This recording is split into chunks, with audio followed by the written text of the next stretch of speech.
Good morning everyone, welcome to Greenpoint Cricket Club in Cape Town, South Africa for this the final round of matches at the Over-50s Cricket World Cup, New Zealand versus USA.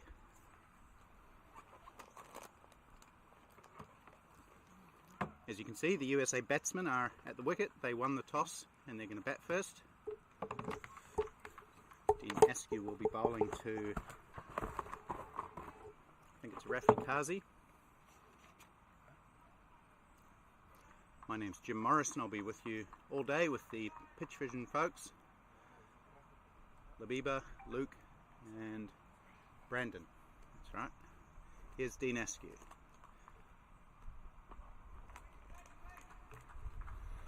So these two teams are the losing semi-finalists. New Zealand lost to South Africa 2 days ago and the USA lost to England.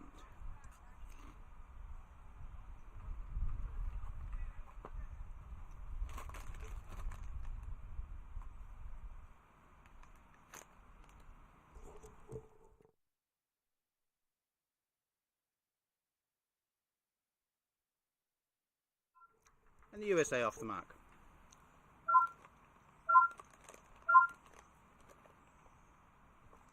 It's a beautiful day here in Cape Town today. Hot and sunny already. It's about, it's 10:15 in the morning, 9:15 in the PM in New Zealand. So settle in and watch some evening entertainment, this last match of the World Cup for New Zealand.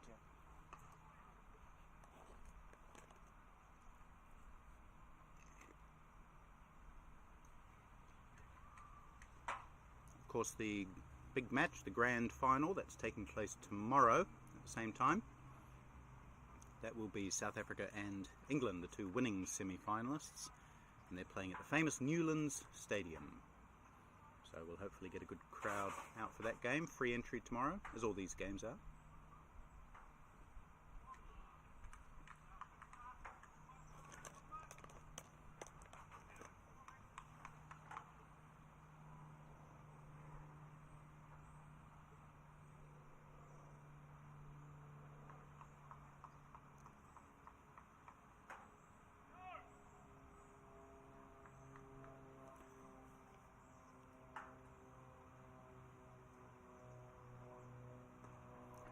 So the USA and New Zealand meeting for the second time in this tournament. Both were in Group A.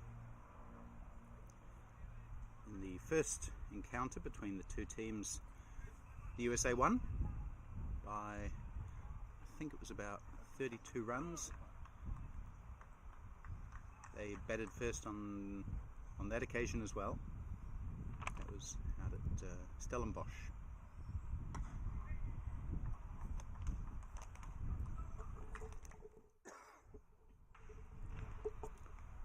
First over done, just the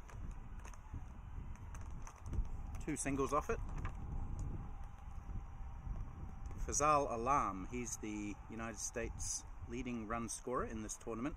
He's only played 3 matches. I'm not sure if he was unwell or injured through some stage of the tournament, but in the 3 matches he's played, he's scored 143 runs for just twice out, so that's an average of 71. He's scored 2 50s in those 3 innings.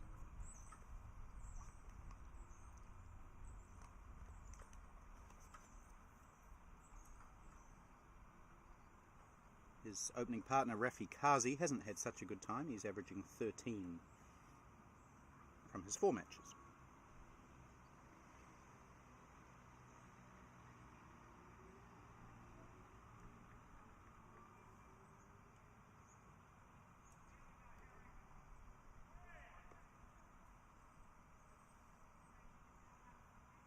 Mike Harrow is going to open the bowling for New Zealand from just the pavilion end. Lovely pavilion it is too, at Greenpoint Cricket Club. Quite a storied club. A lot of history. The likes of Omar Henry played here. Omar is one of the ambassadors at this tournament. So Mike Harrow has struggled with wides in this tournament. He's bowled 30 of them, so that's quite a lot. That includes blocks of multiple wides, like 5 wide, so it's not 30 wide deliveries, but still, it's a lot more than the next one, which is Dean Askew on 12. But he's got his line right here and getting a good bit of bounce to Fazal.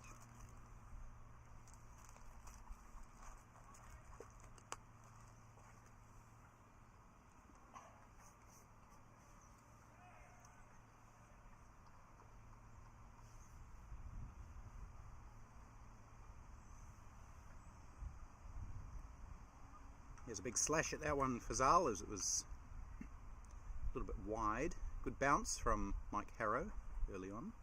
So Mike Harrow he's taken 3 wickets at 34.6, economy rate of 4.7 and over.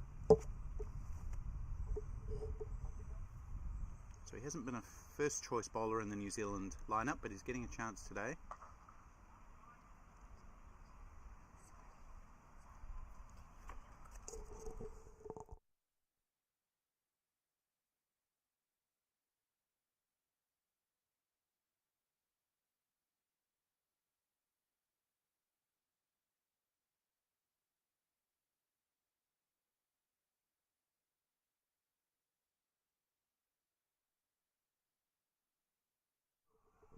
That's a good delivery from Harrow, cutting Fazal in half. The ball seaming back into the American opener.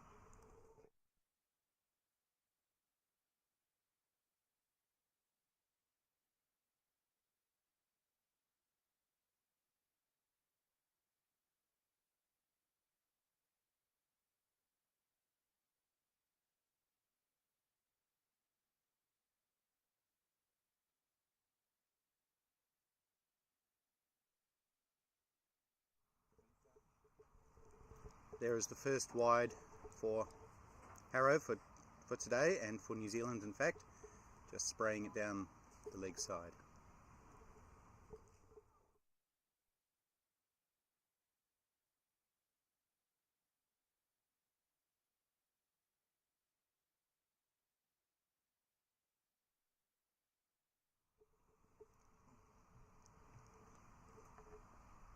And again, so the problems that Mike Harrow has had with the new ball, getting it online, continuing.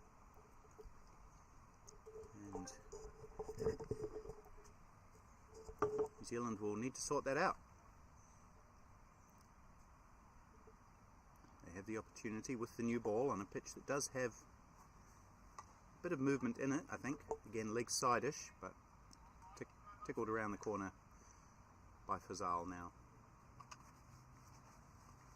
So Harrow completes his first over, just 3 offered in the end, which wasn't too bad, and the Americans are 5 for 2. 5 for none after 2.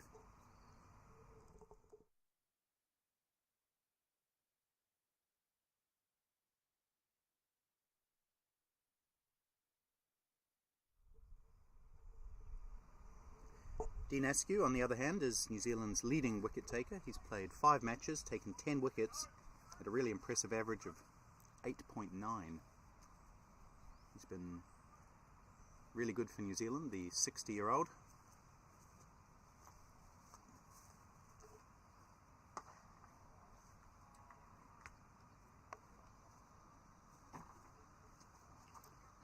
So we do have 5 other matches today, 6 matches in total. That involves 12 of the 14 teams. The other 2 teams, of course, being South Africa and England. And they play tomorrow in the grand final, as I mentioned earlier.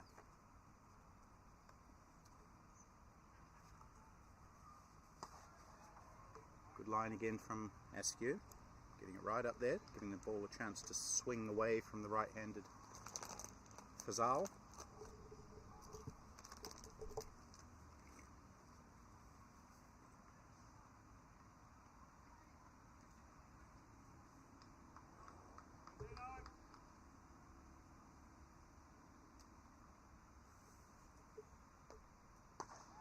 Ooh, that was in the air for a bit.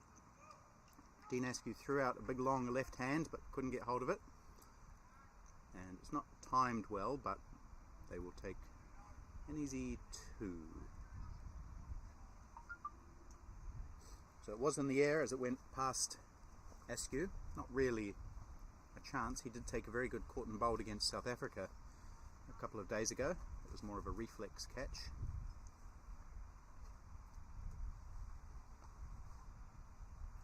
Good fielding in the slips. Colin Owens, he's at second. Andrew Hoare is at first slip.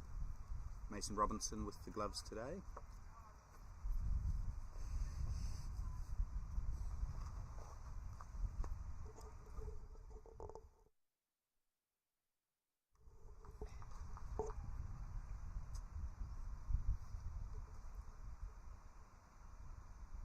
Ooh, good line from Askew. And good leave from Fazal. He's done most of the facing so far. He's faced 12 balls. Rafi Kazi just 5.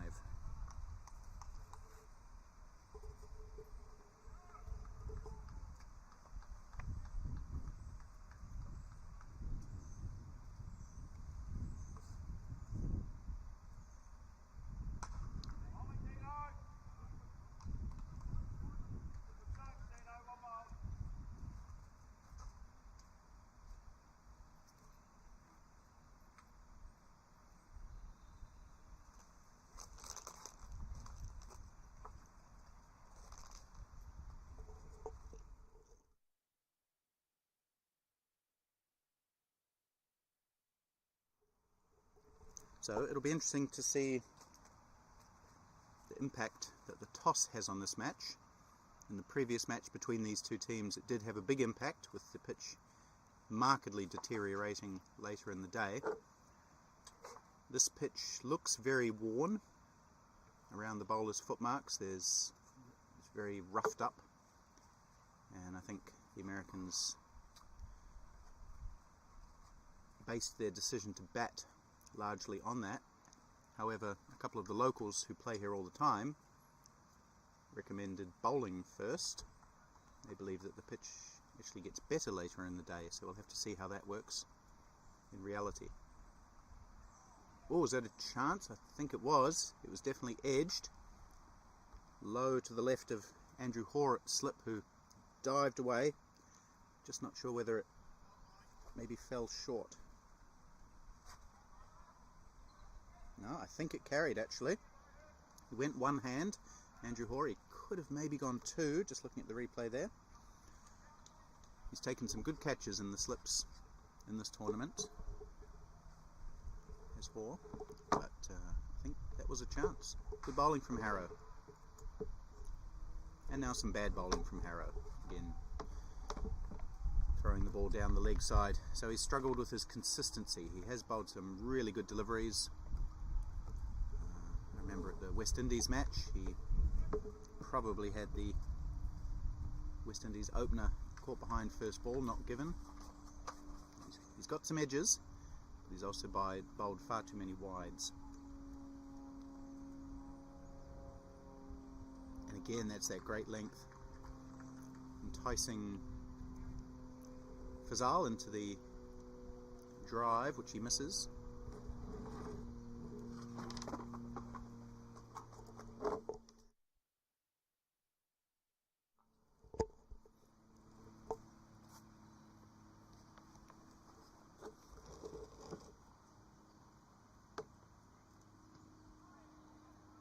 It's a good delivery as well. Just a little bit of bounce from Harrow. He's tallish, probably 6 foot.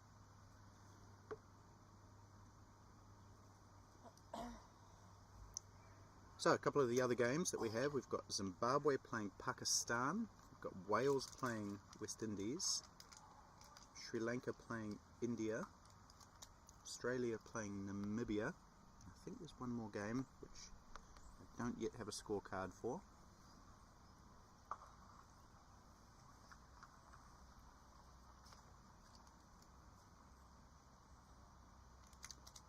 That would be UAE versus Canada. So we'll follow the progress of those matches through the day, with a main focus of course being on this, the 3rd-4th playoff between New Zealand and USA.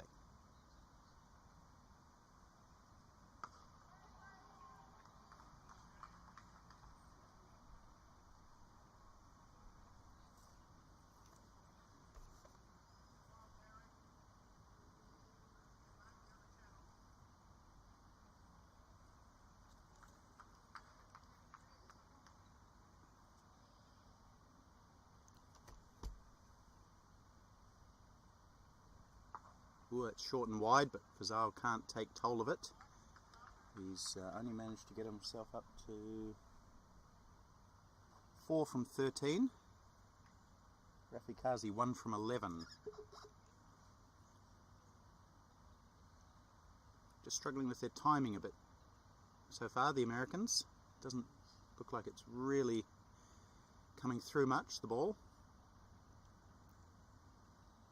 And it'll be very interesting at the stage that the spinners get the ball, especially the US ones later in the day.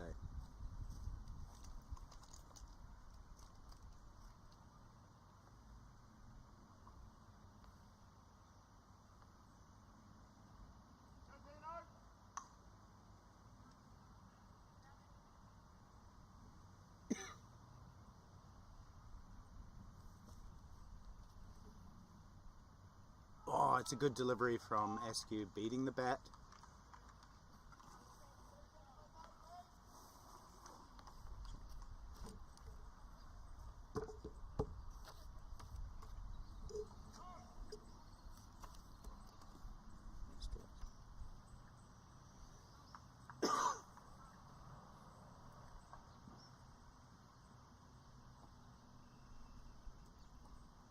Oh, again. Great line from Askew, and he's got Fazal just pushing forward at it. He's beaten him about 3 or 4 times so far. That was a beautiful delivery. It pitched on middle and off, I think, and just moved away, beating the outside edge. So Fazal not doing too much wrong there. In fact, doing enough right to miss it.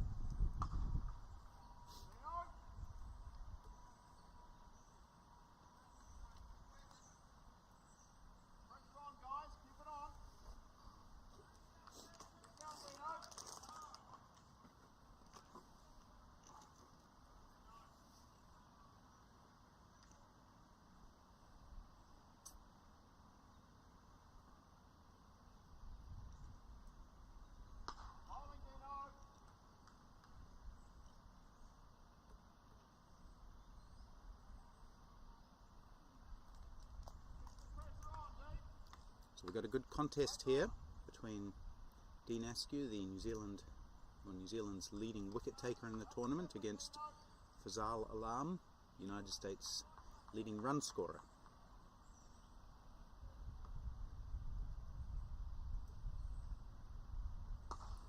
And Fazal goes over the top for the first time, out over wide mid-off. He hasn't timed it, and the boundaries are quite long here anyway, and the outfield's not particularly fast, so all those things combine to mean that Fazal just gets 2.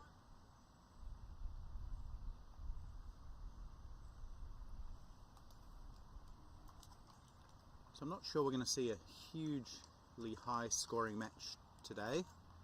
As I mentioned, the pitch looks a little bit slow, the outfield is not lightning fast, big boundaries. That one swung away into open spaces. It's probably going to pitch and bounce, 2 bounces over the rope for 4. So the first boundary of the innings. That was short from Askew, and Fazal launched into it, hit it high up over square leg where there were no fielders stationed, and it rolled over the boundary line out there.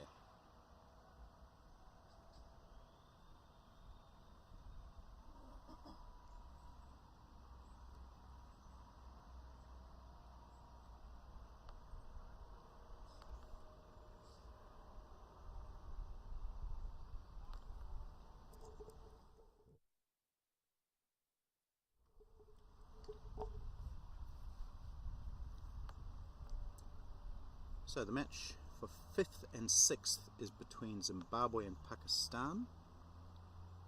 Zimbabwe 20 for 1. They lost a wicket in the first over. That was Gavin Parker out for a duck.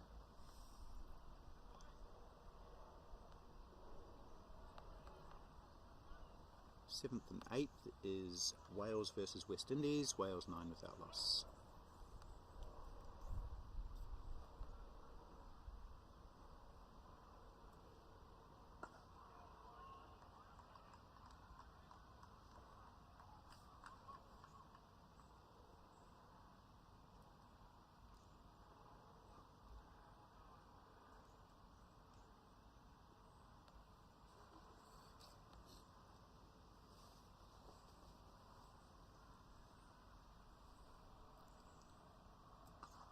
Swung away this time by Rafi Kazi. Nice looking shot. Pulled away into the boundary for 4.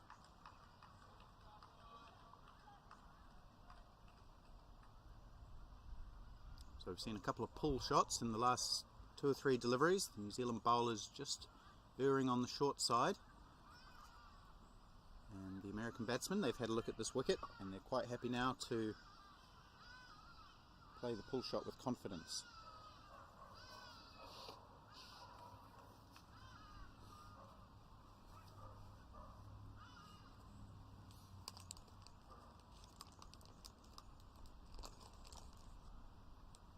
And another wide from Mike Harrow. That's his 3rd or 4th already this morning, just into his 3rd over.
So the Americans have played a couple of good pull shots today. They've tried the cut a few times, but haven't made contact at all, really. When they have, there's been no timing. And then just that one lofted shot from the front foot. That's all we've seen really so far. That's another good delivery from Harrow, beating Kazi to end his 3rd over. He is none for 9.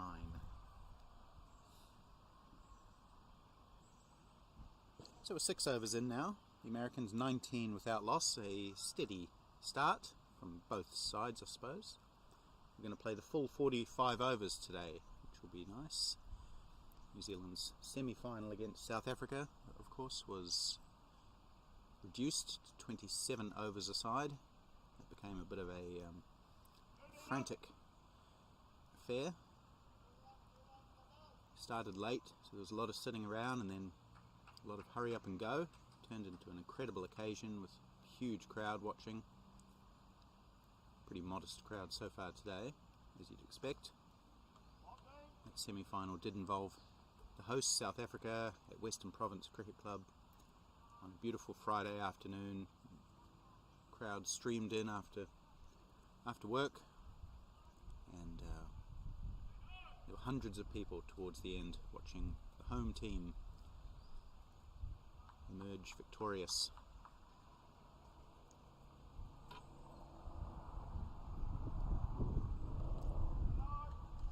Movement away this time again for Dean Askew, enticing the drive from Fazal, missing, and Mason Robinson a little bit fooled by the late swing, ended up just taking that one one-handed rather casually.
looked like it might have come in a little bit to Kazi.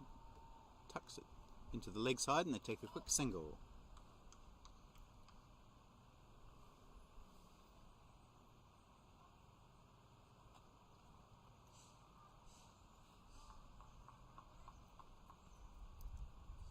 So it's a little hard to tell from this angle, but it appears that there is a bit of movement early on for the Kiwi bowlers. They haven't really made it pay quite yet.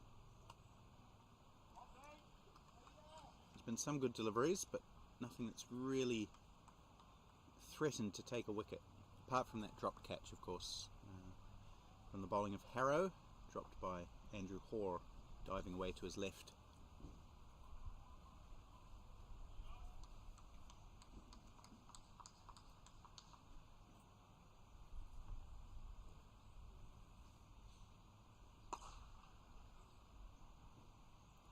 Goes for a pretty adventurous shot that time, does Fazal, but just cloths it into the leg side up to mid-on, and there's no run to end the fourth Dean Askew over.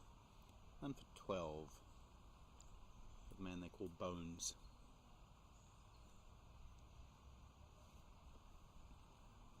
In the United States, progressing sedately, 21 without loss after 7 overs. Let's have a look down at the 13th, 14th place playoff. Some might unkindly call it the wooden spoon, but there is no actual spoon up for offer. It's Australia against Namibia, and the Aussies batting first, 32 without loss.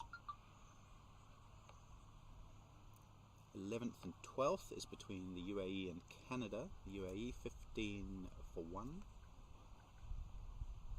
9th and 10th is Sri Lanka, India. Sri Lanka 43 for 1, bright start from them.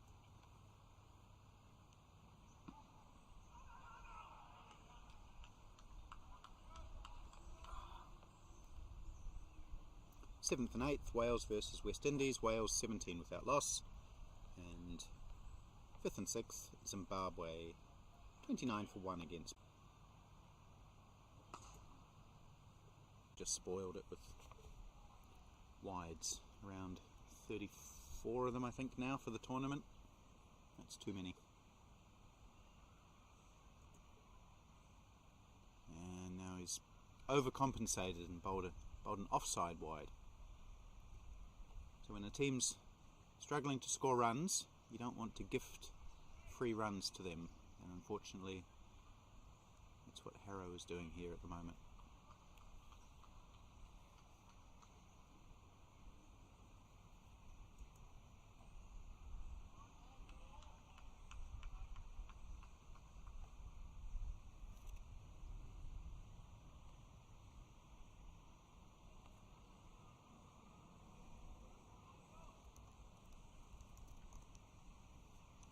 So Rafi Kazi, as I mentioned, only averaging 13 in this tournament so far. He had a really good record before this tournament. Coming into the World Cup, he had played 7 matches and was averaging 59. He'd scored a century and a 50, but hasn't got going at all in this tournament yet. He's got one more opportunity today to turn that around, as does Mike Harrow.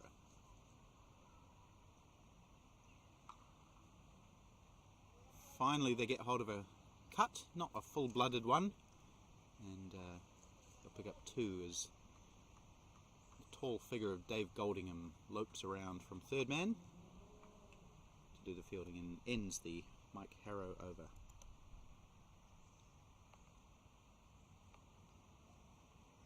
.25 without loss after 8.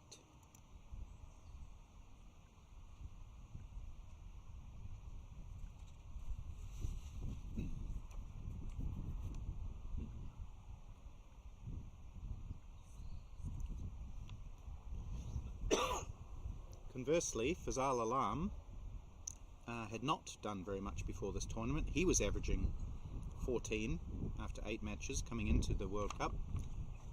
But he has done very well, scoring over 150 runs for the Americans at an average in the 70s. And he's facing up now to Dean Askew. Oh, that one goes right through fielder at short cover. Almost didn't seem to realise it was coming to him. He's pointing at the pitch, or pointing at the field. That might be captain Adrian Dale. It was short and wide and deserved to be hit for runs. Colin Owens, in fact, it is there.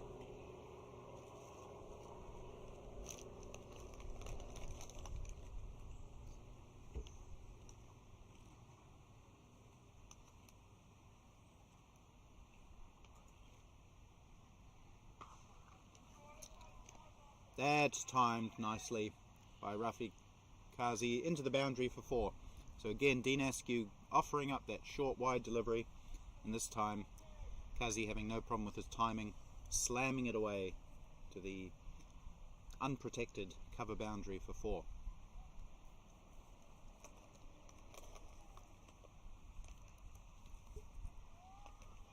So Askew maybe just looking a little bit tired now. It's been a long tournament for him. He's had a lot of responsibility.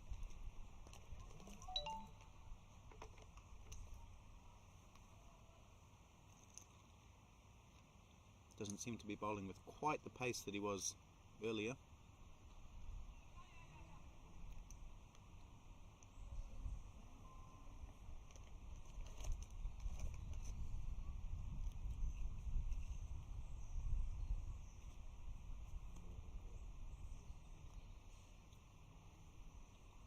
So we might see a change after this over.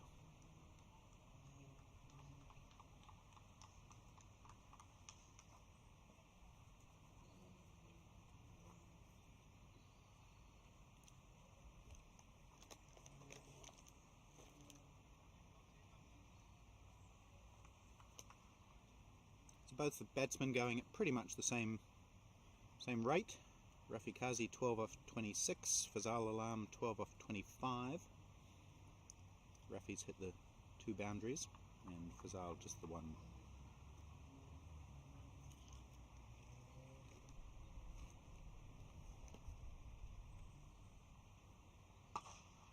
Slammed over mid-on, not completely well timed, but enough to race into the practice nets where it's fielded by one of the New Zealand non-players. And another boundary off Dean Askew, the second in the over. So the Americans just opening up a little bit now, and New Zealand spearhead looking a little bit tired.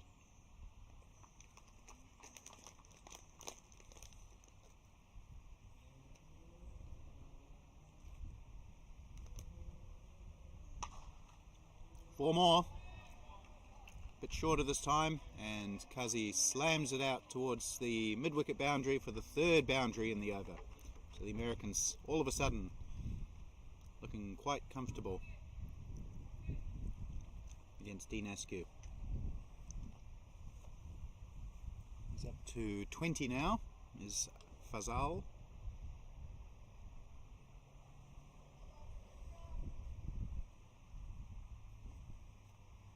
And the US run rate up over 4.5. It was under 3 just a couple of overs ago. Ooh, goes for an adventurous drive that time, misses, and Dean Askew ends with a minor victory. So I'd be surprised if Askew did bowl another over in this spell. We might see Richard Petrie have a go, or Dave Goldingham perhaps, even Simon Dodds. Plenty of seam bowling options for New Zealand captain Adrian Dale.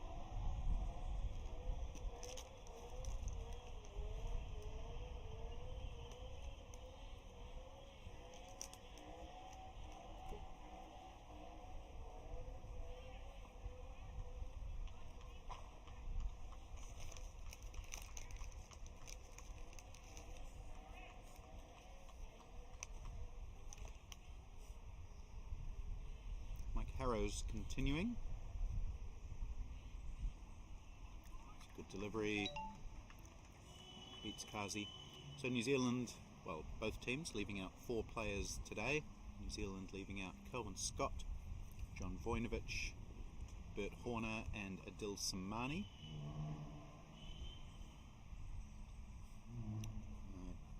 can't tell you exactly who the Americans have left out today. I can tell you who they've put in. We'll find out during the day.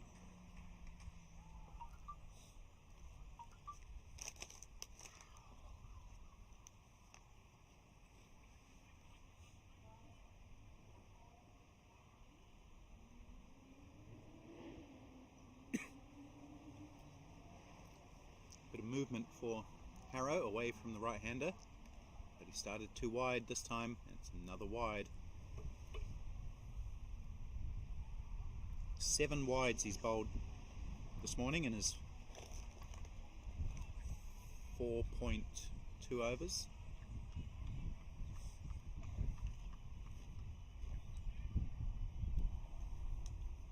Not really good enough from Mike Harrow. If he was picking up wickets, might be forgivable.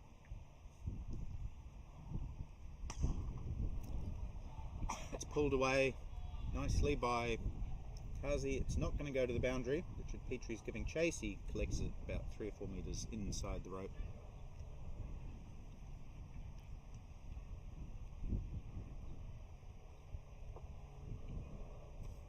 Took that one from about 5th or 6th stump, did Kazi. Pulled it away. It was a controlled shot.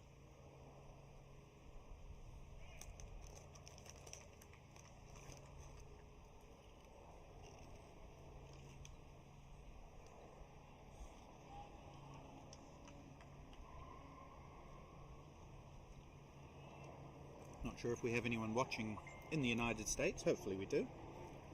It's probably pretty early in the morning there, especially if you're on the on the west coast or in the centre. Maybe if you're in the east coast, you're up and about.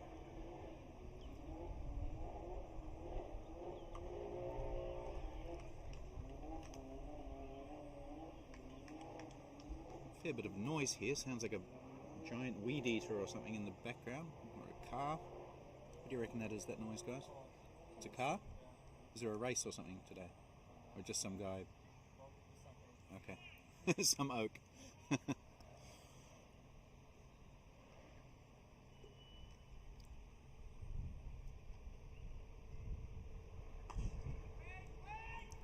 It's nicely driven but equally well fielded. Simon Dodds tumbling away to his left. If it had got past him, there would have been probably at least 2. So good effort from Simon Dodds to allow Mike Harrow a dot ball to finish.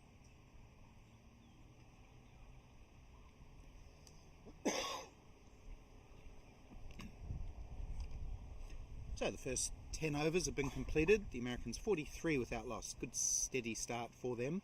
Took the time early on, assessing the wicket. There were a few decent deliveries bowled. The bat was beaten. One chance, that was the edge that went to Andrew Horrocks' slip. He got a hand on it. Could have maybe have gone 2 hands. Chose to go 1 hand and put the catch down. Apart from that, it's been good batting from the Americans. They've weathered that early storm, and in the last 3 or 4 overs they've played some good shots, particularly off the back foot. So I think it's Dave Goldingham who's going to come on to bowl now.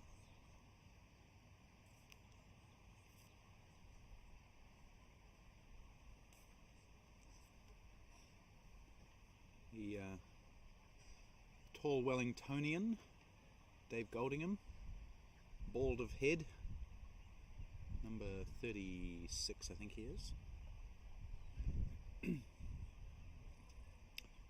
He hasn't played a huge amount in this tournament. He has played 4 matches, bowled 17 overs, taken 4 for 95, so it's a pretty good average, 23.7. The economy a little bit high, 5.6. And he did suffer from nerves a little bit early on.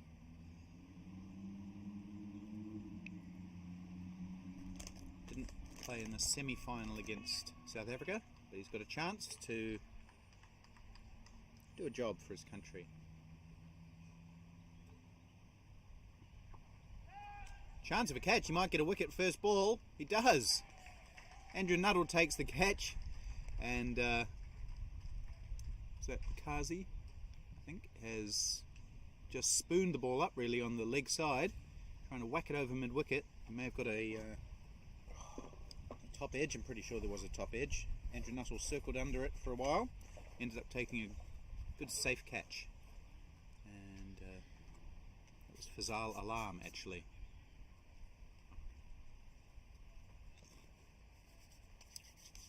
So just as Alam was looking good and the alarm bells were starting to ring for New Zealand, they've snaffled him, and Dave Goldingham takes a wicket with his first ball. Fazal not wishing to have a look at Goldingham, and he's trudging off very, very slowly. Looks like he may have even injured himself in that shot. He's walking quite gingerly. But the wicket has fallen. New Zealand have the breakthrough finally, and looks like number 99. Andrew Nuttall was the catcher. So number 99 for the United States is Ajit Jayasinghe. He opened the bowling for the opened the batting for the Americans against New Zealand in the last game. Quite an aggressive player, if I recall.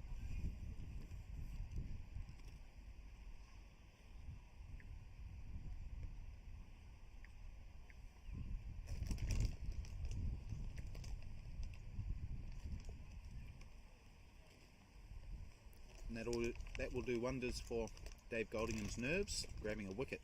His very first delivery. Wasn't an outstanding delivery. It's pitched on middle and leg. Fazal, as I said, trying to whack it over mid-wicket, just getting a top edge.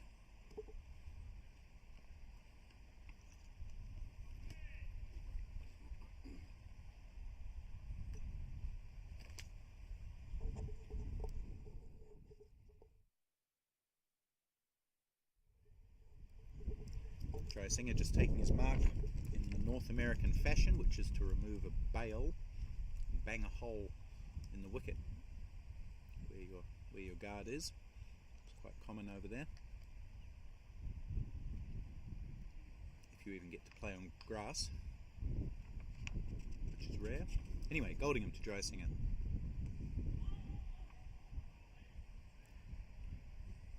The vast majority of the wickets that the Americans play on are artificial.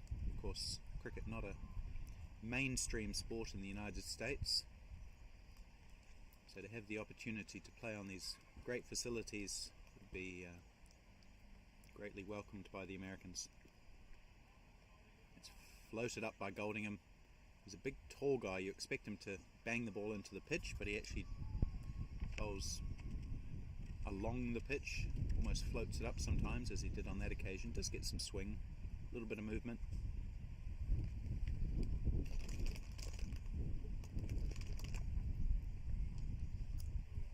It's a poor delivery. Swung away down to fine leg, which is not patrolled, and into the boundary for 4. Goldingham losing his line badly on that occasion.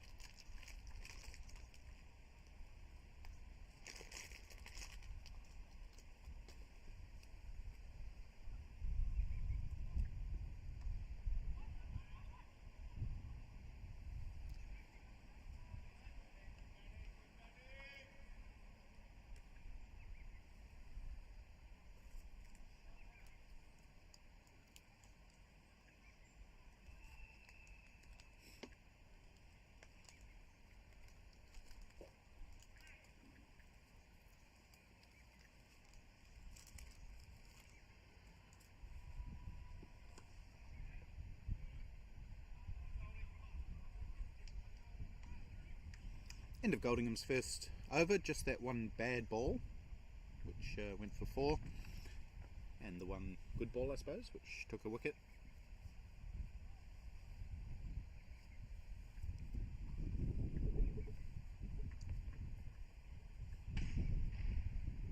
4th and 6th playoff. Zimbabwe 54 for 1. It's a good start for them against Pakistan. They're going at 4.6 and over. No Murray Goodwin in that side. He may have gone home actually. He's the leading run scorer in the tournament. I'm not sure about that. But Stuart Carlisle and Andrew Walton going well. Simon Dodds is going to have a bowl from this, the commentary end, the pavilion end, the Green Point Cricket Club end.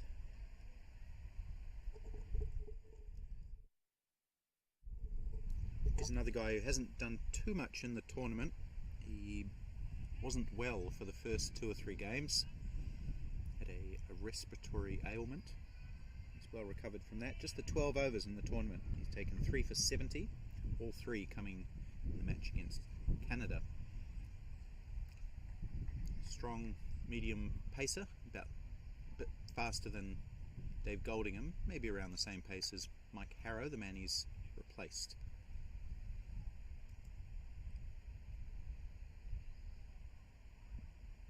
Starts with a wide.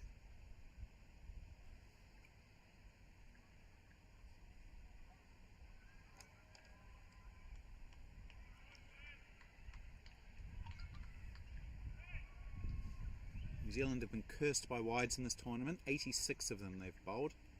Not sure how that compares with other teams, but it is too many. It's more than 10 a game.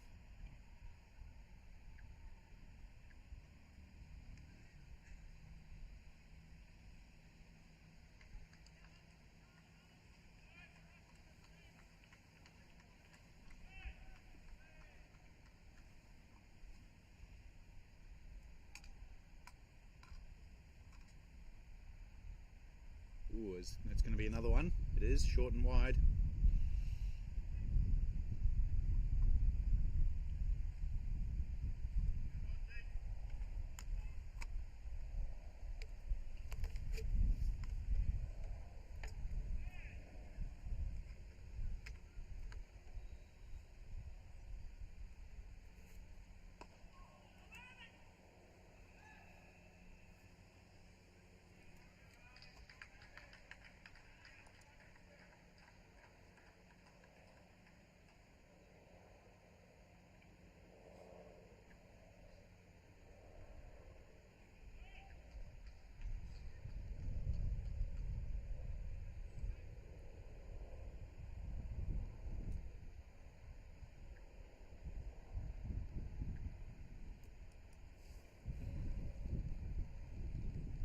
Oh, that's a better delivery.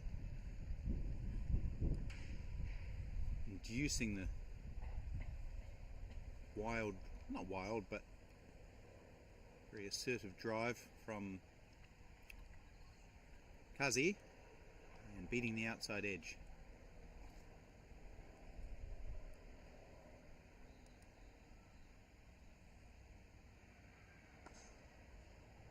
It's more comfortably played. There's a bit of a misfield which will lead to a run. That's Andrew Nuttall, the man who took the catch. Just bobbling away from him, and they pick up 1.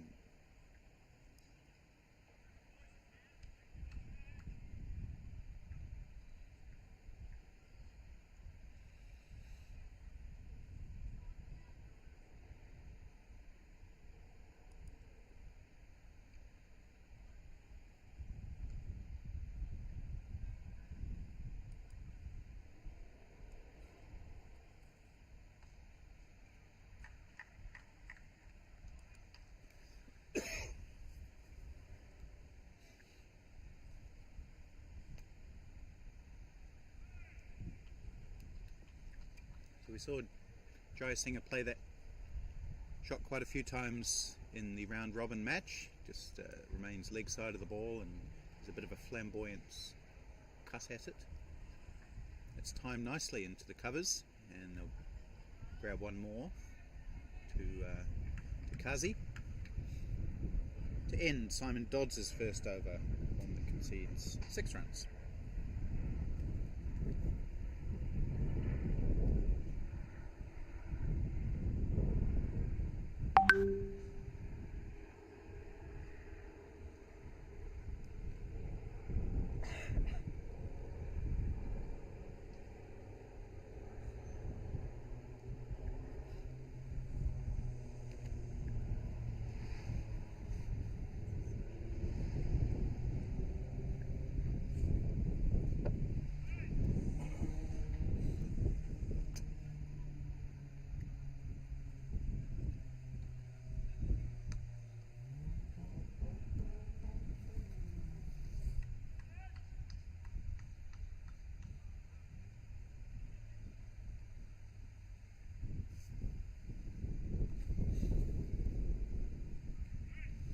wind is just picking up a little bit here at Greenpoint Cricket Club. We haven't had any windless days so far, so I don't expect one today. It was pretty calm when we got here. It's not as blustery as it has been on some of the days though, it's just a gentle breeze for now. We're pretty close to the ocean. This is the first time we've played down this end of town. Most of the games have been in what they call the southern suburbs, but we're round down by, well, it's called Greenpoint, close to the sea. I think Sea Point is close to here, is it? Sea Point's just around the corner. A little bit further around you get Camps Bay and Hout Bay, beautiful parts of Cape Town. Just about 5 or 10 minutes drive from the centre of the city, which is where the New Zealand team are staying.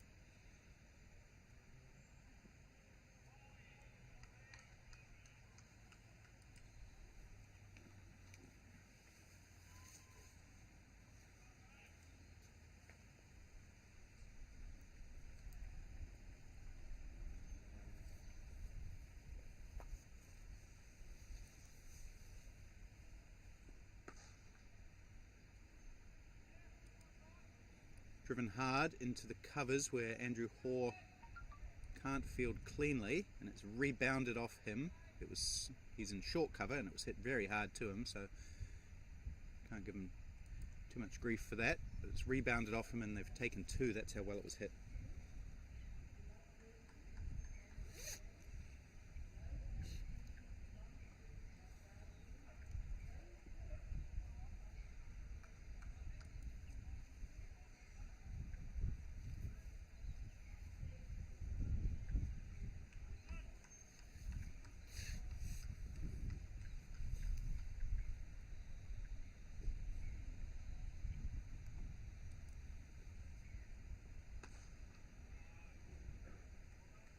Again, driven nicely by Rafi, but the offside field is a strong one. There's the short cover and then there's an extra cover, a cover point, and no run off that ball to end Goldingham's second over. He's got 1 for 7.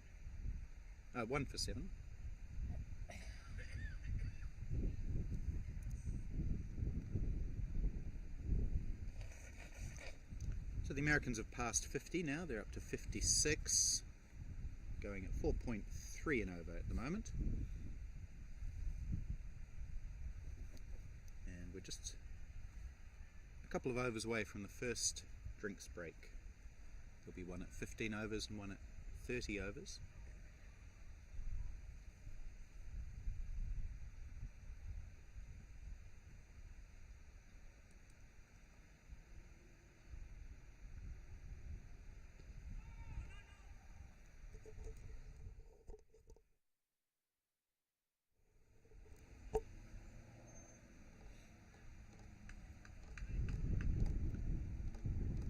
Fazal Alam, the man out. He was caught Nuttall bowled Goldingham for 20.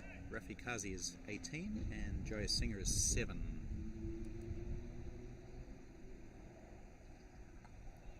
Ooh, it's good delivery. Joyce Singer making a decision just at the last moment to come forward to that one. He looked like he was going to try and play back initially.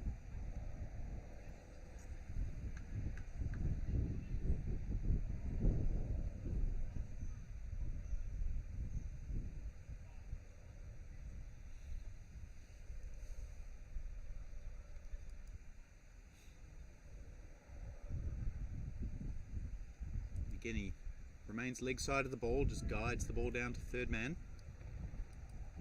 Does Jaya Singer, who's had a moderate tournament. He's scored 64 runs at an average of 21, high score of 41.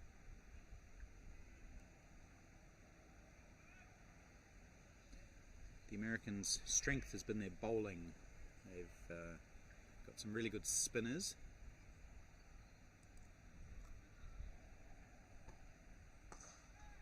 It's nicely whipped up to mid-on. Richard Petrie dives away, partially stops it. Gets up and cleans up. His hat falls off in the process, revealing a white headband.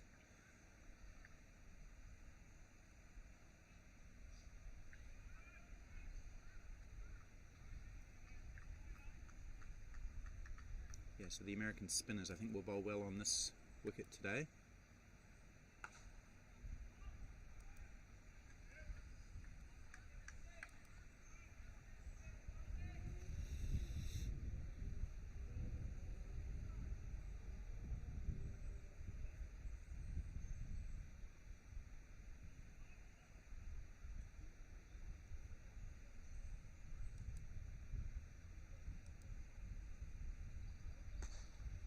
Drives over that offside field, does Jai Singer, and the outfield just picking up a little bit in speed maybe, and that one does go into the boundary for 4. So we've seen that shot played quite a lot in this tournament, the lofted off drive over extra cover region, and it was a nice one from Jai Singer to spoil what had been an otherwise pretty good over from Simon Dodds. So 6 runs off that over now. Just leaned back a little bit to Jai Singer, and he's repeating the shot now. He enjoyed playing it, looks like, so he's doing a couple of practice shots as well.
Chance of a catch. Oh, put down. Andrew Hoare. It was hit straight at him really hard, and he had two or three goes at it.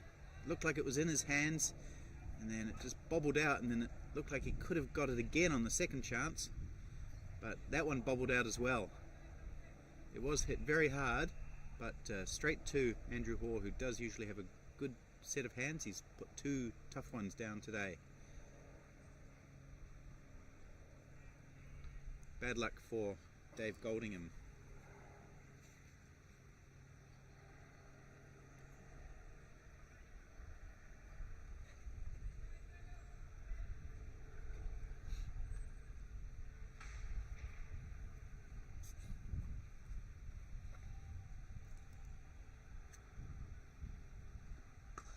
Floated up again by Goldingham. This one's gone to the right of Andrew Hoare, driven all along the ground this time. And they take 1. So New Zealand have had chances this morning. They've found the edge, and they've had a couple of lofted or aerial drives. One went to the left of Dean Askew, that one went straight to Andrew Hoare. And they've had that 1 catch taken. So 1 out of 3 chances taken by New Zealand so far. And that will be the first drinks break, as the Americans make their way fairly safely to 63 for 1 after 15 overs. This should take about 4 or 5 minutes, and we'll come back after that.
Over-50s.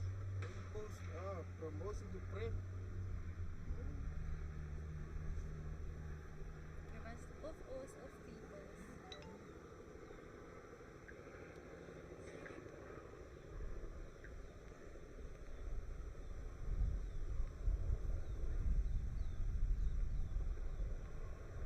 Players are back on the field, just making a few little adjustments to the field positioning.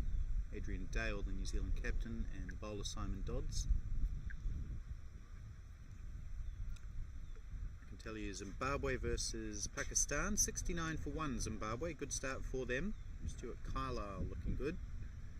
Wales 48 for 3 against West Indies, so West Indies have come back into that match well. Sri Lanka 87 for 1 after 17 overs. They're going at 5.2 against India. Good start for them. And the UAE 60 for 3 against Canada. Here's Dodds. And the last match, Australia 98 for 1 batting first against Namibia. They're going at nearly 7. Anthony Barranca 51 not out.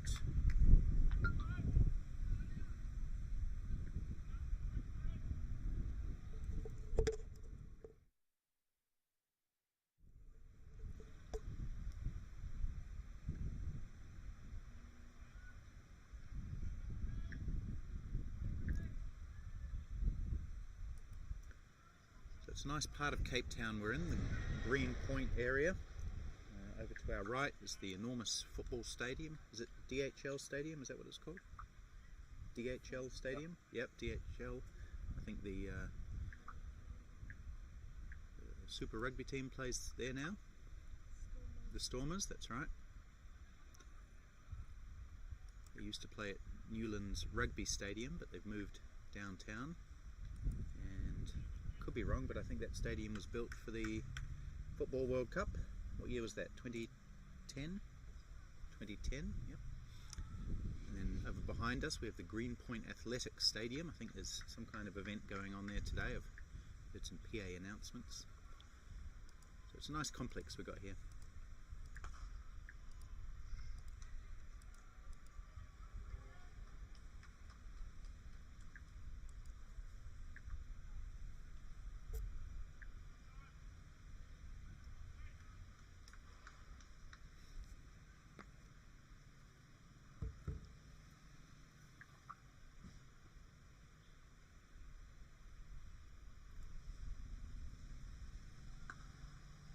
Nicely timed into the covers, no run though.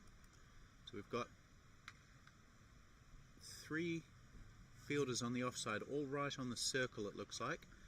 And then Andrew Hoare at that short cover position where he dropped the catch in the previous over. Got a long off on the boundary, that's the skipper, Dale.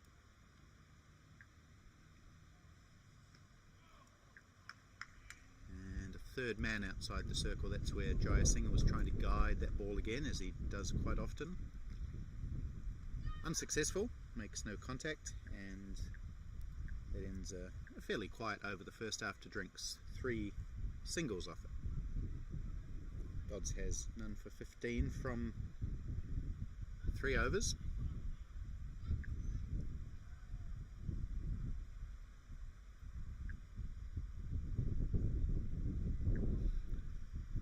We haven't really seen any demons in the pitch yet.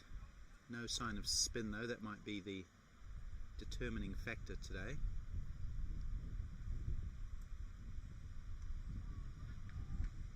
The Americans do have a number of good spinners. They have Himanshu Patadia, who's one of the leading wicket takers in the tournament, Zubair Hussain, Sajid Fernando, I'm not sure if he's playing today, I haven't seen him. Chintan Patel. Oh, that's a good delivery from Goldingham. Great line and just beating the forward defensive push of Rafi Kazi. Yeah, so I didn't see Sajid Fernando, the former Sri Lanka A player, when we did the pre-match formalities, the national anthems. He wasn't there, so maybe he's gone home, I'm not sure. That one's one's hit slightly aerial again in that cover area. This one was nowhere near a chance for Andrew Hoare, but it was hit in the air a little bit, firmly up to long off for 1 run.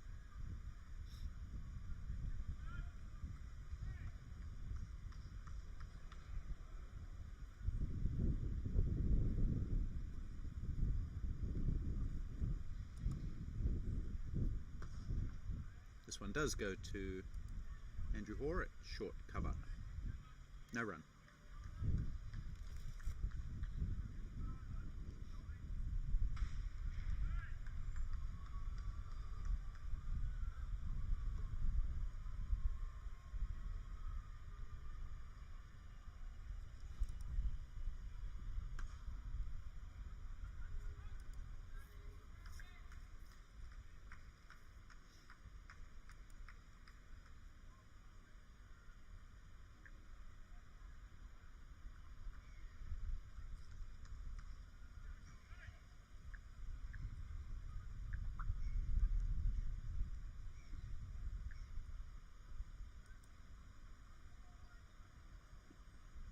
Ooh, that's a genuine edge, which is coming down towards us here at the vacant third man area. Richard Petrie does the fielding. His hat flies off again, showing that white headband of his.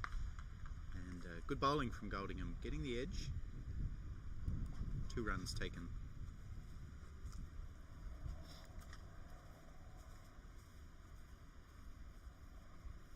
Just looking at it on replay, it did look a little bit more like there was some element of guiding to that shot, but I'm still going to say it was a beating of the batsman.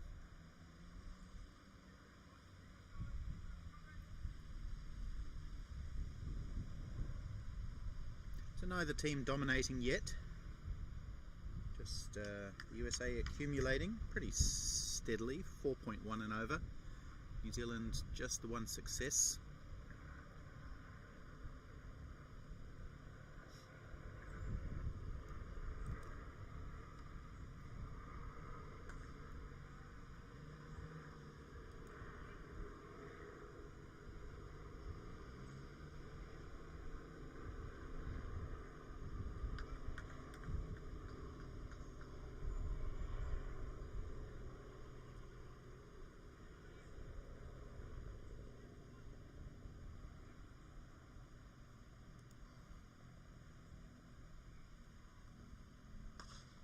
Hit firmly in the air down to long off, but Adrian Dale's there, and the outfield is just a little bit slow. It's not really kicking on the ball when it bounces, it's slowing up a little bit. So as I said, I don't think we're going to see a big scoring game today. I'd expect the scores to be under 200 a side.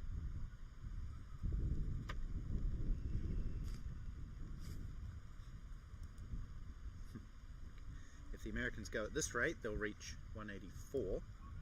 So that, yeah, they may get up to 200. They should be able to score a bit faster than 4.1. It's a good start they've made. Just the 1 wicket.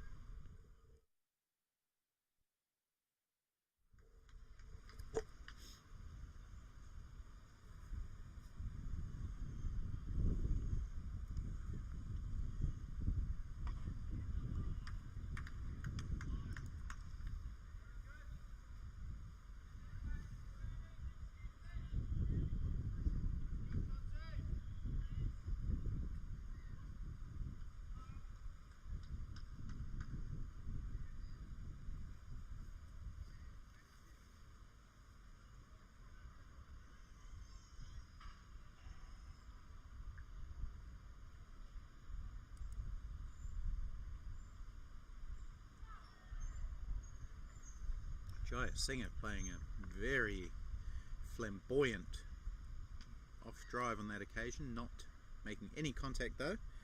It's through to the keeper Mason Robinson.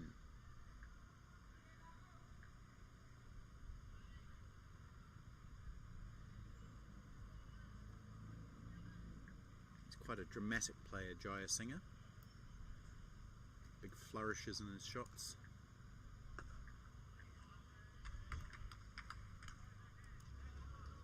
So that's a pretty good over from Simon Dodds. Just 2 runs off it, and he's found his line. He started a little bit wayward, bowled some wides and wide-ish deliveries, but his last couple of overs have been good.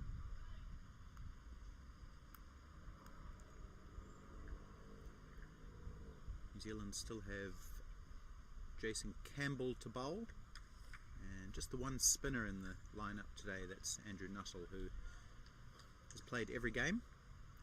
Hasn't bowled in every game. He didn't bowl against Canada, but he's played in all 8 games for New Zealand, as has Andrew Hall.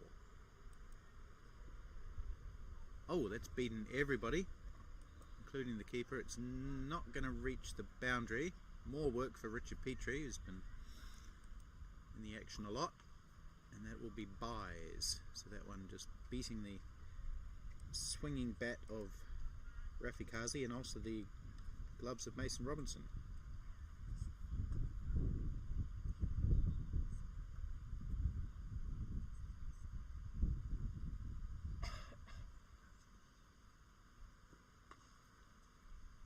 Oh, poor fielding there by Jason Campbell, who I just mentioned. He's not got down to that one at all. It's gone through his legs, and they've taken 2.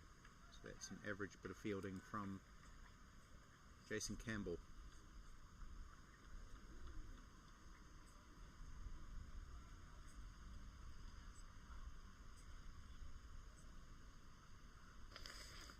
So everyone's a little bit tired. We're 8 games into this tournament over a short period of time. We do forgive some misfields. There's another one now from Richard Petrie, who's had quite a bit to do and also just a bit slow getting down to the ball. He got there, just escaped through his legs by about a couple of metres, and the Americans were alert to that opportunity.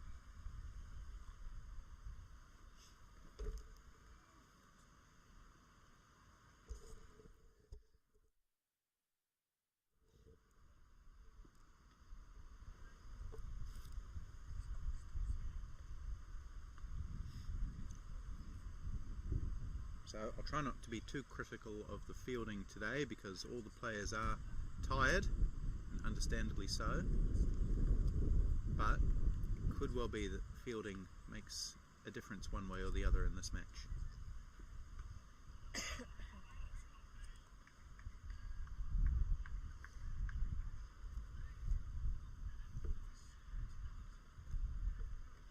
It has been a fantastic tournament though. So wonderfully organised by Roger Moult and his amazing team. Everything has just run like clockwork, which is amazing considering there's 56 matches in this tournament. Good over from Goldingham, all the 3 runs in that over coming from misfields, or 5 if you include the 2 byes. So he didn't do anything wrong. Yeah, so it's been a really amazing tournament, fitting of a World Cup. We've got the grand final tomorrow, which should be an amazing occasion. It is expected to rain, unfortunately, so that might put a dampener, literally, on proceedings a little bit. But hopefully all the teams will come and have a look, and then go to the big function at Western Province Cricket Club afterwards.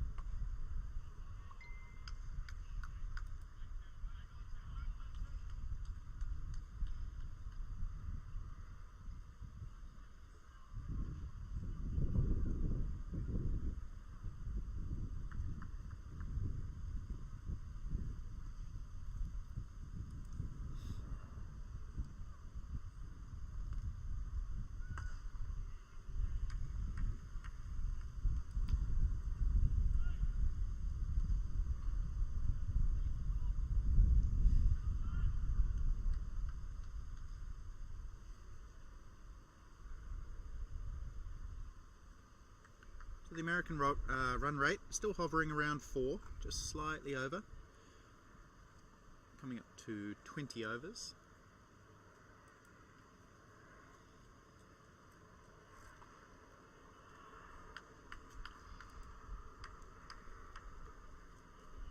Rafi Kazi has been a mixture actually. He's played some quite aggressive shots, but he's overall striking at under 50, 29 off 61. Ajit Jayasinghe, a little bit the same really, 15 off 26.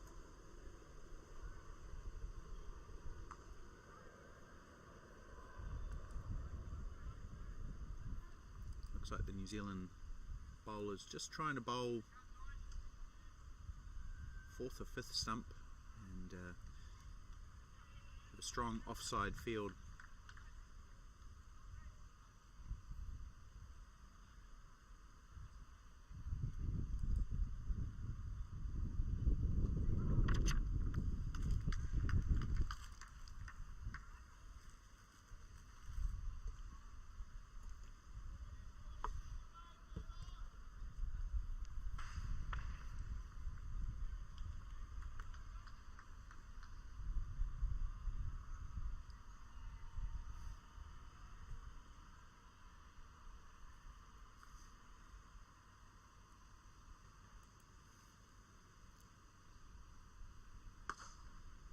Driven strongly, but well fielded this time.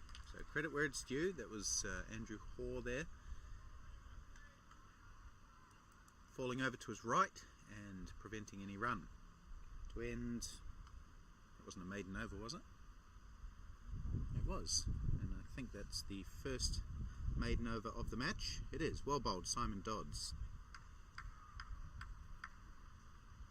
Bowling 6-dot balls to Rafi Kazi.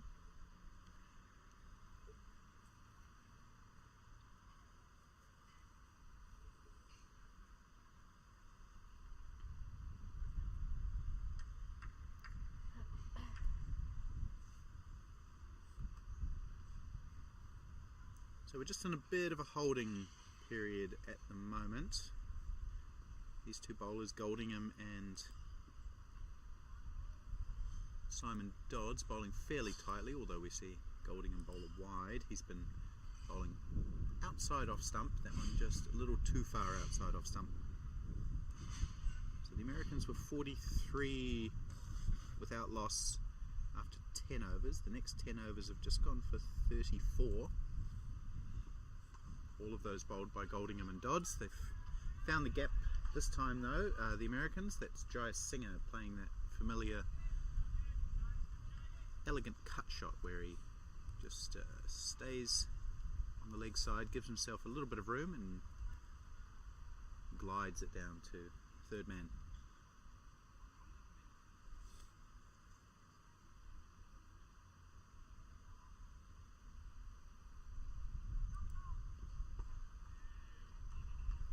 Well bowled from Goldingham, acknowledging that Jayasinghe is good on that cut shot, so not giving him the room that he is looking for.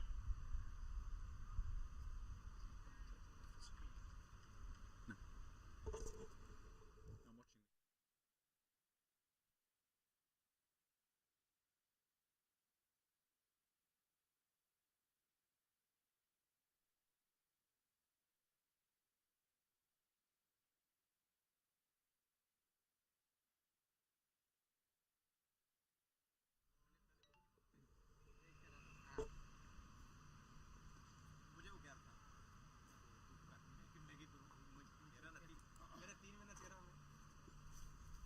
watching.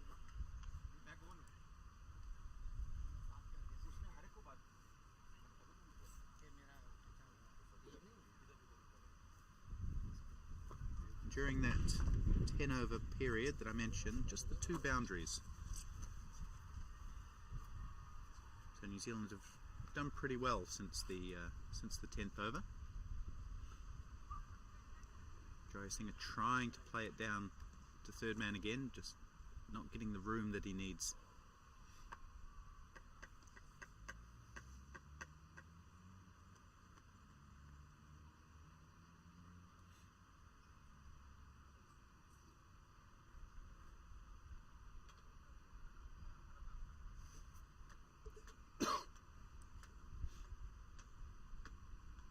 Ooh, big flamboyant attempt at a drive again from Jayasinghe, lifting the head, Missing the ball through to Mason Robinson, no run. End of another good Dave Goldingham over, his 6th. He's taken 1 for 18. The only wicket taker for New Zealand. And the man out, as I mentioned before, was Fazal Alam, who was caught Andrew Nuttall from the bowling of Goldingham. New Zealand bowling figures: Dean Askew, none for 26 from 5. Mike Harrow, none for 16 from 5. Dave Goldingham, as I mentioned, 1 for 18 from 6. And Simon Dodds, none for 17 from 5. So all medium paces used by New Zealand so far. In the other matches, Australia are the highest scorers so far, 127 for 1 after 19 against Namibia. UAE 85 for 3 against Canada.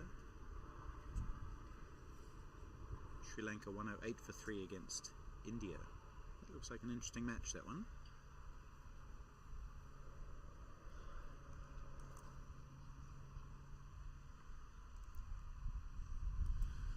Dodds finds the edge of Rafi Kazi's bat down to third man for 1.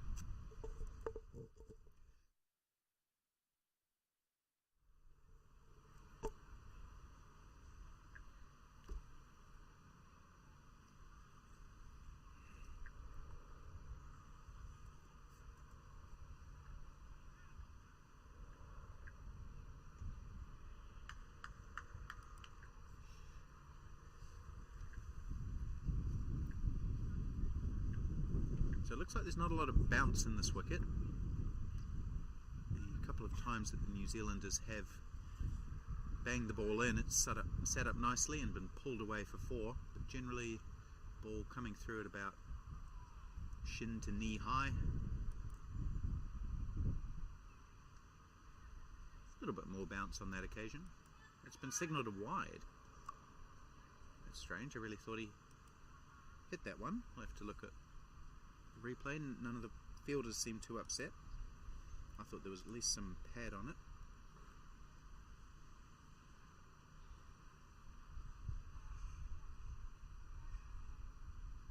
May have been the glove of Mason Robinson that I heard.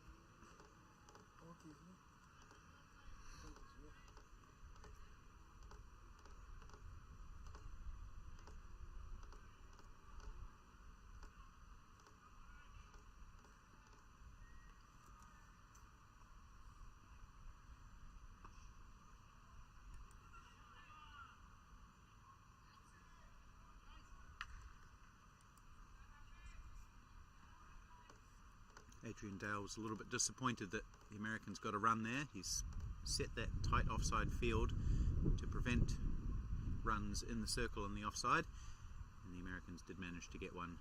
Jason Campbell maybe a little bit slow moving to the ball.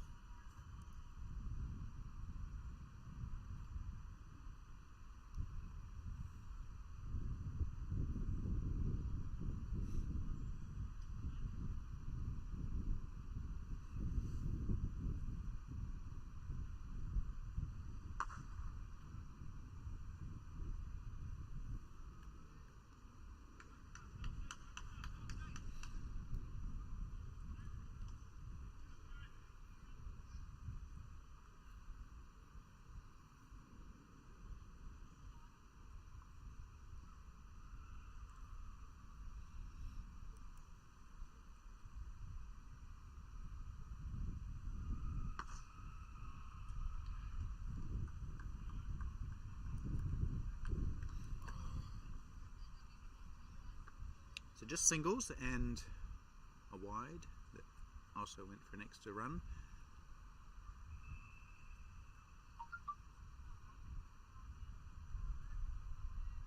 Looks like Jason Campbell is going to come into the bowling attack. I did see him do some little warm-ups before. He's had a couple of little Misfield's already in the field, so he's got a chance to do something with the ball here. Number 34 for New Zealand, Jason Campbell, currently resident in Upper Hutt, north of Wellington, originally from Marlborough. And let's have a look at what he's done in this tournament.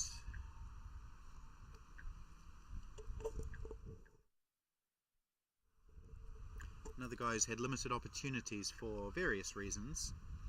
In the first couple of matches he didn't bowl very well, and at crucial moments of the game he was withdrawn from the attack, so he didn't bowl a lot early on. Did pretty well against Canada, took 2 for 17 I think. Those are the only 2 wickets he's taken. So he's bowled 11 overs in 5 matches, taken 2 for 53 altogether. 4.82 is his run rate. But I think he might do alright on a wicket like this. He will swing it away from the batsman, and once he gets his line and length right, which sometimes does take a couple of overs, then he should be able to drop it on the spot. Trying to perform the role that Kelvin Scott has done well for New Zealand. Kelvin Scott not playing today.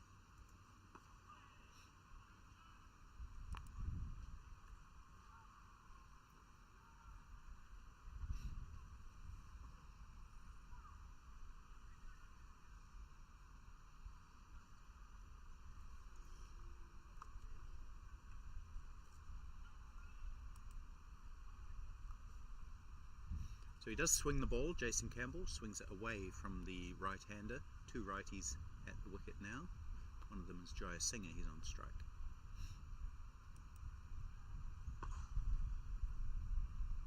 A little bit too full that time, searching for a little bit of extra swing.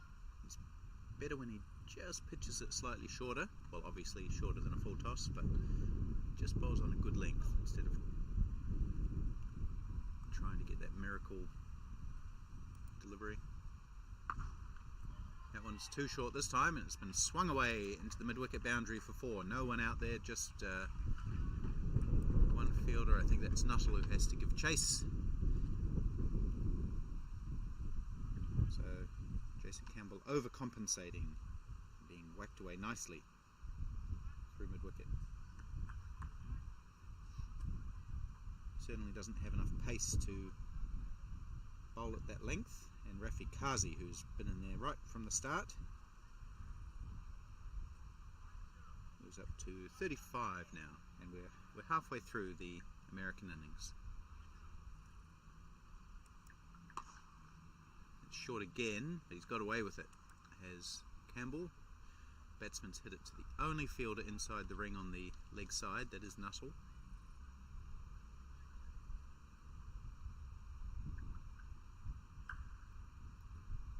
That's a better length from Campbell.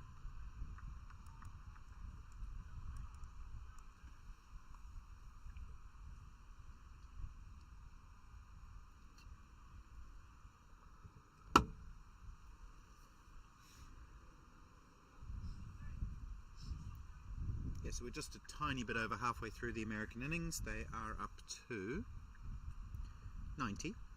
90 for 1 after 23, so they've been going at around 4 and over for, well, most of the match really. I'll have a quick look at the worm. Yeah, since the 9th over they've been just over or just under 4 and over.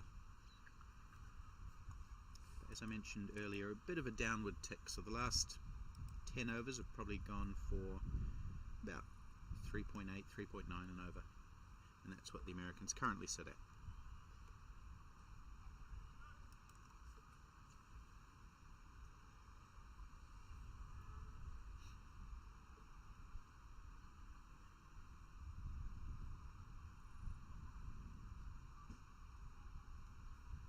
Andrew Nuttall is going to bowl from the pavilion end. The only spinner in the New Zealand side today, the only frontline spinner. I don't know if we'll see Andrew Hoare have a bowl. He hasn't really been a great option for New Zealand, but Andrew Nuttall has.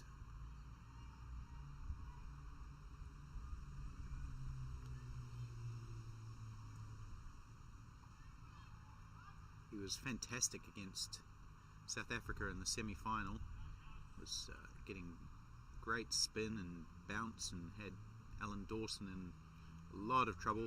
Dawson, to his credit, survived and went on to win the game for South Africa, but Nuttall bowled beautifully. That was just a couple of days ago.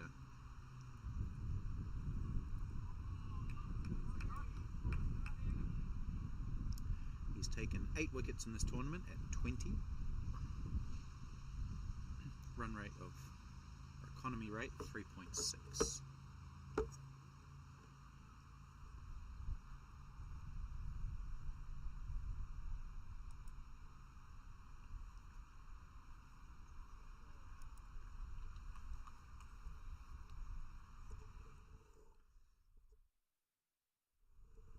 So New Zealand have lacked an extra spinner or two at this tournament on wickets that have been spin friendly. Just the 2 frontliners, Nuttall and Adil Samani. And Samani, to be fair to him, more of a bowling all-rounder. That one coming into the batsman, Jaya Singer. Yeah, so New Zealand not having any other spinners to call on. Darren Sears was unavailable. He played well at the Tri-Series. Glenn White was unavailable. Steve Hewson was unavailable. Oh, more great bowling from Andrew Nuttall. He varies his pace so well. And the amount of spin that he puts on the ball. Obviously has the traditional left arm as arm ball.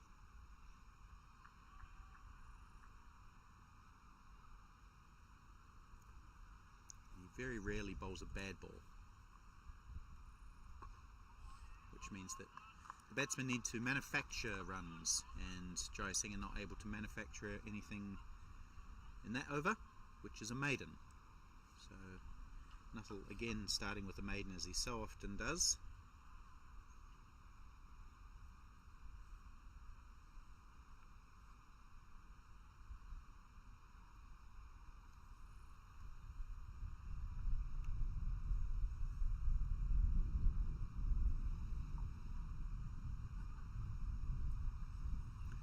But the Americans have kept their wickets intact, and that's important for them as they look to build a base for probably the final 15 maybe of the innings.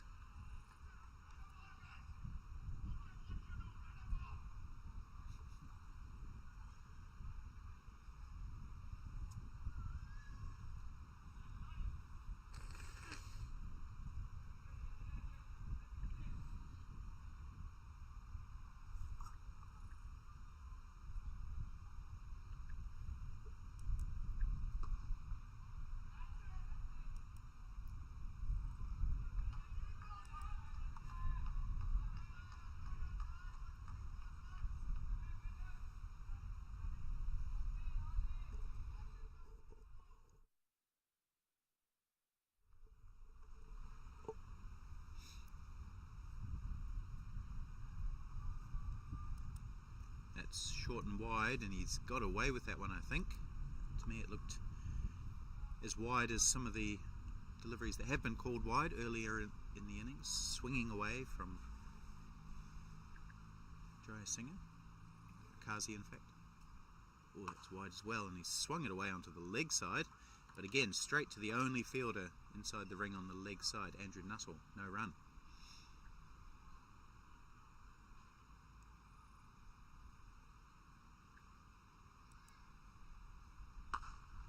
Got hold of this one though, hoisted it away over wide, long on for 4, maybe just a bounce, more of a cow corner area. Nice shot actually from Kazi.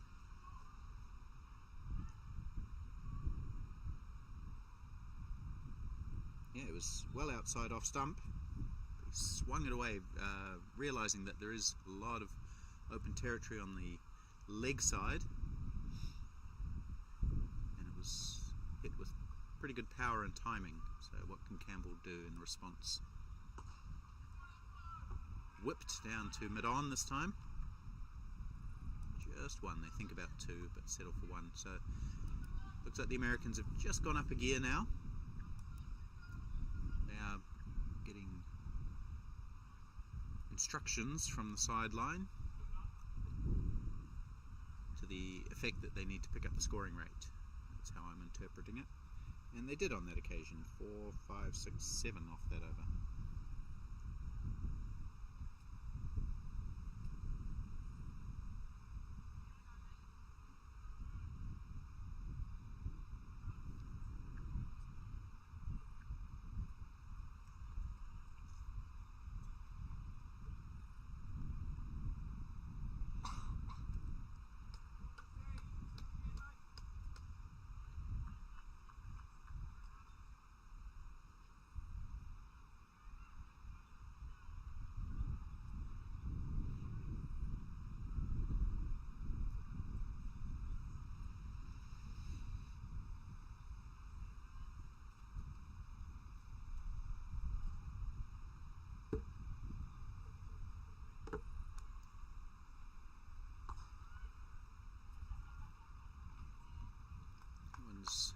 Firmly driven to Colin Owens at extra cover, no run.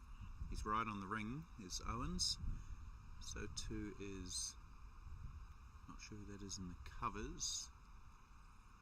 So again, the three men on the offside are on the ring. They're walking in with the bowler though. Still no runs off Nuttall's bowling. He's bowled 8 deliveries now, 8 dot balls.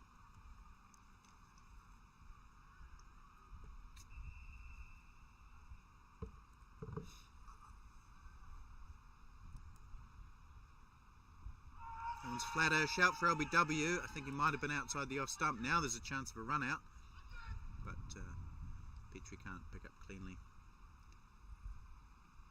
Have a look at that one on replay. It looked a little bit offside-ish to the naked eye.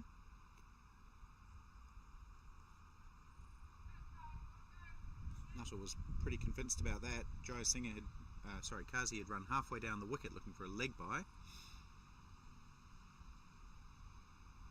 Sent back.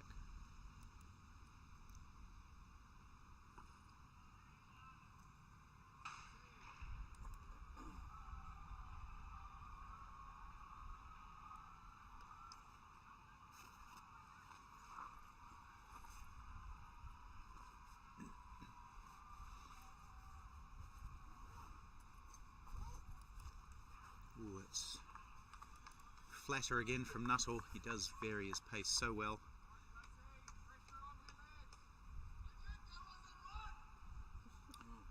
The Americans getting a little bit frustrated. The non-batters is just starting to be a few more cries of instructions.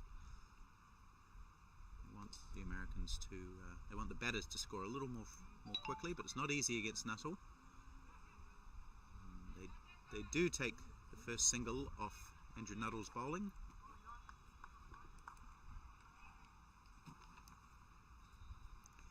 But still, just one off his first 2 overs, Andrew Nuttall. And the Americans have faced 26 overs now for 97 runs. That's 3.8 an over.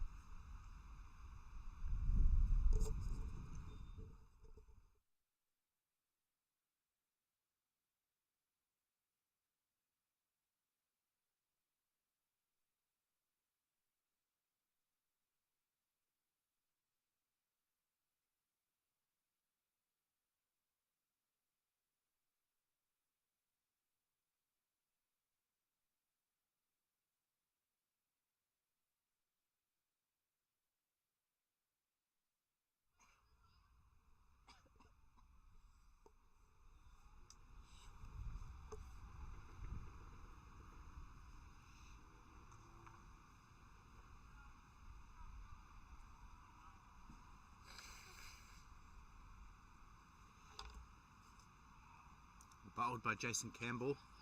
Kazi trying to cut, missing.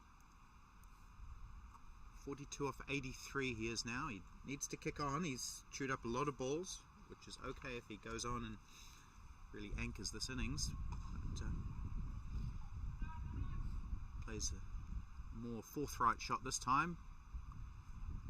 slightly aerial and just to the left of Jason Campbell in his follow through. Joe Singer also striking at under 50, 20 off 44.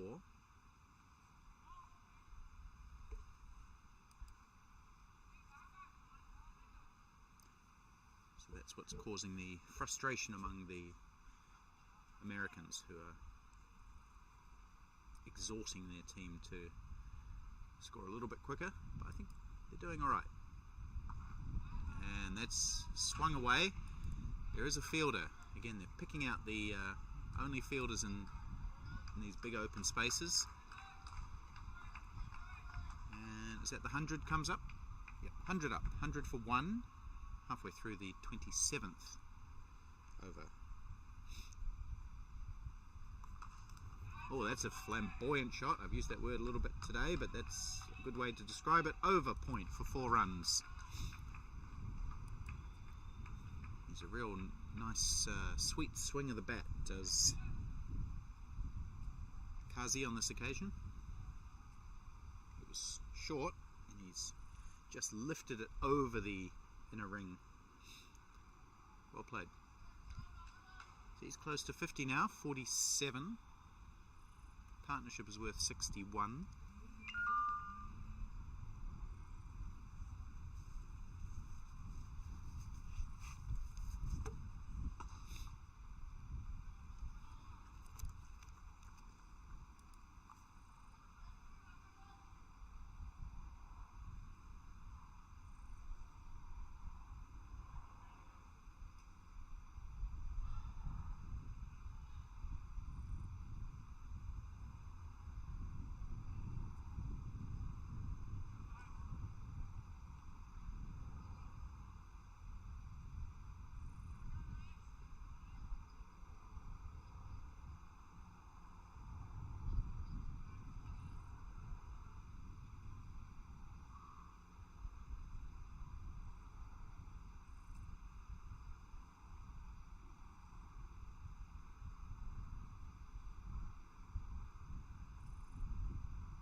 No sign of Richard Petrie at the bowling crease. He's doing some dance moves at short third man, which are doubling as warm-ups, I think.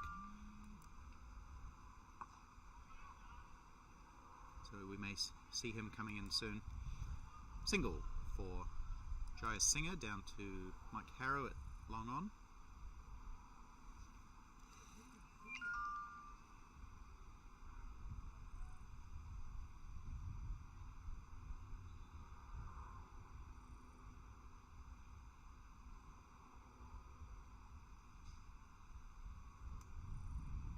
Nuttall pulls out of his bowling action there. He did that against South Africa once. I don't think there's any danger of a mankad, but may have had some other reason for pulling out. We have seen a couple of mankads at this tournament. Well, one that I can remember, the West Indies did one.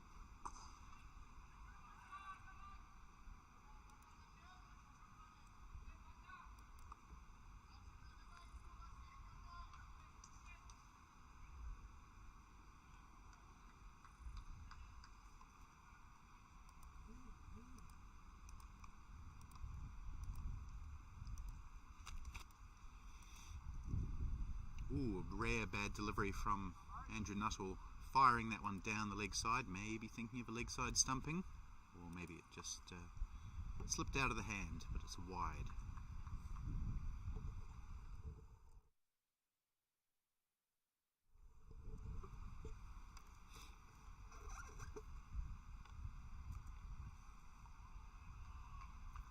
And then nice comeback, tossed up outside the off stump.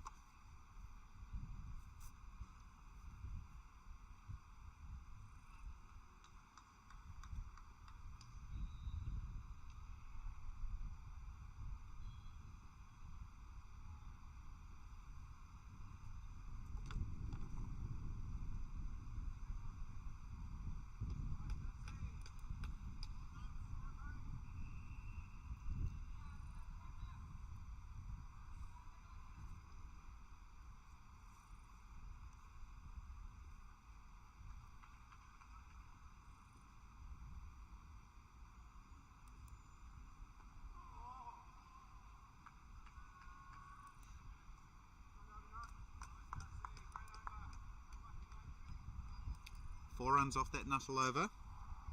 He's gotten in for 5 from 3, and he's come on just at the right time. The Americans were already slowed down, and they were just looking to pick up their run rate, but then Nuttall has made that very difficult for them to do, bowling economically. Richard Petrie is going to have a bowl from the ocean end.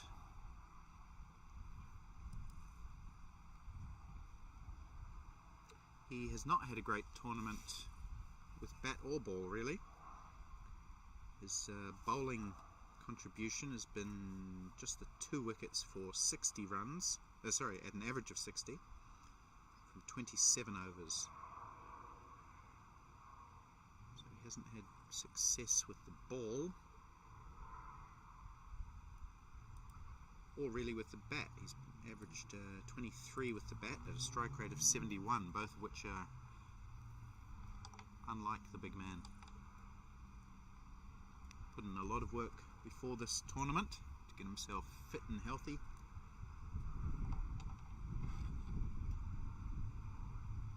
But hasn't quite been the leading light in the New Zealand team that he so often is. He's got a chance here to finish with a bang for New Zealand.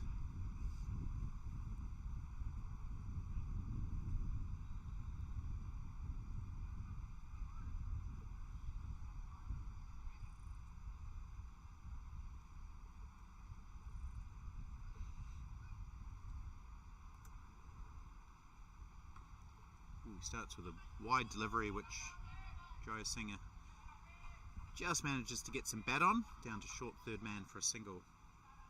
So it's been an up and down tournament for New Zealand. They started off beautifully, thumping Zimbabwe by 225 runs, scoring 308 and dismissing Zimbabwe for just 83, and followed that up with a loss to Sri Lanka by 16 runs. Dab down for a single.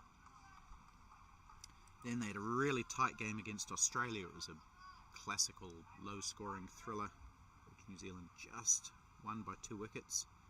Then another comprehensive performance against the West Indies, winning by 8 wickets. And then a loss to the USA. And then another comprehensive win against Canada. That's driven in the air. There's protection out there. Dean Askew at long off, but they take 2.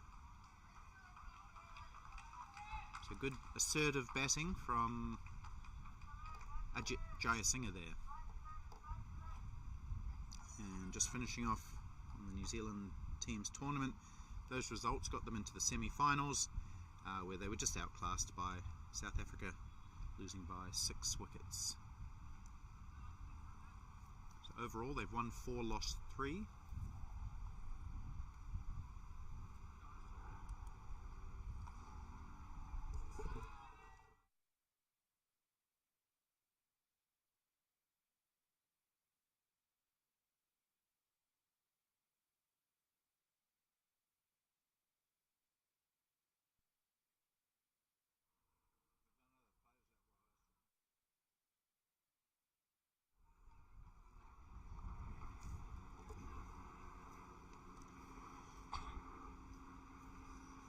So my eyesight's not good enough to see the names on the gun.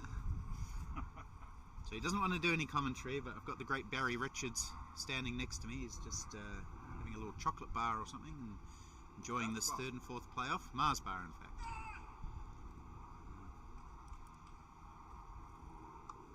Barry, would you just care to give us 20 seconds of your thoughts on the match so far? Come a little bit closer to me over here.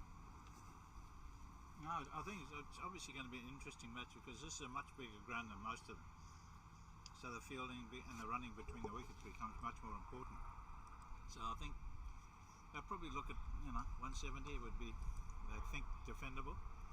And I think New Zealand probably think they can get that. So all in all, building up for a nice finale. Did you have a chance to look at the wicket earlier? No, I didn't really, but it doesn't look like it's got any terrors in it. Probably a little on the slow side, and there's nothing that would frighten anybody. I haven't seen a lot of turns, so pretty good wicket all in all.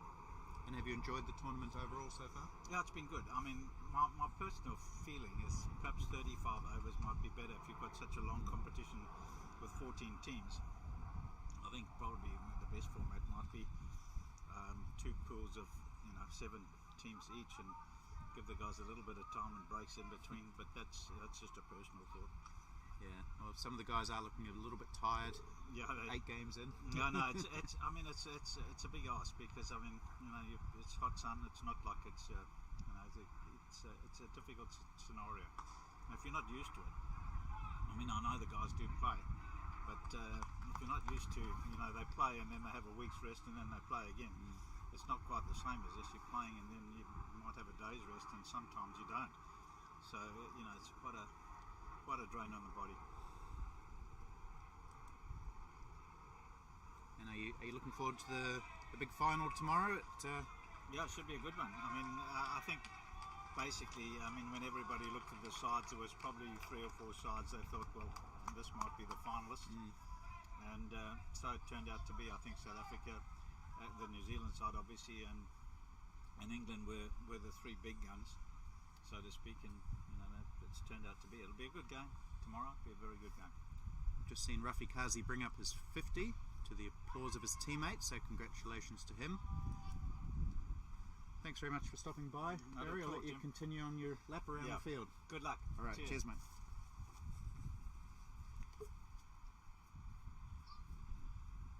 Barry Richards, of course, one of the greatest batsmen of all time. He's just see Jai Singh squirt that one down to third man, and it's been picked up inside the boundary. So the Americans definitely trying to put the pedal down a little bit. Barry Richards, absolute legend of world cricket. He's an ambassador for this tournament. He, Mike Proctor and Omar Henry are the 3 ambassadors, and they've been at all the games. Well, not all the games, but as many as they can. And really nice guy to talk to, Barry. Lives down in Neisner, which I want to say is about 4 or 5 hours drive from here, maybe. Neisner? Yeah, down in the really nice part of South Africa. So he lives there. He's come up for this tournament.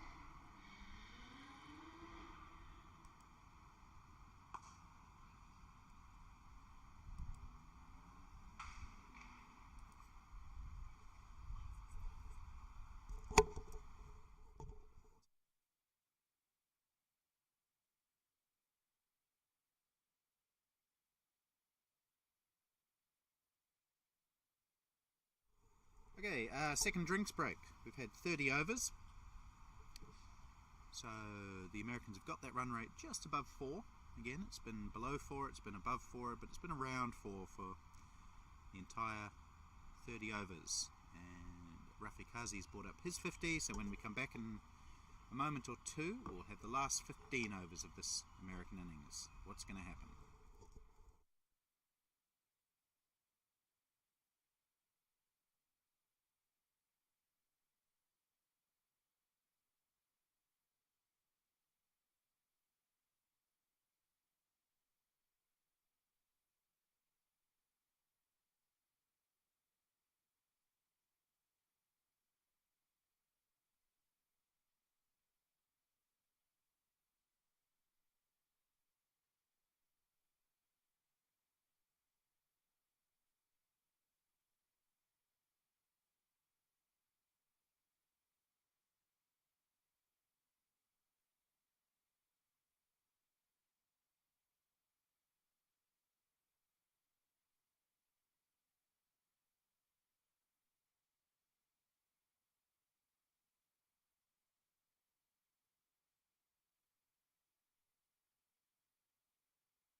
Last 15 overs, just about to get underway.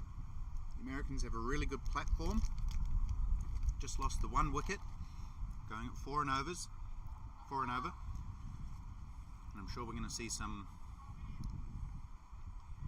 action in these last 15. They've got a really good base to kick on and try and get over 200. We heard Barry Richards a couple of moments ago thinking that something like 190, 180 would be a good score. I think the Americans would like to get well above that with 9 wickets in hand.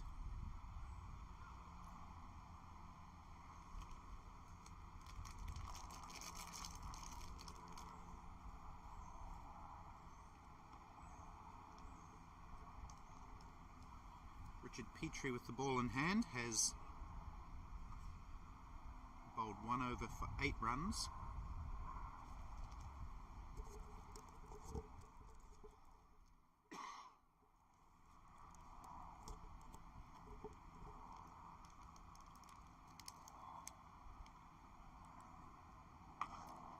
And indeed, straight into it, the Americans. Beautiful shot from Rafi Kazi.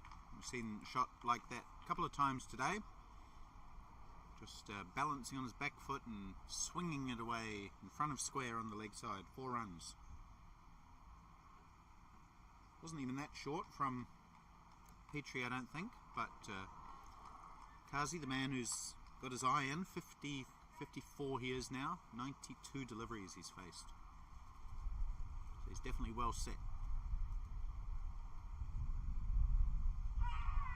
Shout for LBW, he's given this time. It's about only the second shout for LBW we've had in the match. Petrie pitching it up, Kazi trying to swing the ball away. Adjudged LBW, New Zealand get their 2nd wicket. No, he wasn't trying to swing it away, in fact, I apologise, he was just trying to push it into the offside. And just struck him on the pad, looked to be adjacent. I think he was trying to hit it a little bit too fine, trying to guide it down to 3rd man, and struck on the pad. So that's the end of that partnership, which was a good one for the Americans. 80 odd runs. And a good innings from the American opener. Rafi Kazi comes to an end with his score on 54.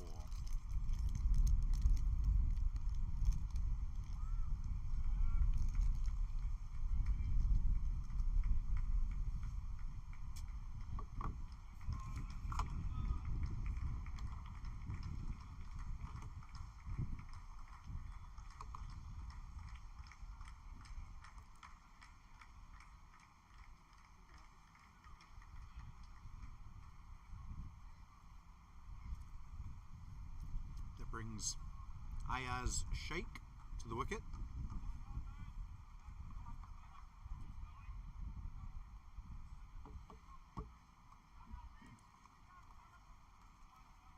He hasn't done much with the bat in this tournament.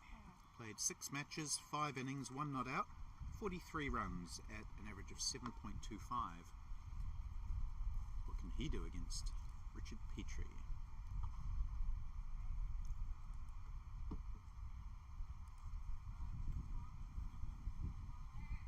Highest score of 16 for Sheikh.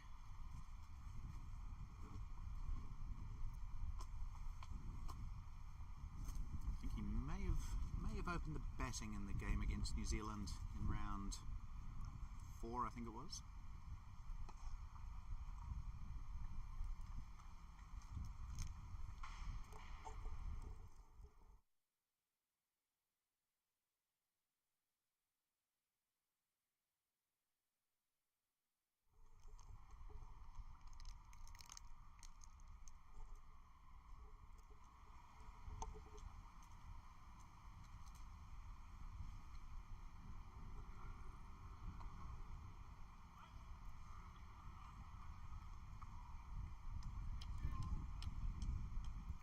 Run scoring not looking terribly easy on this wicket.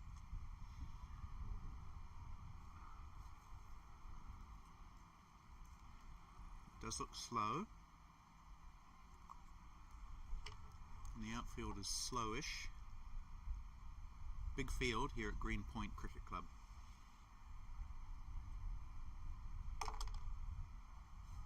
Oh, that's a nice delivery, swinging away from the new batsman Sheikh, who doesn't have his iron yet. He just prods at it through to keeper Mason Robinson.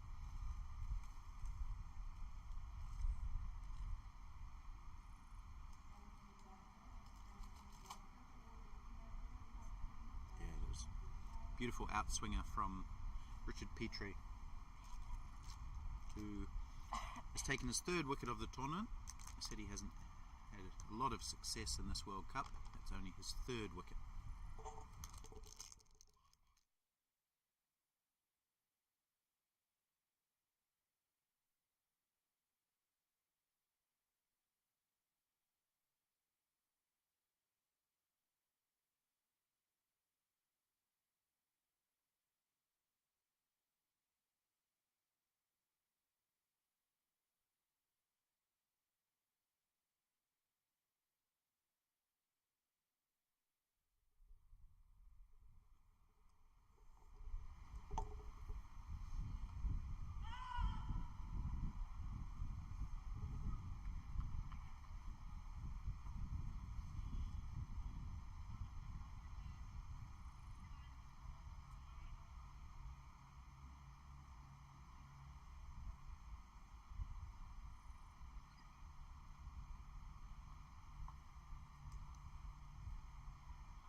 Again, the Americans finding it hard to get Andrew Nuttall away.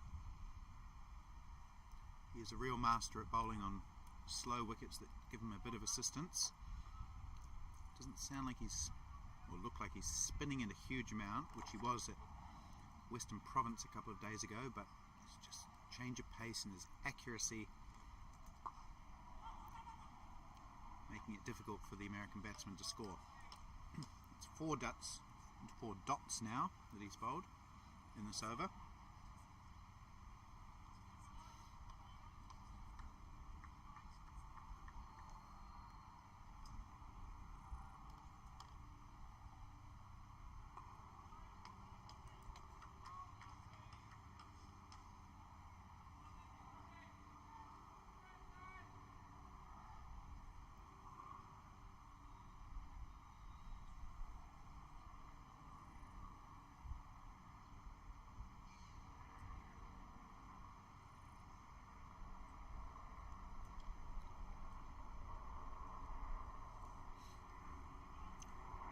He's bowled a maiden over. At this stage of the innings, that's fantastic for New Zealand.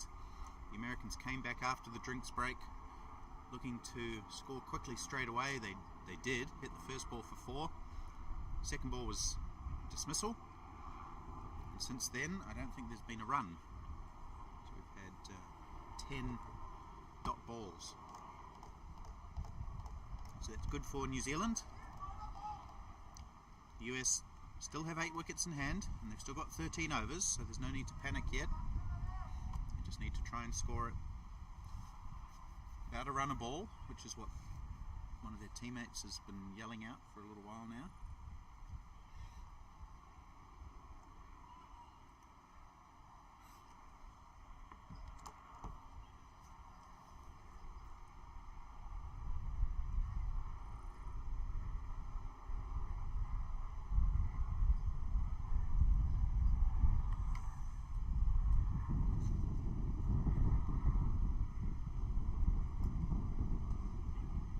They do take a run.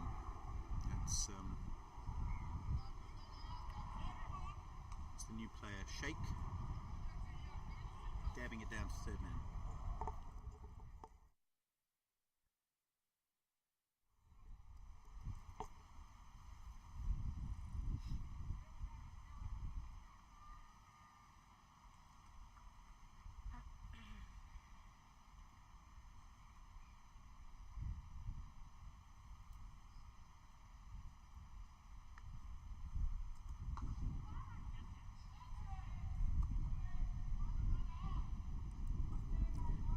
American team want. Just a few quick singles and then maybe the odd boundary as well.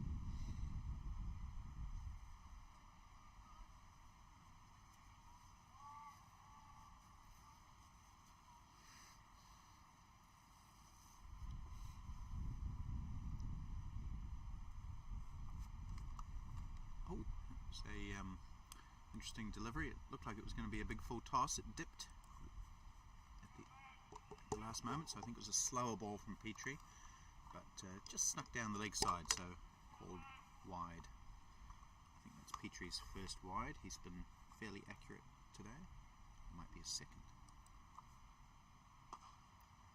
Bowls the same delivery again. The line is better, but it's a low full toss. No run.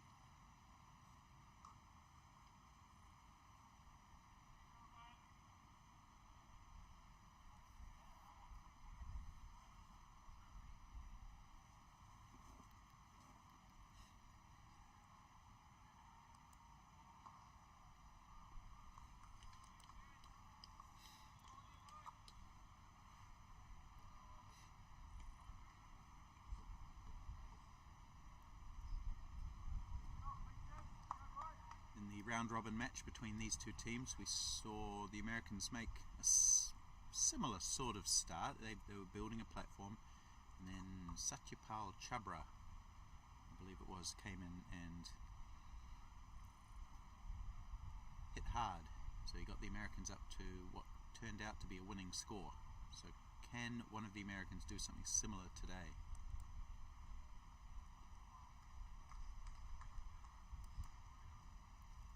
Sure if Chabra's actually in the lineup. Doesn't look like he is. No Sajid Fernando today either. So someone else is going to have to do that job today.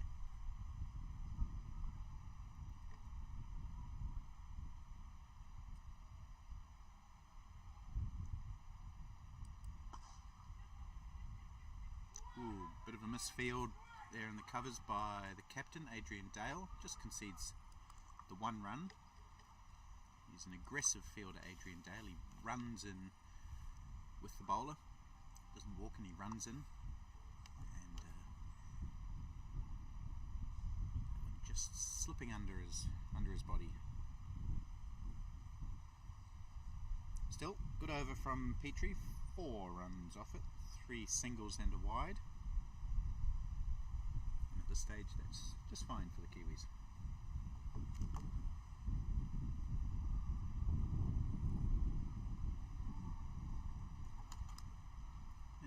Checked on the other games for a little while. Zimbabwe against Pakistan. Zimbabwe doing well. 152 for 3 they are. Runs to Stuart Carlisle, Kelly Bennett. They both got 40s.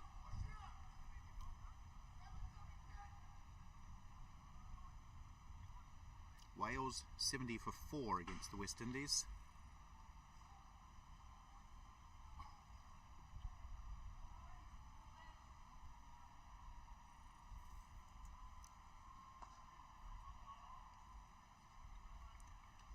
Sri Lanka playing off for 9th and 10th against India are 178 for 6.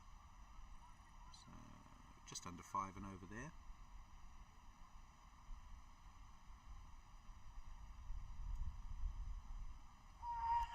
Big shout for... Oh, he's bowled him. Andrew Nuttall does have a habit of appealing for bowls, which you obviously don't need to do. And that one has bowled the batsman around his legs. So Ayaz Sheikh trying to whack it away on the leg side. Has been bowled around his legs, and Andrew Nuttall turning to ask the umpire if that was out. Didn't need to. It is. So Nuttall takes his first wicket. Good reward for him. He's been really good today, as he always is.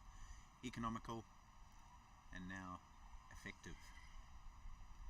The Americans lose their 3rd wicket and their 2nd since the drinks break. They're now 129 for 3.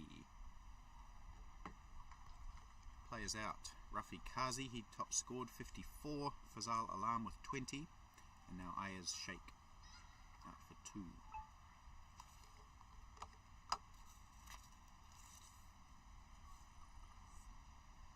Just quickly going through those remaining games. I think this is the 11th, 12th playoff. UAE versus Canada. UAE 145 for 4.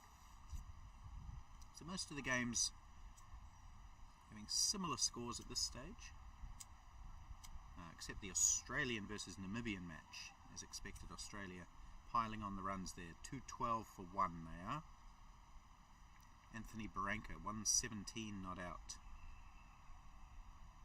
Might be heading towards the highest score of the tournament, which I think is somewhere in the 120s. Anyway, here's Nuttall continuing to the new batsman, Syed Shahanawaz.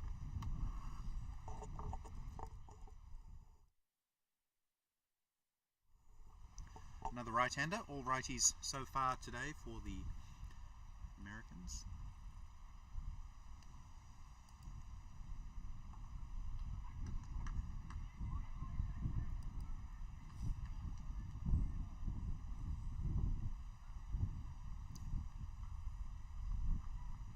Syed Shahanawaz, another member of the American team without a great batting record in this tournament. He's just played the 2 innings, 13 runs. So he hasn't had a lot of batting in the tournament. And he's facing the great Andrew Nuttall, one of the leading wicket takers at Over-50s international level. By far the leading wicket taker in New Zealand domestic Over-50s cricket. And still going strong at the age of 65. Finishes his 6th over. He's got 1 for 10. Typically miserly.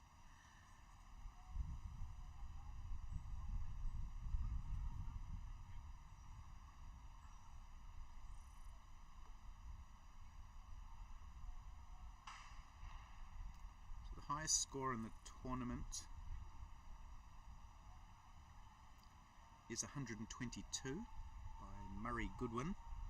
So it looks like Anthony Barranca might knock Goodwin off his perch. And Goodwin not playing today for Zimbabwe in their playoff match, so I think he may have gone home. He lives in Australia. I think he may have headed back there with Zimbabwe out of contention for the big prize.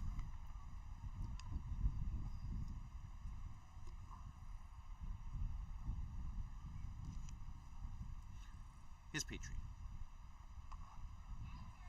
That one's hit away nicely, and that's going to go for 4. So again, Petrie just dropping a wee bit short, and every time he's done that, just about, the Americans have been ready.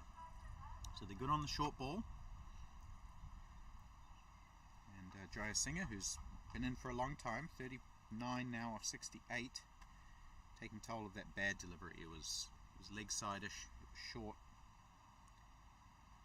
and there's no fielders within cooey of that one, so easy pickings. He's been fairly expensive by the context of this match, and 1 for 20 3.1 balls. Overs, sorry.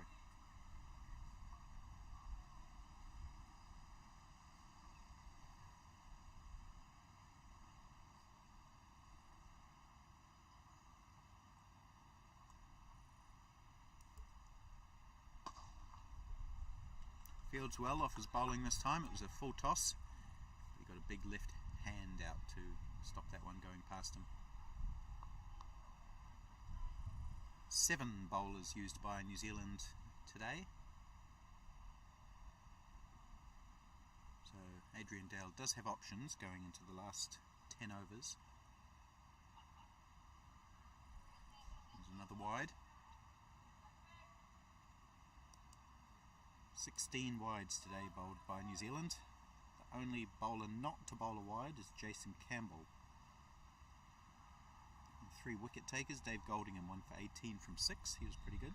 Andrew Nuttall 1 for 10 from 6, and Petrie is bowling now. That probably would have been a wide as well if the batsman had left it, but he hit it quietly into the offside.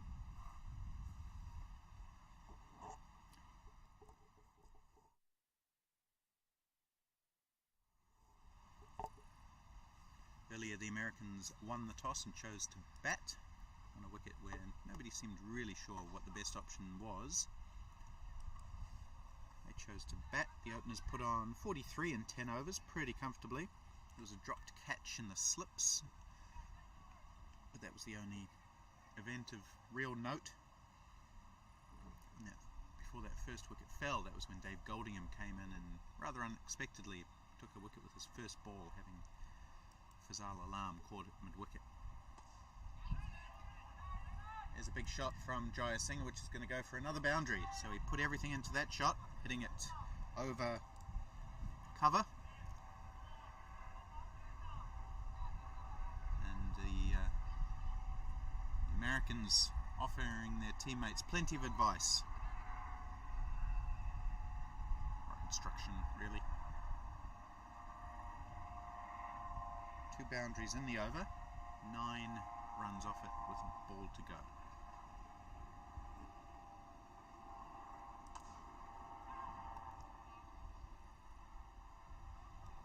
And a dot ball to finish. So following that first wicket, which was that of Fazal Alam, that brought Ajit Jayasinghe to the wicket, he's still in, to join Rafe Kazi, and those two put on 82 in 20 overs, so they didn't really push the scoring on as much as one thought they might. They scored those 82 runs, but it took them 20 overs, so that's 4 and over. And that took them right through to the drinks break. They were still 1 down at drinks. It was 121 for 1. After the drinks break, Rafi Kazi hit the first ball for 4 and was LBW to the second ball for 54. LBW Petrie. Ayaz Sheikh came in, scored 2 off 11. He was tied down by Andrew Nuttall, who then bowled him for 2 around his legs. That was the last wicket to fall. The score at 129. These two have added the 9 runs that came off that last Richard Petrie over. So Jayasinghe is now 43 off 73. And Syed Shahanawaz has got himself off the mark with 2.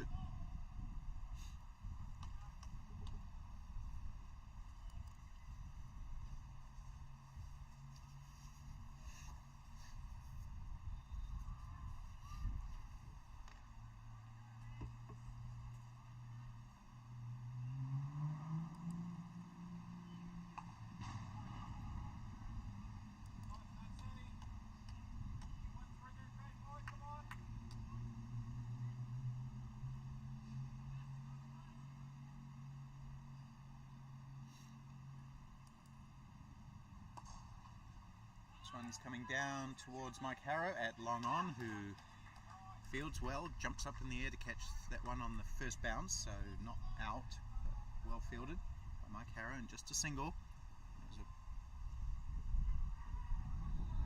a good strong hit from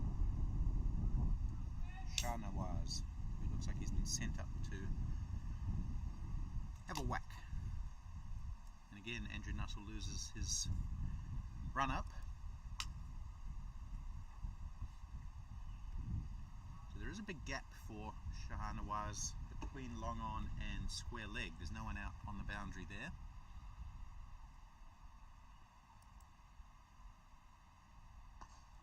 In fact, it looks like Nuttall only has the 3 fielders out, long off, long on and square leg. He has allowed 5 out at this point in the innings, but because he's bowling so well, he's chosen to keep his fielders inside the ring.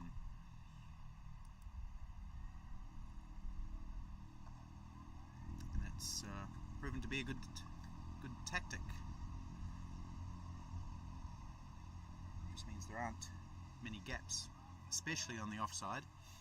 1, 2, 3, 4, 5 New Zealand fielders hunting in there from short third man round to mid-off. He does find a gap on the offside though this time. Just slices it, or square drives it past backward point. Take 1, 2, sorry, to end the over. 5 runs off that Nuttall over. The Americans are 143 for 3. 36 overs gone, that means there's 9 left. If the USA can score 7 and over from here, that would take them up over 200.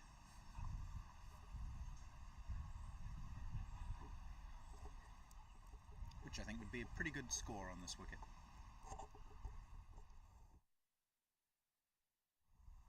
There has been one match in this tournament at this ground already. That was the USA against another team that I just can't remember. We've had 50 odd games in the tournament, but I believe the scores were around 190 in that game. Might have been the USA who played here.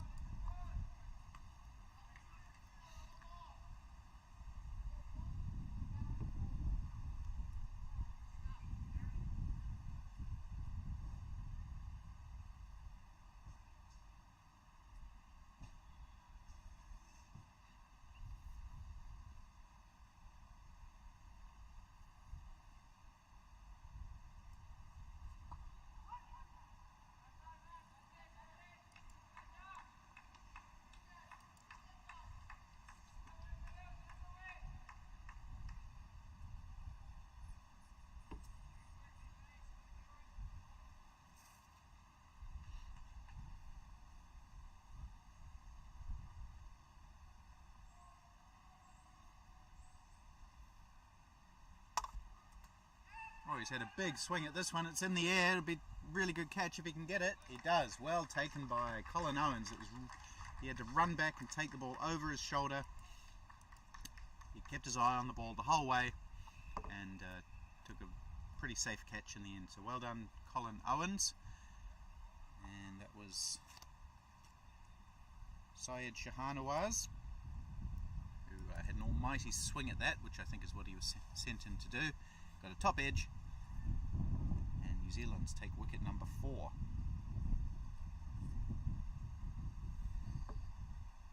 Colin Owens just clutching that one to his chest. Those are the sort of catches that can very easily bobble out. So well held by the Wellingtonian. 4 wickets down for West Indies now. 140. West Indies. What am I talking about? USA. 145 for 4.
Okay, we've got Sanjeeva Weerasinghe batting at 6 for the US.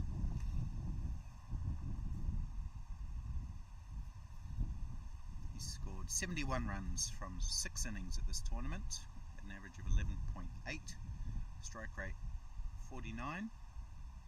So those stats don't suggest that he's going to get the Americans up to 200, but you never know.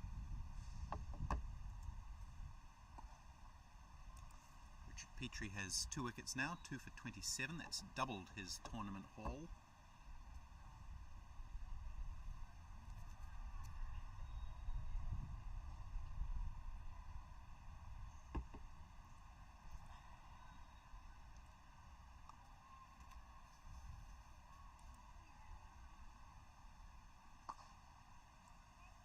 He's off the mark straight away. Well, off his second delivery, and he'll take 2 down to wide of long off. Well, they might get a third here. That's pretty poor from Mason Robinson, the wicketkeeper. And the throw came in. By the time it got to Robinson, it was rolling pretty slowly, but he let it go through his legs. The Americans were alert to it. Andrew Nuttall had to tidy up.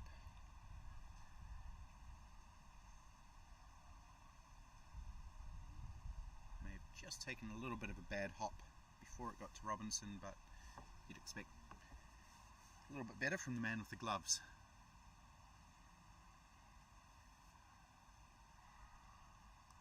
The pitch is quite worn, especially where the batsman's standing.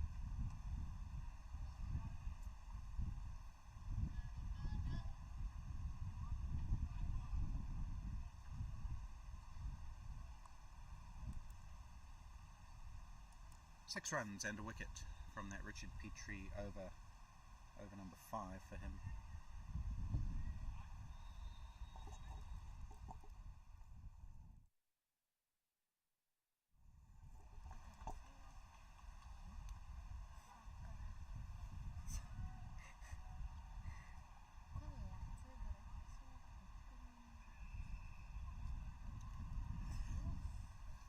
Andrew Nuttall has 2 overs left, so he could bowl overs number 38 and 40. 1 for 15 he's taken. He's been outstanding. Just going at 2.14 and over.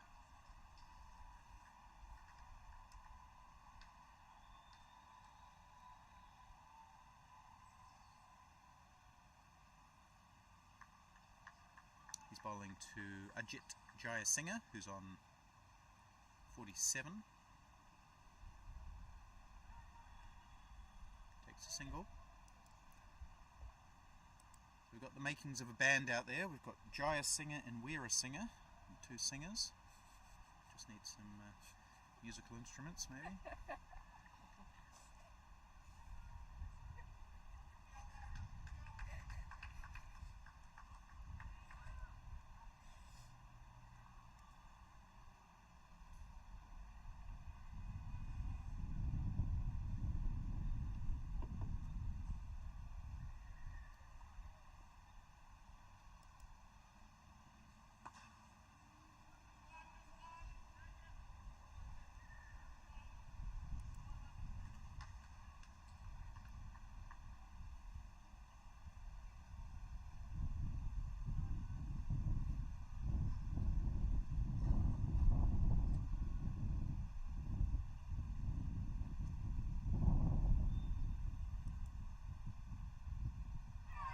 That's a great delivery. It's come in with the arm.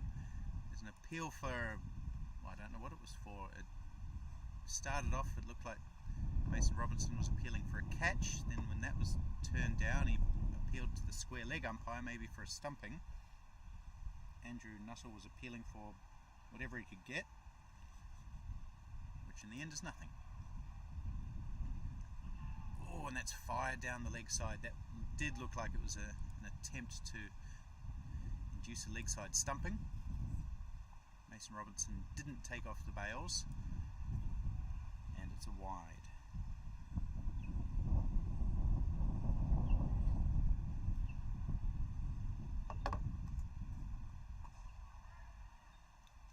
Quick single, and that's good running. They just went straight away, the Americans, and even though Robbie Frew was attacking the ball at cover, he couldn't fire it in before they had completed that run. Good batting.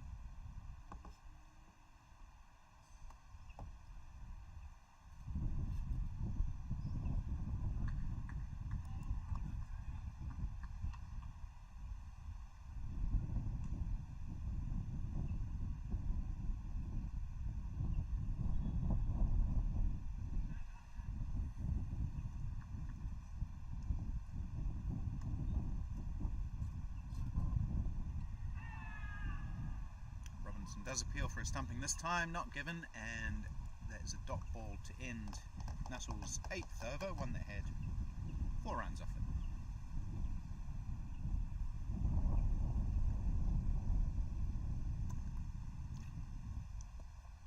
overs, 1 for 19 for Andrew Nuttall, a very typical bowling analysis for the Cantabrian, who is also a member of the New Zealand Over-50s side, which made the final of the World Cup in Australia last year.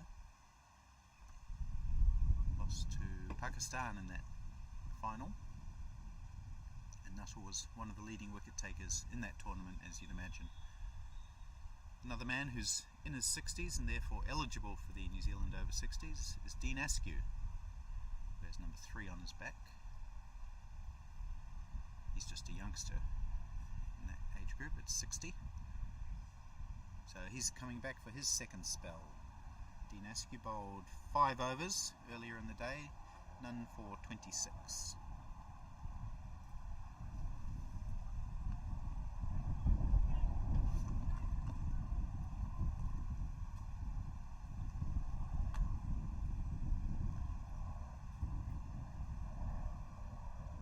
Seven overs to go in this innings. Cut straight to Robbie Frew, no run. Good work by the man at backward point, Robbie Frew. So the Americans haven't been able to get that run rate up. It's still just at 4, which is where it's been since the 9th over, more or less. It's never gone above about 4.2 and never gone below 3.8. So run scoring not easy.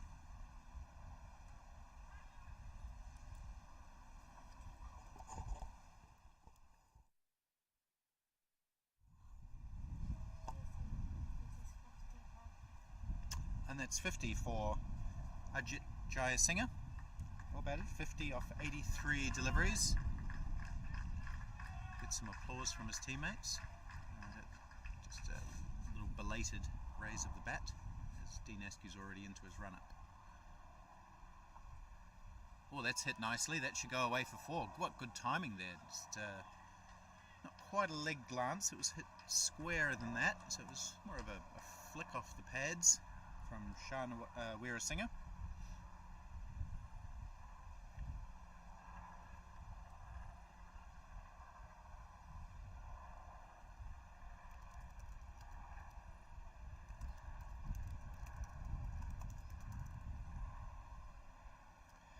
So Sanjeeva Weerasinghe has played first-class cricket. Played a test match, in fact. So he's an international cricketer. Played 1 test match, 44 first-class matches, and he's just picked up another boundary. So showing some international class there with 2 flicks off his pads. Well batted. I was saying that his tournament record isn't great, and it's not. He's got some good pedigree. More of a bowler at first class level. Took 103 wickets at 24, but he does have a first class century to his name and a test match, which was against India in 1985.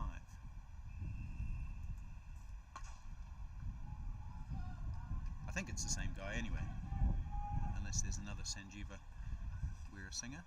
Actually, there might be one who played for Sri Lanka in the Tri-Series. So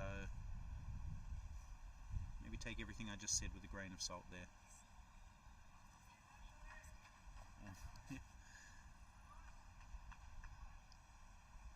Anyway, we'll worry about all that later, or maybe not at all.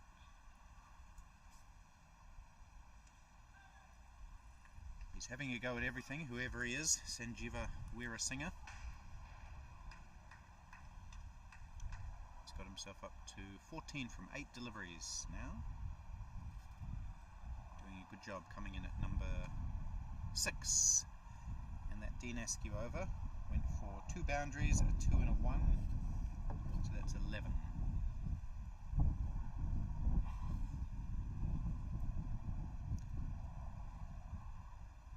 United States of America now have 6 overs to get as many as they can. If they can score at 6 and over, they'll find themselves at 200.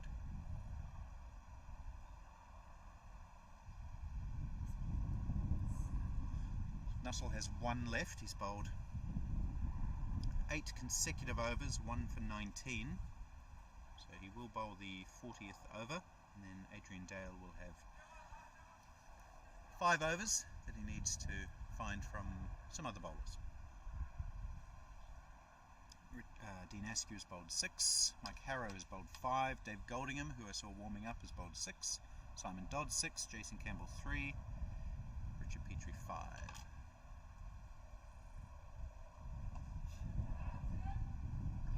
Drop and run again from Jaya Singer.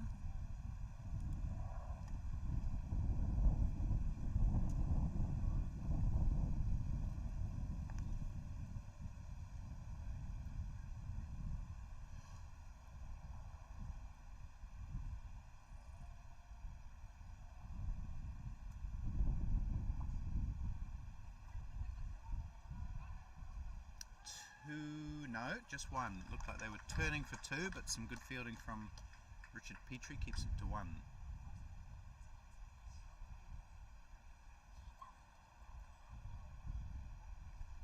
So I'm not sure how many viewers we have back home in New Zealand. It's midnight, almost midnight there. Maybe staying up late on a Sunday night. And maybe some of our American friends have woken up and tuned in. Oh, it's spun away, but well adjusted by Jaya Singer. I also believe that all of the matches in this tournament are being fed through to an Indian TV channel. So there's some Indians watching the game back in India. Namaste to you. And he's been bowled. That was Weera Singer having a big swinger at that one and missing and finding his off bail removed. So bright, breezy innings for Sanjeeva Weera Singer. He's got a 15 off 11, but he's been bowled now by Nuttall, who's taken his 2nd wicket. And it's good reward for Nuttall. Here's an analysis that Richie Benno would be proud of. 2 for 22.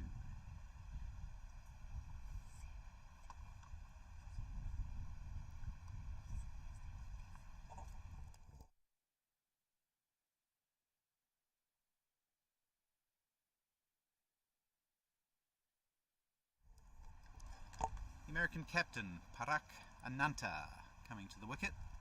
We were just speaking about our Indian viewers a moment before. Parak, born in India, moved to the United States, I believe, when he decided to pursue his medical studies, and he now lives in Boston, Massachusetts. He's the captain of the United States team, and he's been a real driver for the development of Masters cricket USA. He's done a fantastic job in both regards, actually, captaining the side and developing Masters cricket at 40s, 50s and 60s age groups. Played for India at the last Over-50s World Cup. The USA didn't have a team at that point, but he went off and put one together.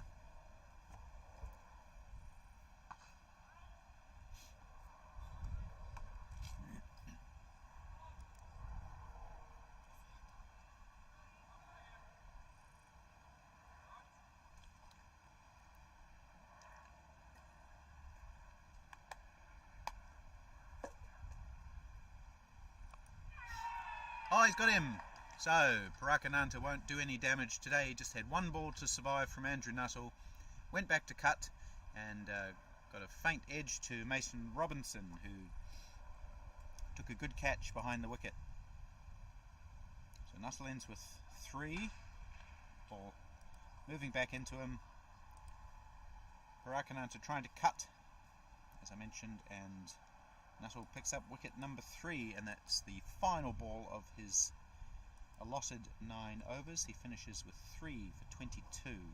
Great analysis for the great man, Andrew Nuttall. So So Parakananta's stay is a brief one, just 2 deliveries, and the Americans lose their 6th wicket.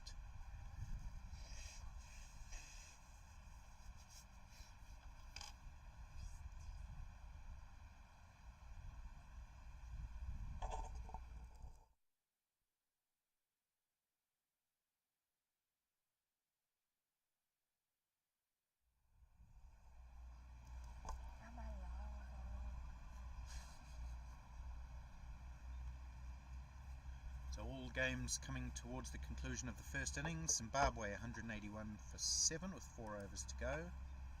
Wales 125 for 7. They've fallen away a bit against the West Indies. Sri Lanka 199 all out against India. UAE 165 for 8 against Canada, and Australia, as I mentioned, the exception there, 257 for 4, and they've still got 4 overs to go. Anthony Barranca didn't break the record for the highest score at this tournament. He was out for 118. We've got Dave Goldingham back into the attack now for New Zealand. And the new batsman is Chintan Patel,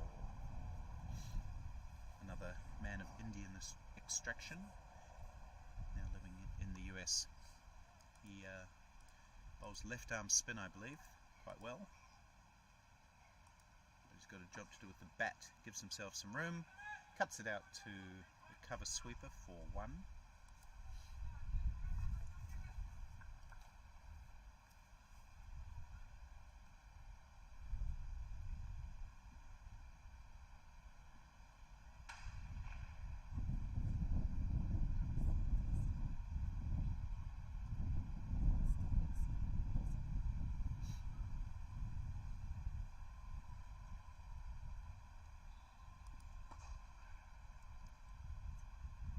Down to long off for a single.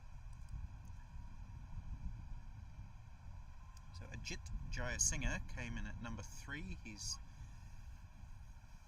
remained steady while wickets around him have fallen. There's been 5 wickets since the last drinks break. That was 10 overs ago. It's through the gap at backward point just for 2. Mike Harrow chases after it. Well, they might come back for 3. In fact, they will. That's great running.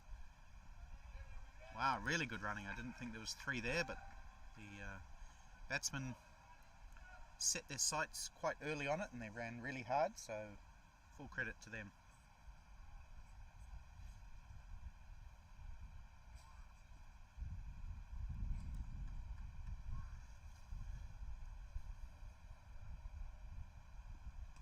Ooh, that one appeared to keep a little bit low from Goldingham.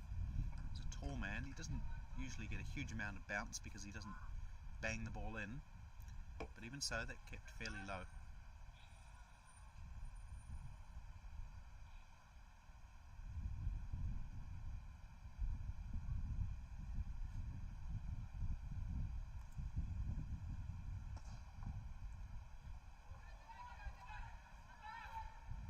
It's good cricket. It's been well driven. There was a good attempt to field it by Goldingham.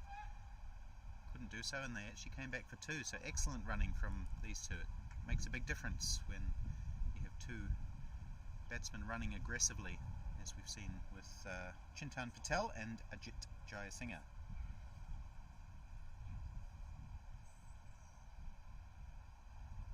So 41 overs gone. That means there's 4 overs to go. United States 174 for 6. If they're looking at that 200 runs as a target, that means they need 26 runs off the last 4. They have got their run rate up slightly, up to 4.2.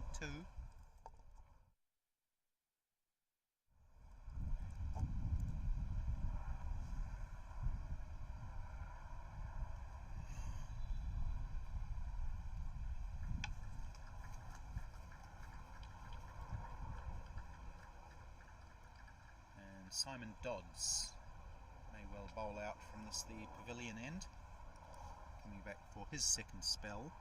His first spell wasn't bad, 6 overs, none for 22.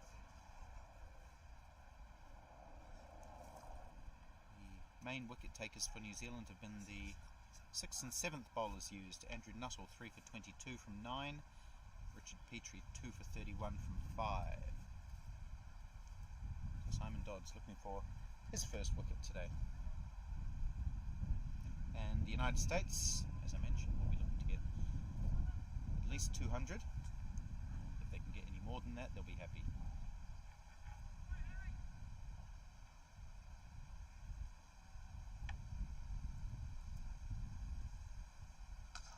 Oh, Dodd starts with a big full toss, which has been slammed away for 4 runs. No, it's a no ball in fact, which has gone for 6. So no ball for height, I think. And it's been slammed away over mid-wicket for 6 runs. Excellent shot. He's still got to hit those. And that was Jayasinghe, the well-set batsman. So very poor start from Simon Dodds. He often starts with a loosener or two, and that was the loosest of looseners.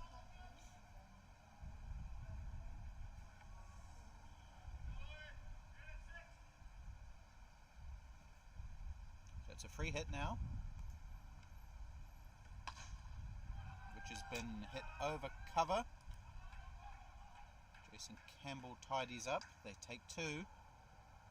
So this is similar to what happened in the round robin match between New Zealand and the USA. The last 4 or 5 overs were very expensive for New Zealand, and that was the difference. So again, the Americans have set that platform. They were a little conservative early on. But now, if they can do some real damage in the last 4 overs, they could get a score over 210 even, or maybe close to the 222 that they scored in the first match. There's a chance of a catch. It'll be a good effort.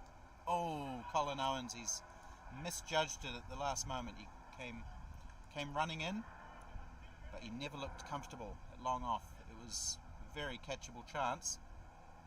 And Colin Owens, usually a very reliable fielder, let that one slip through his hands. Actually did well to stop it going for 4. But 2 runs scored and another drop catch for New Zealand. Tiredness showing through. That's some good fielding though from Richard Petrie. Can't stop one.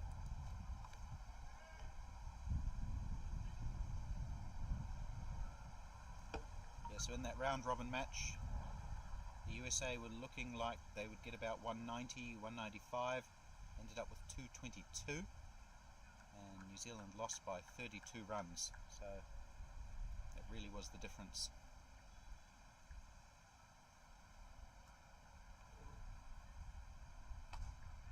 That's a good delivery, nice and full, but it's jammed out by Chintan Patel, and they take 2 more.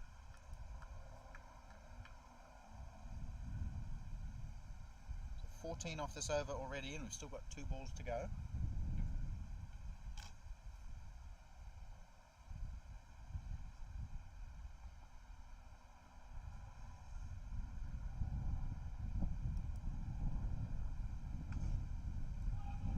There'll be more runs here. This one's gone down the leg side for wides, and it's going to be 5 of them, so this is a terrible over from Simon Dodds from a New Zealand perspective.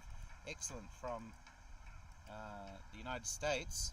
We've had a no ball which was hit for 6, a free hit which went for 2, and now we've seen the ball sprayed down the leg side, gone for 5 wides. So I think we're up to about 16 or 17 off this over.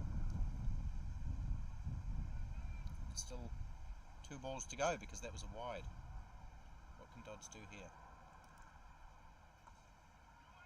More runs. It's gone fine. They'll take 2 more. So the Americans, they're nearly at that 200 mark. Earlier than expected. And this is not good from Simon Dodds. He's trying to bowl Yorkers, but he hasn't landed one yet in this over. I'd be really surprised if he does get another over.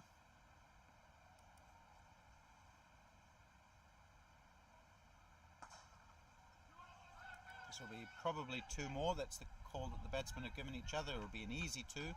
As the fielders somehow run into each other, that's a bit silly. They had about 10 or 15 seconds to work out who was going to go for that ball. In the end, they both did. So, a little bit sloppy from the Kiwis in these last few overs.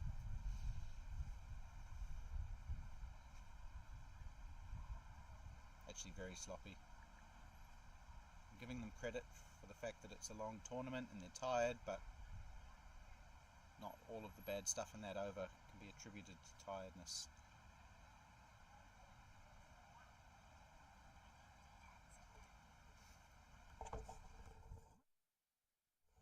"23 runs coming off that Simon Dodds over, and that's really swung things around for the Americans, who are now going at 4.7 and over.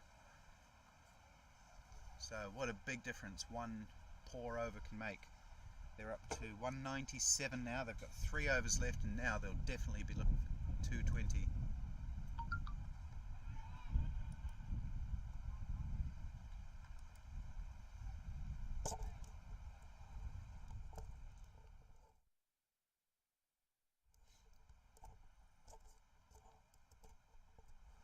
Jaya Singh's up to 67 from 92. Patel 9 off 6.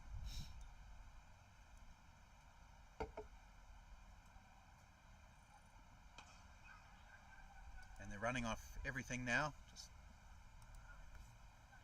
taking one more, tapped into the covers. So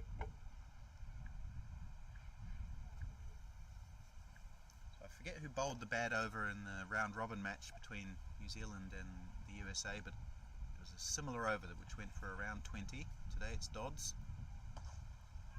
This is a chance of a catch, should be taken. Petrie settles himself under it, takes it.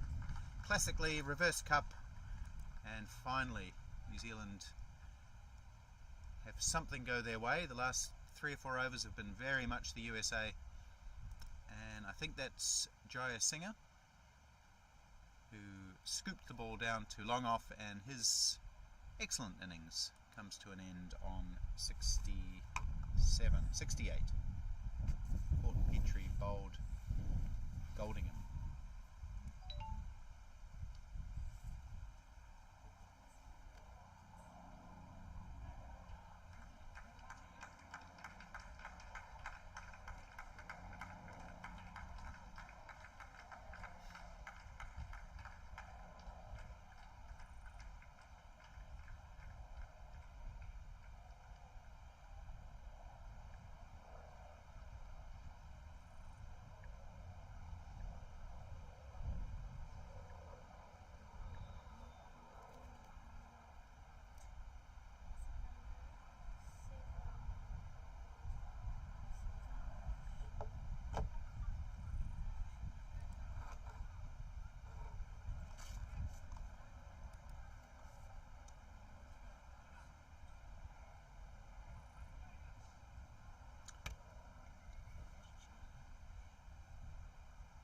New batsman, Mohsin Khan. Can't get off the mark. So will that wicket help stem the tide? Or will that huge previous over just give them the momentum the Americans need? He's Goldingham to Mohsin with a big high backlift. Still can't get off the mark. Amazing what a difference a wicket does make. 3 dot balls now if you include the wicket. And just think if Colin Owens had taken that chance in the previous over, which was very similar in terms of difficulty to the one that Richard Petrie pouched. Big baseball backlift for Mohsin Khan. He goes straight.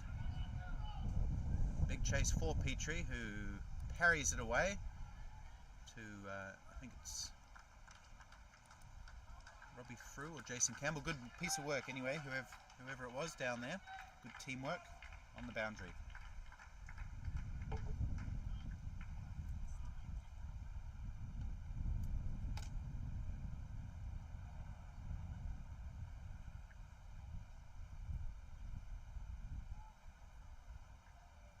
the 200 is up now for the Americans, 2:01 for 7. So it's been pretty action-packed in the last 15-20 minutes. Unsurprisingly, Simon Dodds has been yanked from the attack after that 23 run over, and Mike Harrow is coming back into the attack now.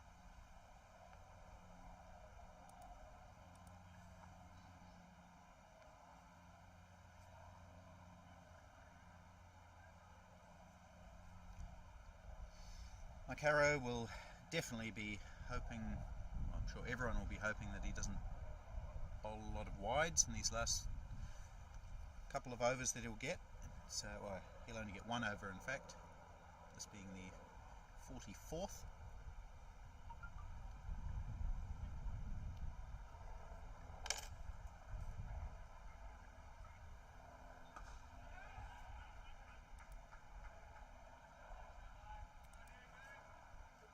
So the US could still look for somewhere between 210 and 220, which I think they'll be pretty happy with. We saw Andrew Nuttall putting the brakes on, and the Americans have a lot of spinners who can bowl similarly to Nuttall. So that's going to be the key, how the New Zealand batsmen chase against spin. This match following a very similar pattern to the round-robin encounter between the two teams. The Americans building a base and then exploding a little bit towards the end. And then what happened in that match is that New Zealand were really tied down by the American spinners on a slow, low wicket. So the wicket may be the key in the second innings, and the American spinners.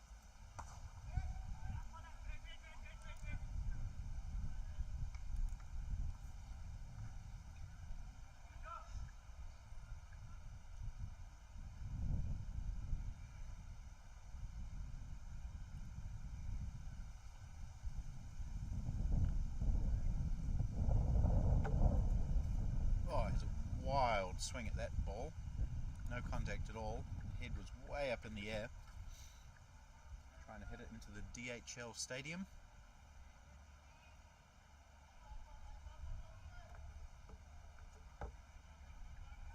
This is Mohsin Khan, who we'll see with the ball later.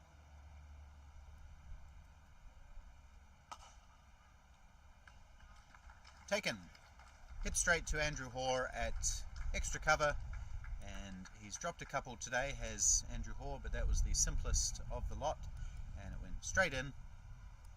So Mike Harrow gets some reward finally after best part of 6 overs. He has Mohsin Khan caught. Hoare bowled Harrow. So the two HAR players for New Zealand combining, and the United States lose their 8th.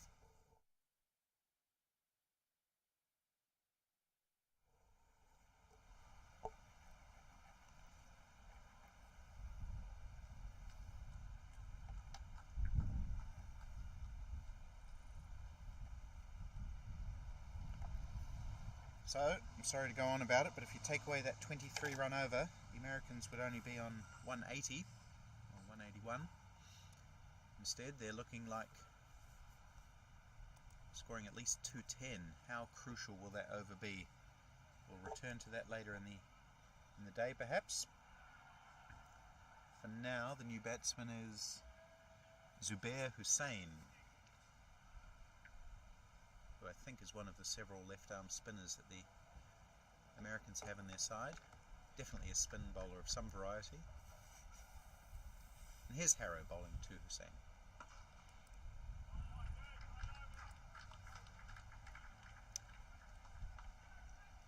It was a good over for Mike Harrow, 1 wicket and 3 runs coming off it.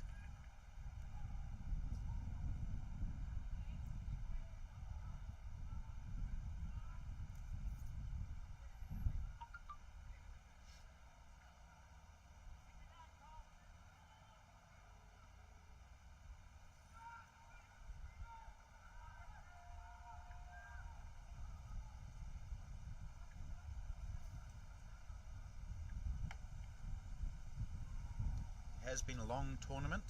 This is the 8th match that each team is playing. some minor adjustments to that due to weather in terms of the full allotment of overs, but otherwise all the 45 over games have been played to their conclusion. So some tired bodies out there. Hold him! Batsman giving himself room, and Dave Goldingham bowls full and straight. The off bail only comes off, I believe, and Dave Goldingham picks up wicket number 3. Well done for him, well deserved. That was Chintan Patel giving himself room, and yeah, just the off bail getting knocked off. So things turning around nicely for Dave Goldingham, the Wellingtonian.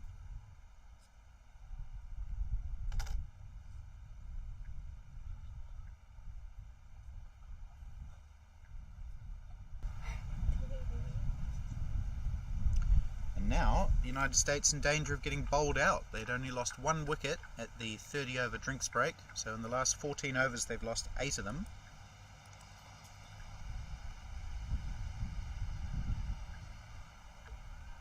And they've got 5 balls left to either survive or thrive.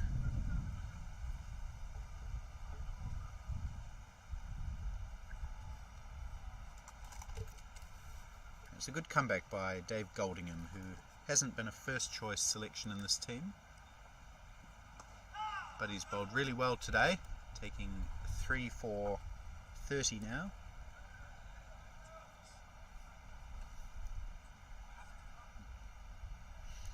And he's now taken 6 wickets at 20.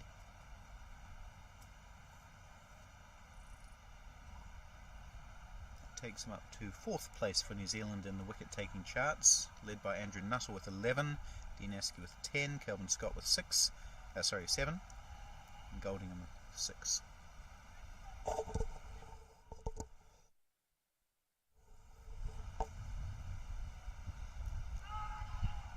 Shout for LBW, but it was going down leg, and there will be a leg bye. Oh, did he hit it? Okay. Looked like a leg bye, but no signal.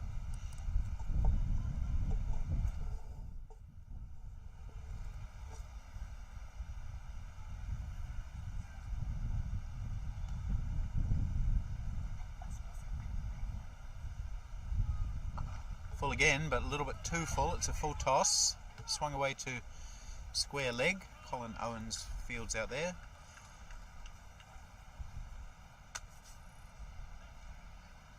So we've got 2 balls left in the USA innings, and they've got themselves up to 206, so they won't get the 220, but a couple of lusty blows here could get them over 210, which will definitely be a competitive score. No, great bowling though by Goldingham. Yorker length outside the off stump. The batsman can't get bat on it. Through to Mason Robinson.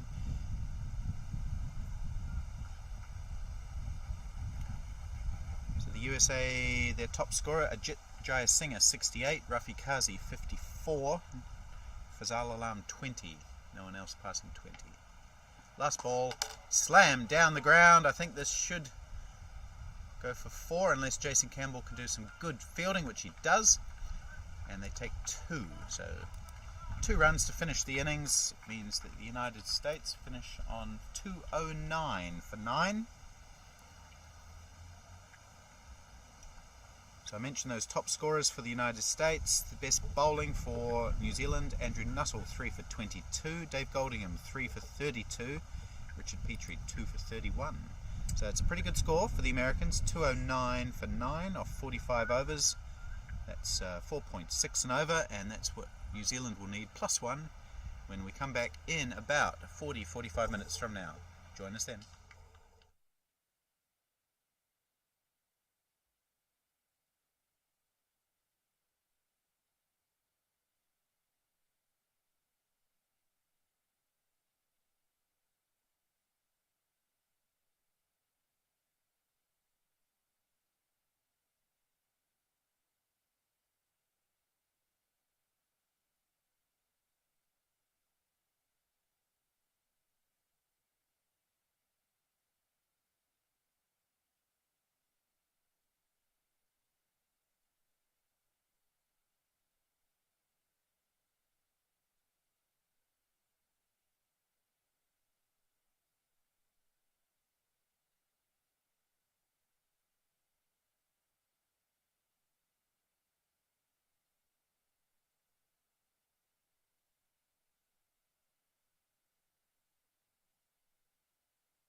Welcome back to Green Point Cricket Club in Cape Town for the fourth playoff between the United States of America and New Zealand. New Zealand just about to start their chase of, what are we chasing? 209 to win this game. Okay, 210 to win. Richard Petrie and Andrew Hoare opening up as they've done on several occasions in this tournament for New Zealand, and Mohsin Khan has the ball in hand, number 7 for the USA. Here we go. Oh, swing in. Big shout for LBW. You could see even from this angle that that's swung in quite nicely.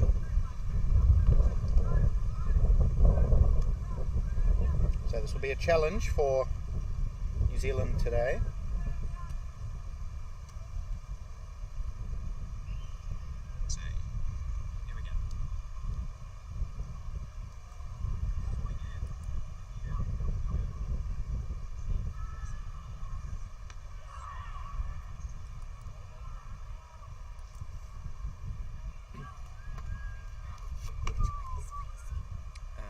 Richard Petrie.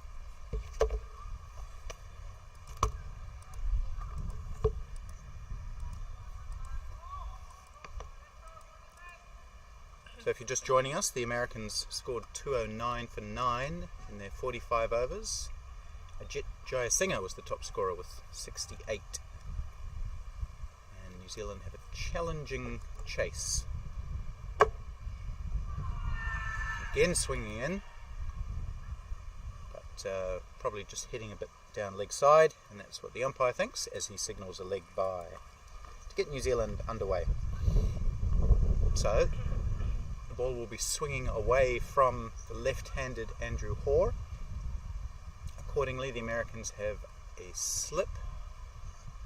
Thought they might have had more than one slip. Looks like he's getting quite a bit of swing. He's a wide slip. Andrew Hoare, oh here we go, there's a gully coming in as well. Andrew Hoare, New Zealand's leading run scorer in the tournament. And it does swing away from Andrew Hoare, and he slices it out to point.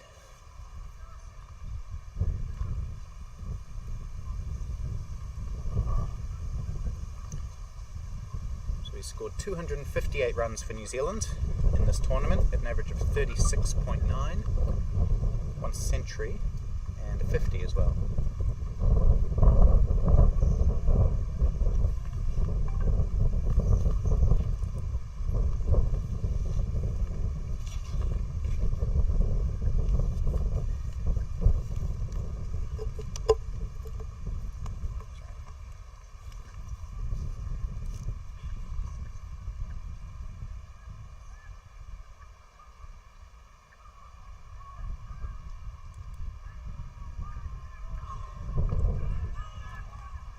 Well, it's all action here. Andrew Hoare swinging at that one. The ball swinging past his outside edge into the hands of the keeper as a shy at the stumps. Hits them. Not out. So, an eventful first over that only concedes 1 run comes to an end.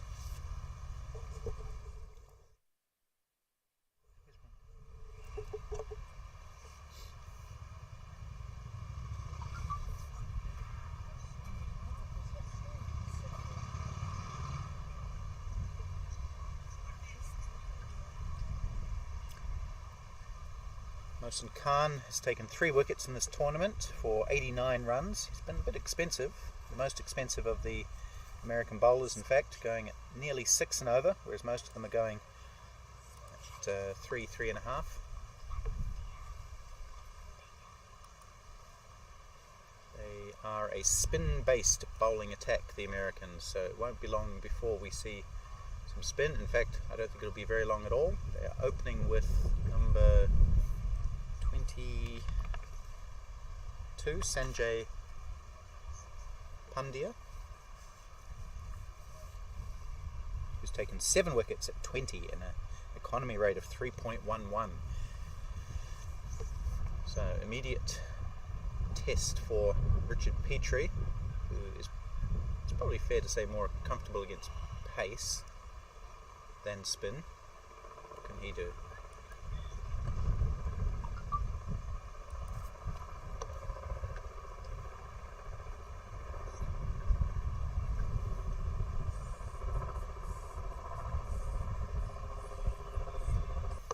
squawking above us. It's one of the words I've learned since I've been here. We don't have haw-de-daws in New Zealand. Oh, he's in trouble here, Petrie. Oh, he's escaped somehow. That was a wayward throw, and they're going to get away with what I suppose is an overthrow. Petrie hit the ball down to mid-off, took off for the run. Andrew Hoare said no. Richard Petrie had to do a big circle, but the throw was not a good one. Nowhere near the wicketkeeper. Didn't give him any chance of affecting the run out. And New Zealand end up with the run after all that. So they've escaped. It's been a little bit helter-skelter early on for the New Zealanders. They've only got 2 runs to show for it, but they've been swinging at the ball and nearly running themselves out.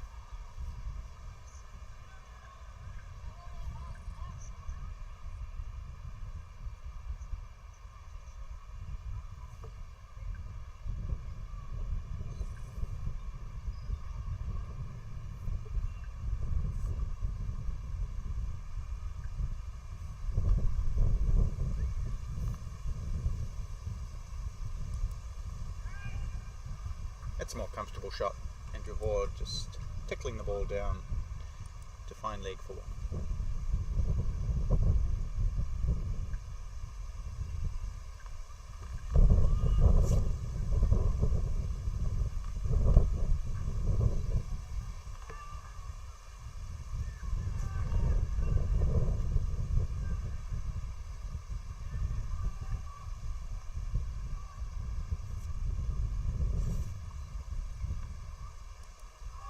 That's good bowling, beating the outside edge of Richard Petrie. We saw him in some discomfort against the slow left arm bowling of Clive Eckstein for South Africa a couple of days ago.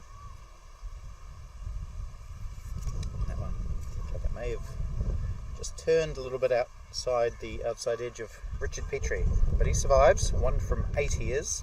Andrew Hoare 1 from 4.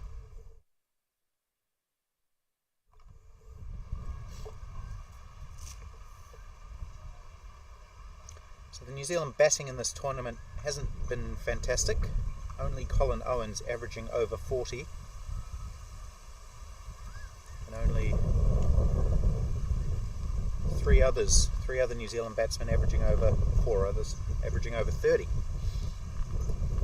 Richard Petrie himself averaging 23.6 and a strike rate of 71, which is not what we're used to from Petrie. It's hit down the ground by Andrew Hoare. He's made it into a full toss. They should take 2. Oh, that's poor running. There was easily 2 there. Richard Petrie just dawdled the first one. And the fielder did well, but they should have been running hard for 2 there.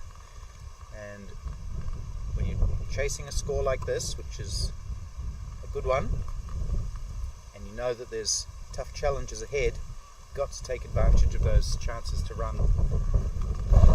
Show a little bit more urgency.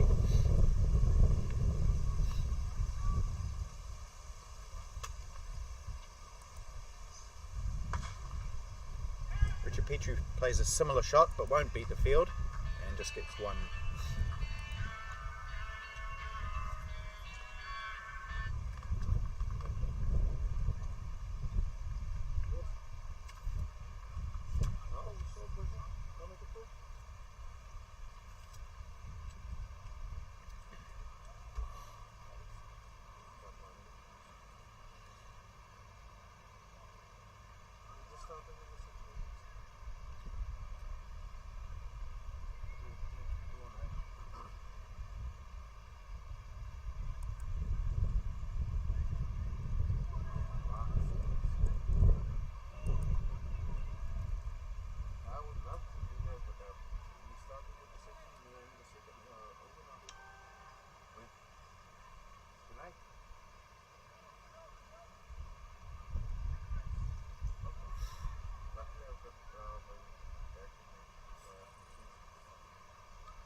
Slammed over cover, out towards the boundary and just dribbles over it now. First 4 of the New Zealand innings. Andrew Hoare following that outswinger, hitting it over cover. I don't think the fielder got a hand on it. And the outfield is not particularly fast, so you've got to hit it hard to get a boundary, and that's what Hoare did. Really had to stretch for that wide half volley. But he's an aggressive batsman.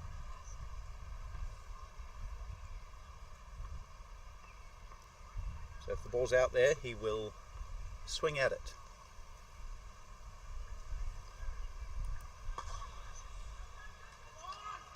More runs, another single. Well played.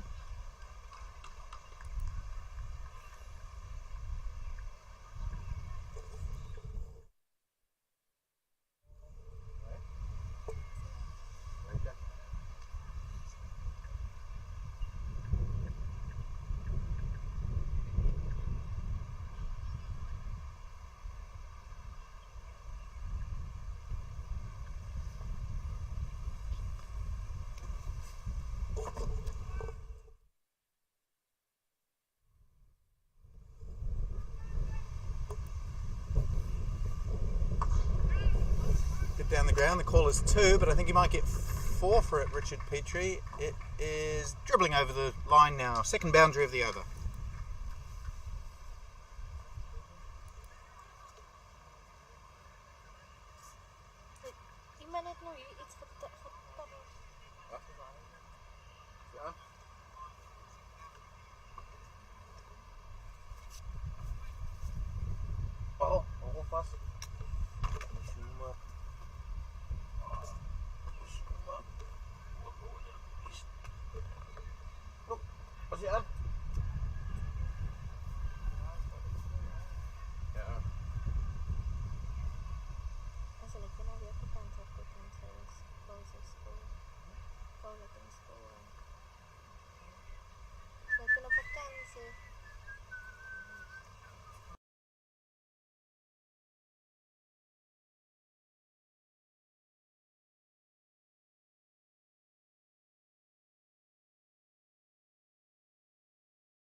Right, short break for me as I go and get myself a bottle of Vita 24, sponsors product, lychee flavour for me today. It's my favourite.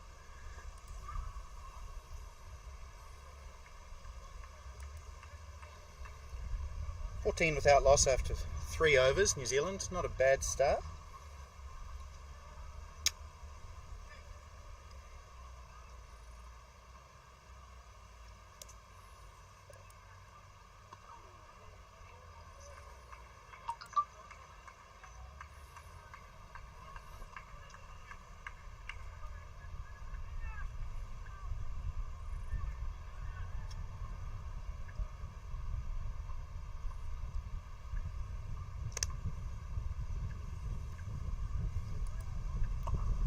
Andrew Hoare swings it away on the onside. That's a big shot. What's that gone for? 4? Yep, good aggressive hit from Andrew Hoare. Just had that angle to work with. The left armour bowling round the wicket to the left-handed batter. And there's no fielders out there, so Andrew Hoare pretty much had a free hit. As long as he hit it, it's going to be okay, and it was a nice slog sweep for 4. I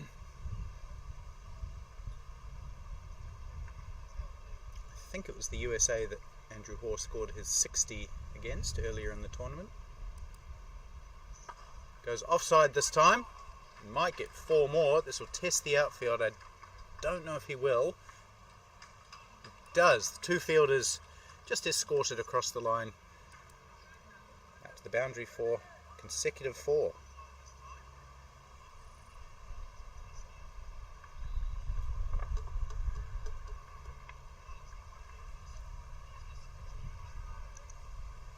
So this has turned into a good start for New Zealand.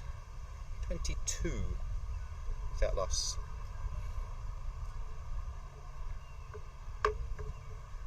Continuing round the wicket, Pandya. It's a better ball, a bit flatter. Not much that Hoare can do with that one.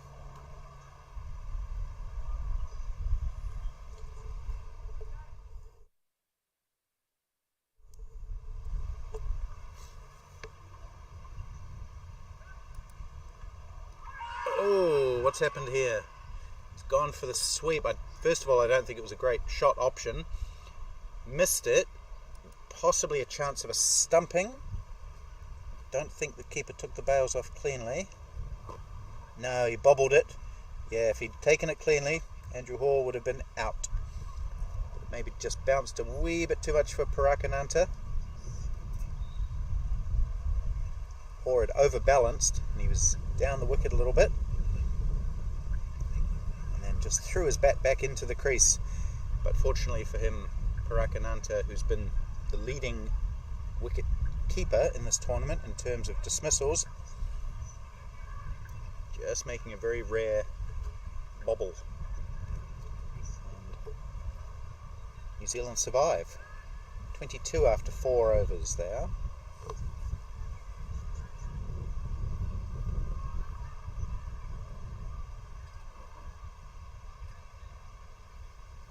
They need to score at 4.6 runs an over from here on in. Currently going at about 5.4.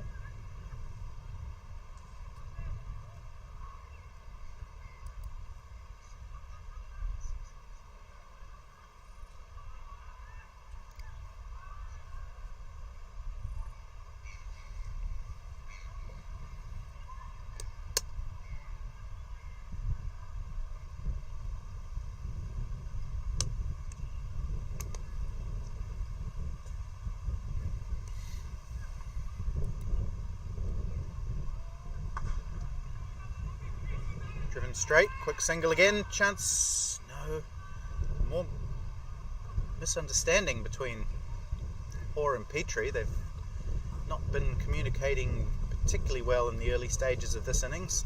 That one went straight, and I think Andrew Hoare was interested in the run.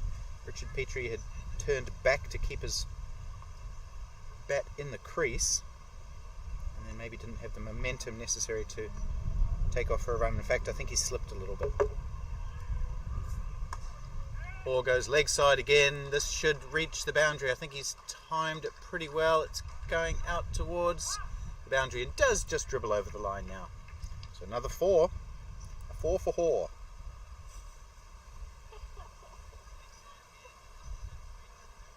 It's his 4th. 4 fours for Hoare.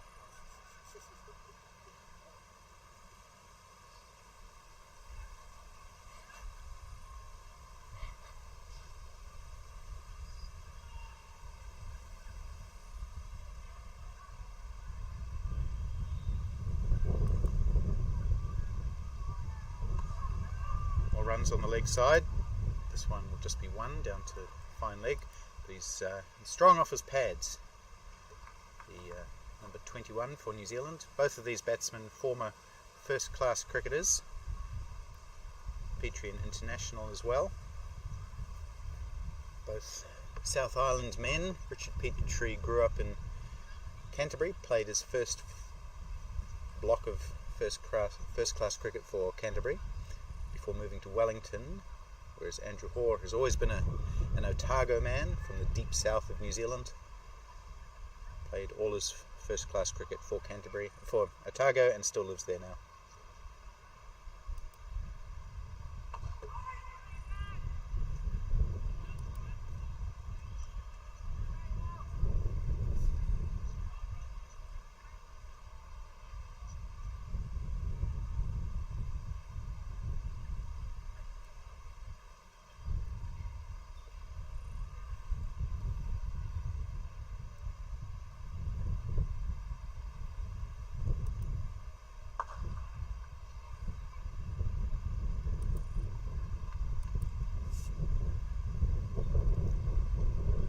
Six runs off that Mohsin Khan over, and it's a good start for New Zealand off the first 5, they're 28 without loss.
Sweeps this time, Andrew Hoare down 2, long leg for 1.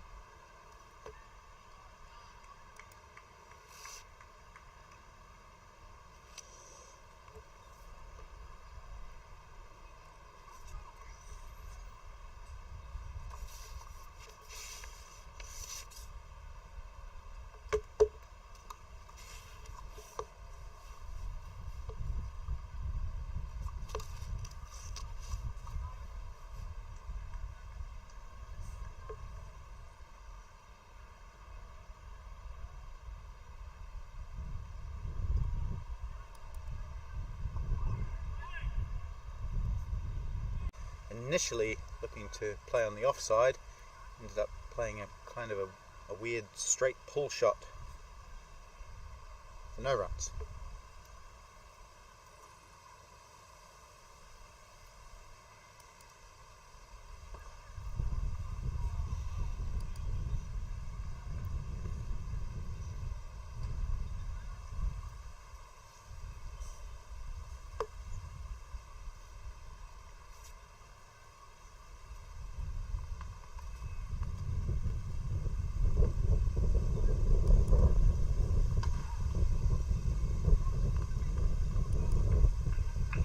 Over from Sanjay Pandya, only 1 run coming from it, and he had Richard Petrie in a little bit of trouble with those last 2 or 3 deliveries.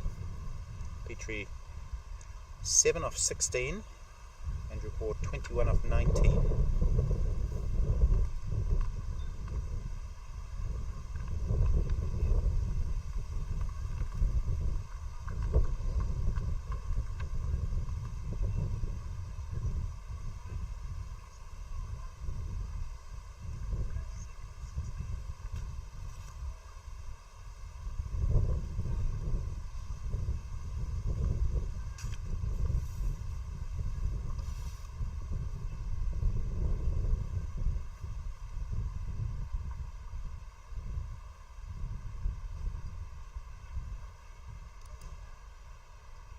Oh, what a great delivery that is. Pitched on leg.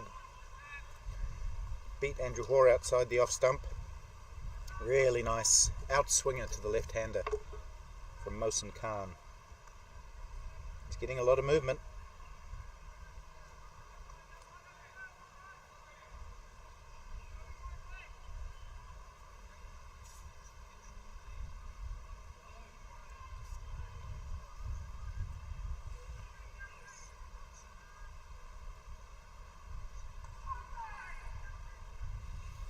Well, there was clearly a lot of bat on that, so I'm not sure what the appeal was for, and it was pitching outside leg.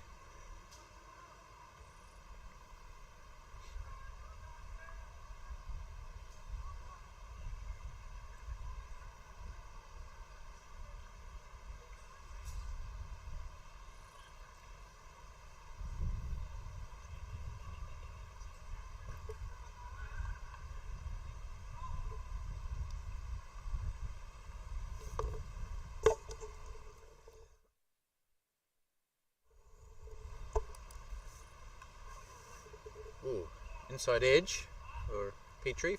He picks up 1 more.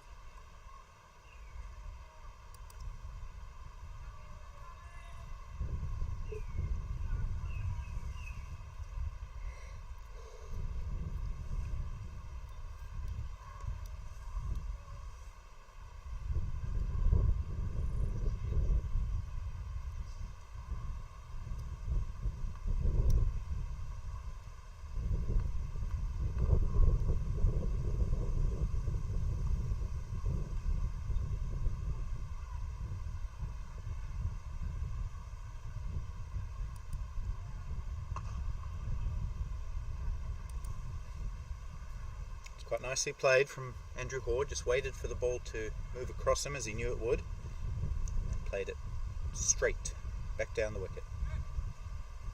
Well played.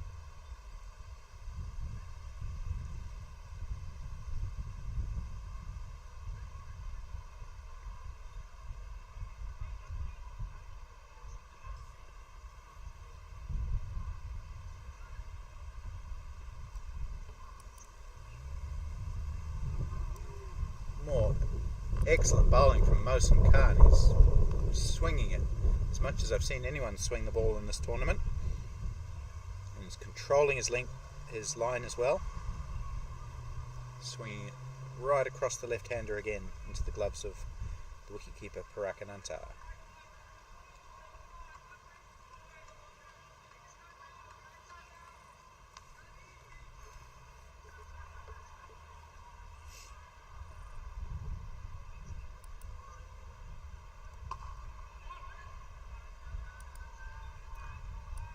Equally, Andrew Hoare showing good technique, and he's playing the ball as late as possible, just letting the ball hit the bat.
Nice shot from Richard Petrie, just putting a foot down the wicket and slamming it over cover for 4 runs. So just getting the length that he wants on this occasion, and when he hits it, they stay hit. Just had a little bit more width to work with, and it was half volley length. So he just hit through the ball over the covers. His second boundary.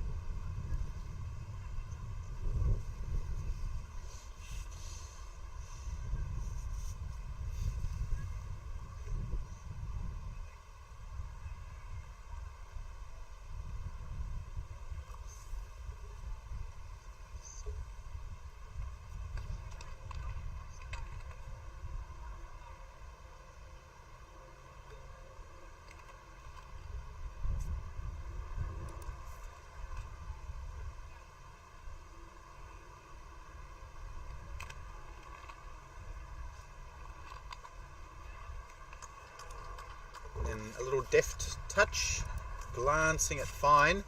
The man at first slip doesn't seem to have any energy, so the wicketkeeper does the fielding. It's Parakananta, we see that a lot from him. He's full of energy, he chases that ball down, but they managed 3. So Pandya just straying a little bit too leg side, and Richard Petrie waiting for it, just glancing it around the corner.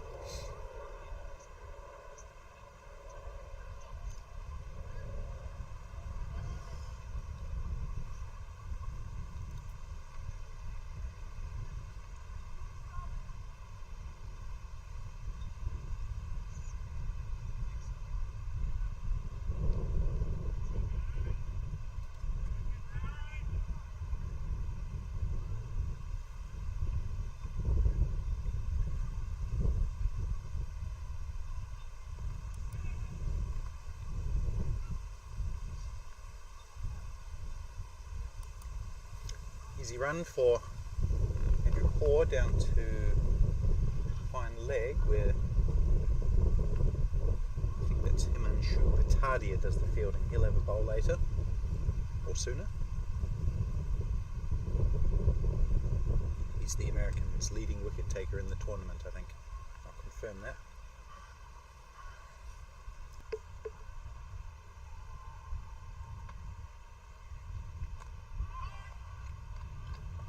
Good over for New Zealand, 10 off it I think, and we're up to 40 after 8, so that's 5 and over. And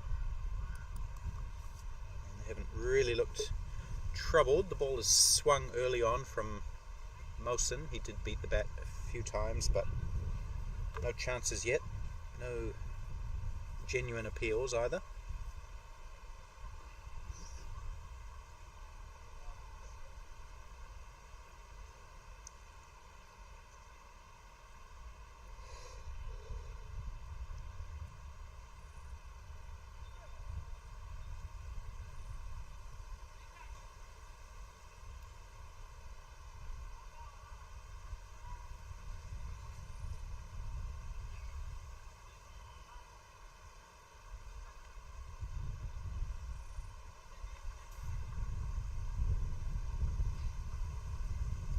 Mosen's going to continue. He's looked dangerous. He's gone for nearly 5 and over from his 4 overs, but he has swung the ball and beaten the bat. He's looked the best chance to take a wicket for the USA.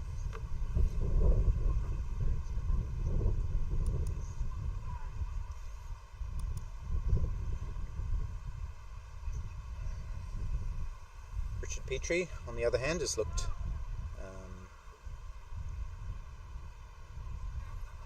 determined. Hasn't had a big innings in this tournament, and he's looked like he would like that to be today, to finish the tournament, the World Cup, on a good note for him.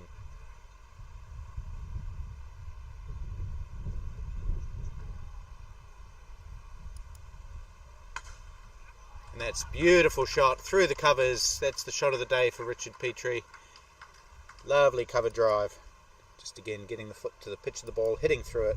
But I think for classical elegance, that would be up there. Oh, that's down the leg side. There's going to be multiple wides here. They've come back for 2 plus the wide makes a total of 3. So things just getting slightly ragged for the Americans. That's we had a big over the last over. It was 10 off it, and already 7 off 2 legitimate deliveries in this over.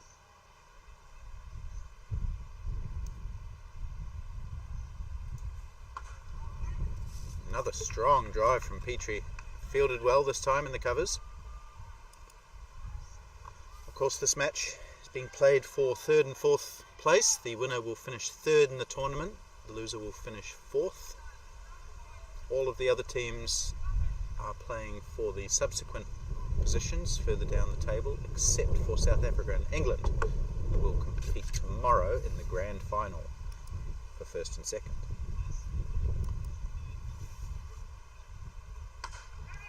Another drive. Well, 5 for 3. They only need 147 to win that game. They've lost 3 early wickets.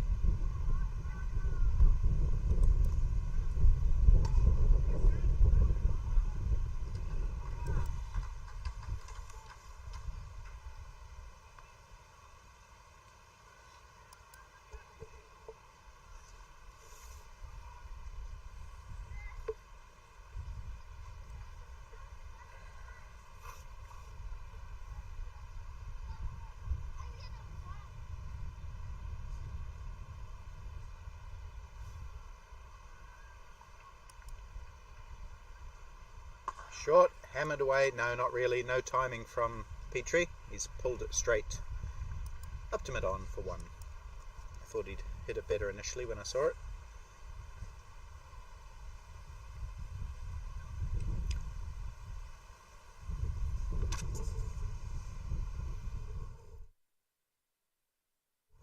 So the Grey Caps are approaching 50. They're 1 run short of that total. Had 9 overs, so that means they're going at about 5.5 to the over, and from here on in they need to score it under 4.5. 162 runs needed in 218 balls. 10 wickets for 1 within the first 15 overs, so it would be a real upset if they could topple the UAE after a really poor start to the tournament for the Canadians.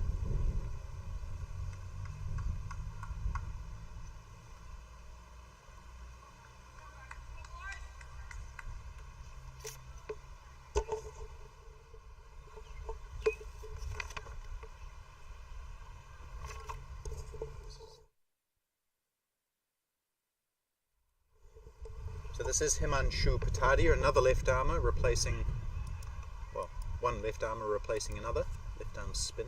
They also have Chintan Patel, who bowls slow left arm.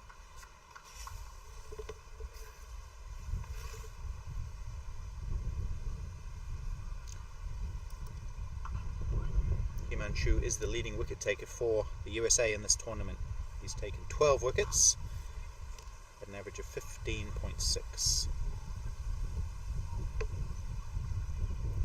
Puts him in second equal place overall.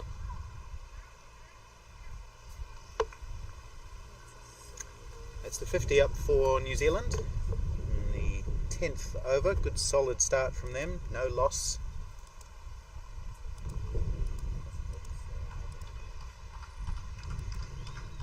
Smattering of applause from the other New Zealand players acknowledging that minor milestone.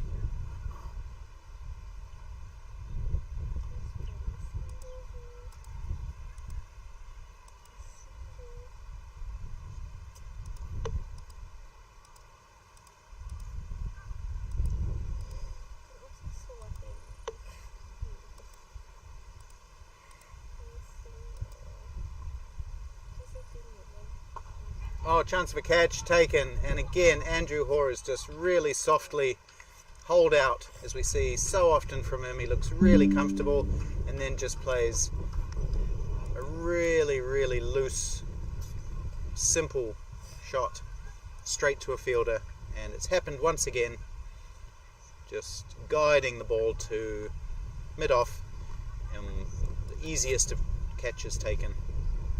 So Andrew Hoare out for 24. After 27 he was looking so good, and once again he's just thrown his wicket away.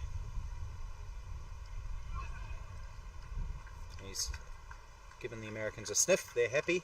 They've taken their first wicket with a score at 51. Robbie Frew is the new batsman for New Zealand.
Robbie threw off the mark with a nice little guide down to third man, which he's timed really nicely. Come back for 2. Okay. And that's off Syed Shahanawaz, who scored 4 with the bat, coming in at number 5 today. He's got a chance with the ball, one of the many spinners in the US lineup. We've already seen 3. We're only into the 11th over. Oh, sorry, he's not a spinner, he's a medium pacer. Well, what do you know?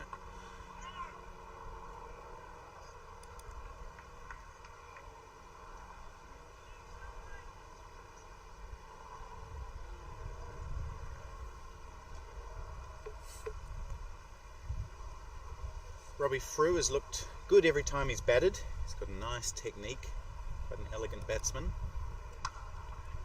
As we see with that shot, out into the offside, which will collect him 2 more.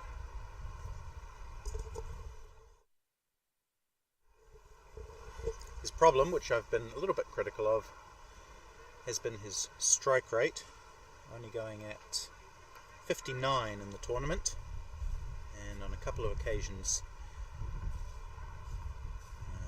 might have been more beneficial for his team if he'd been able to score quicker.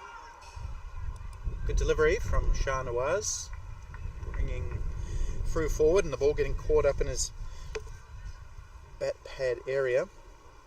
Oh, in fact it's beaten the bat into the gloves of Ananta. So Robbie Frew's, he's scored runs, he's averaged almost 35. He's played some beautiful shots like that, but a lot to the fielders. Hasn't quite been able to get gaps or really manoeuvre the ball as his team would have needed him to.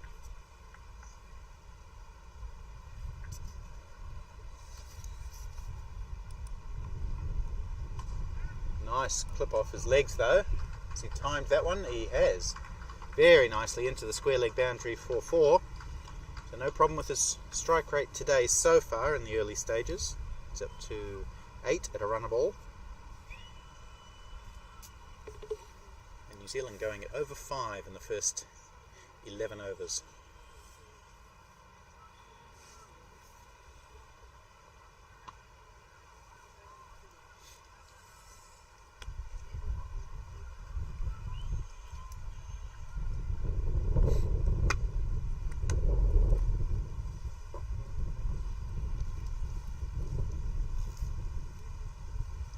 Himanshu Patadia, who picked up a wicket in his first over, extending his lead as the Americans' leading wicket taker.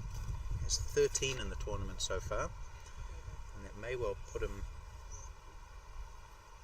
atop the overall table. I think somebody had 13 before today, so they may have taken some additional wickets. See if I can find out who that was.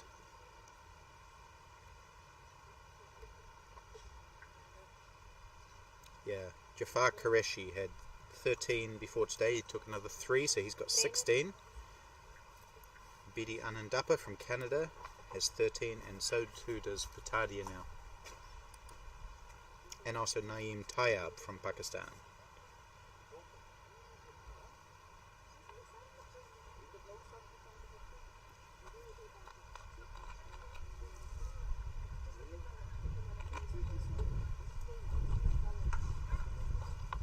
Well played by Richard Petrie, going back into his crease, just guiding that one out to cover sweeper.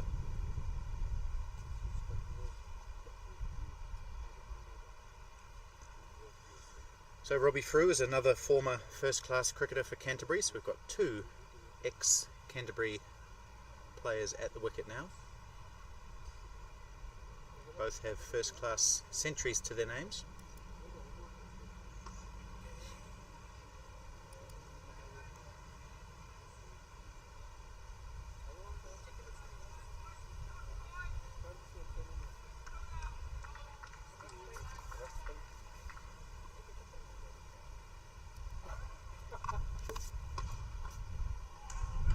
hit through the gap. I don't think he's timed it all that well. Fielder gives chase, dives, stops the ball just inside the line. 3 to Robbie Frew.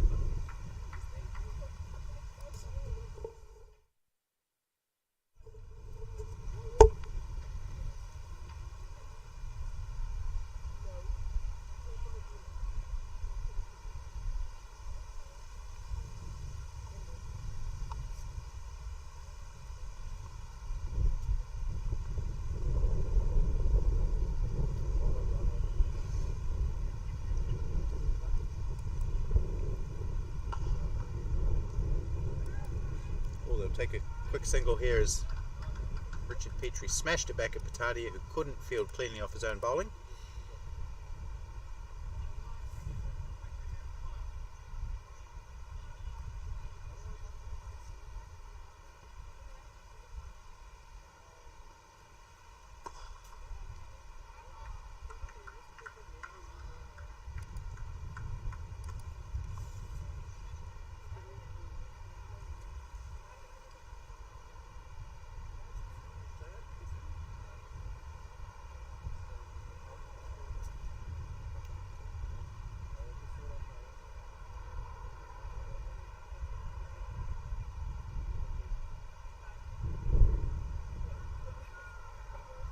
We'll probably have Adrian Dale coming in next for New Zealand, then maybe Colin Owens, Mason Robinson.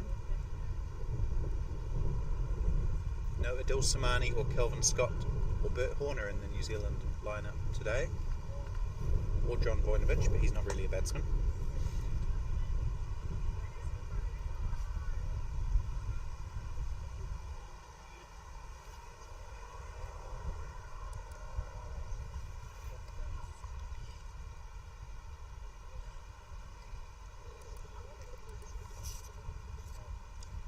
Fairly comfortable start for New Zealand in the first 12 overs, 66 for 1. They're going at over maybe 5.5 exactly. And we've got a new bowler in now for the US. That's number 27, Chintan Patel. So another left arm spinner. It'll be the third that we've seen so far already. He's been quite successful as well. Actually not quite as successful as I thought. 4 wickets at 36. But he is a good bowler. He's got nice action.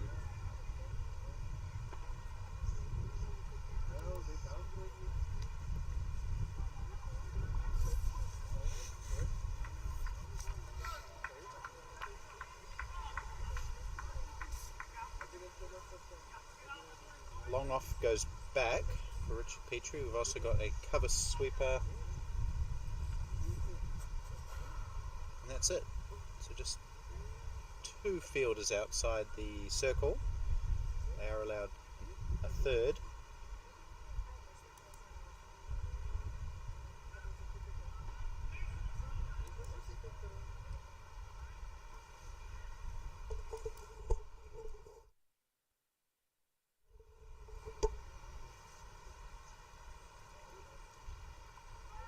No Sajid Fernando in the US lineup today. He's their off spinner who played a lot of first class cricket, made it up to Sri Lanka A level. He's not in the side today.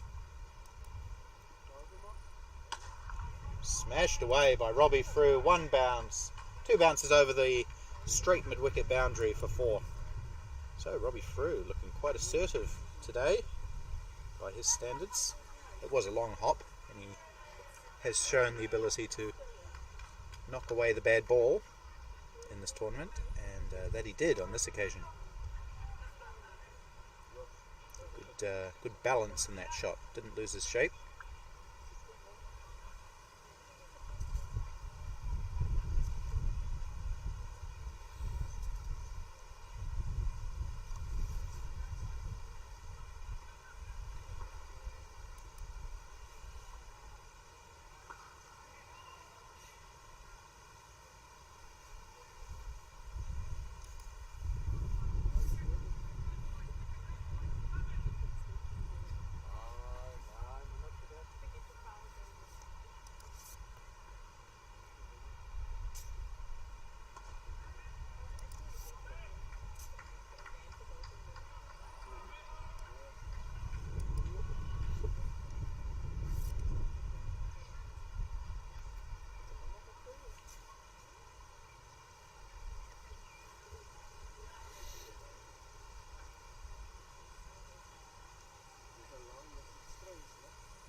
there's a player out close to where Robbie Frew hit that boundary, more at a straight square mid-wicket, conventional mid-wicket.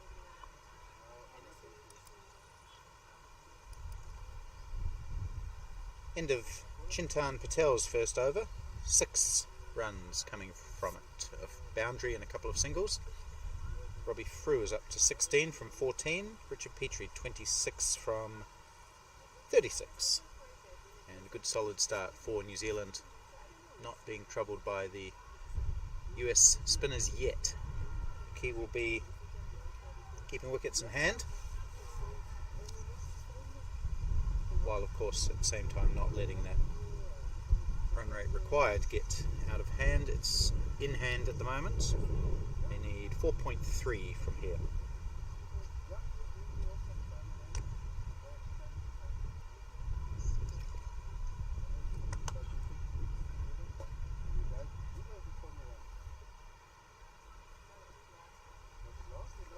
Patadia around the wicket to the right-handed Frew.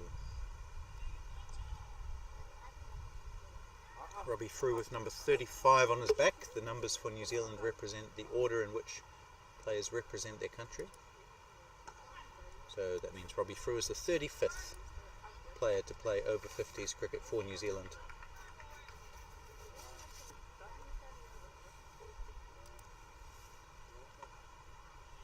The first such match for New Zealand was played in February of 2018, so just over 5 years ago. That was against Australia in Nelson, my hometown.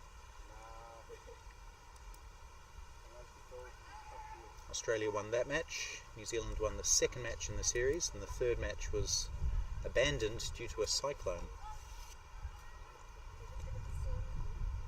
Richard Petrie played in both of those games.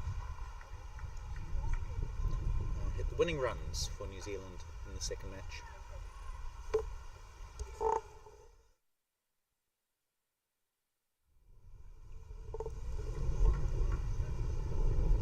Here he is, 5 years on, still proud to represent his country.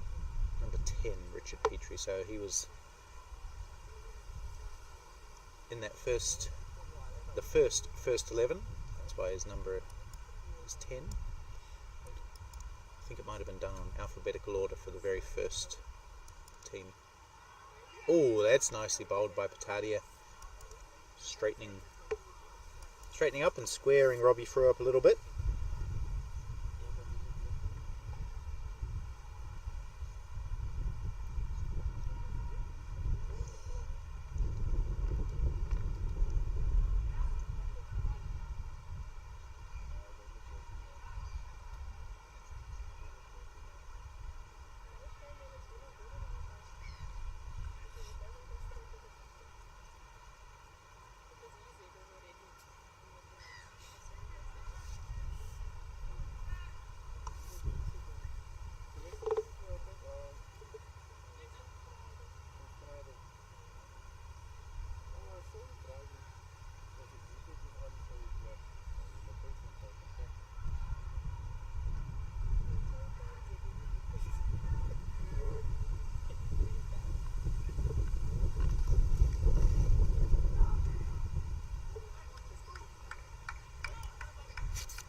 Driven hard into the covers, slight misfield, allows the run to be taken. Can't blame the fielder too much there. He did misfield it, but it was firmly hit, as it usually is, by Richard Petrie.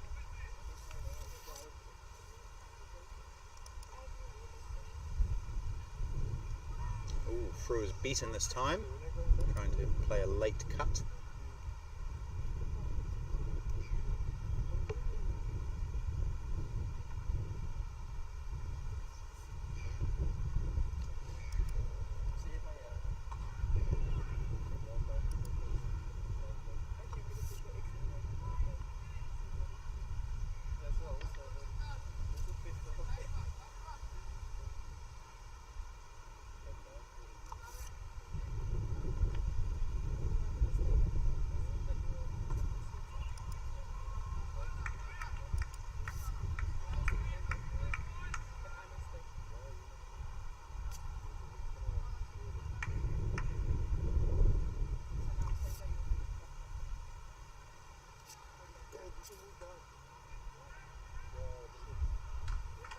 Nicely guided down through third man by Robbie Frew. Beautiful timing.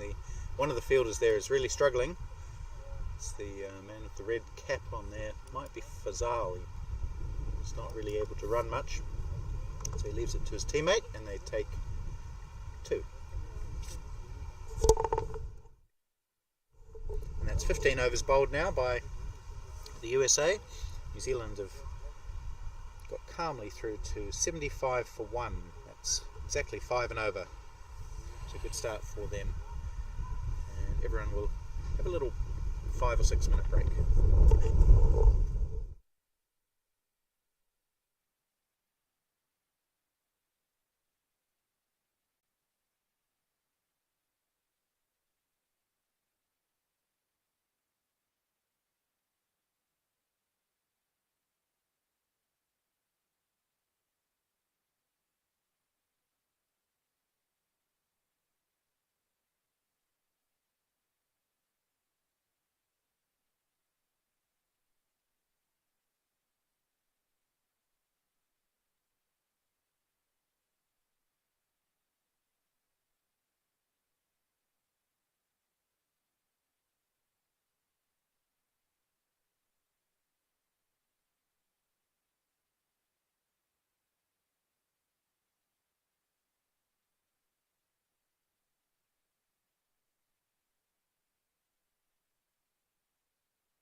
Back after drinks, with Patadia continuing to Richard Petrie, who's on 28 from 39.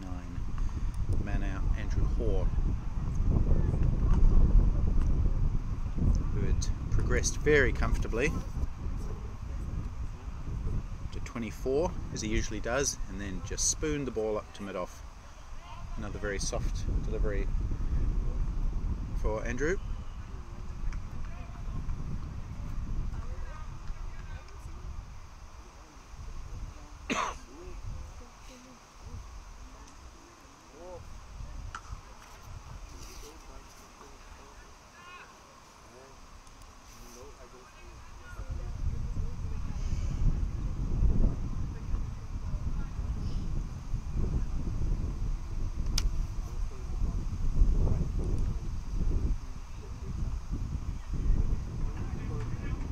Placement by Richard Petrie again. Parakananta chasing after the ball.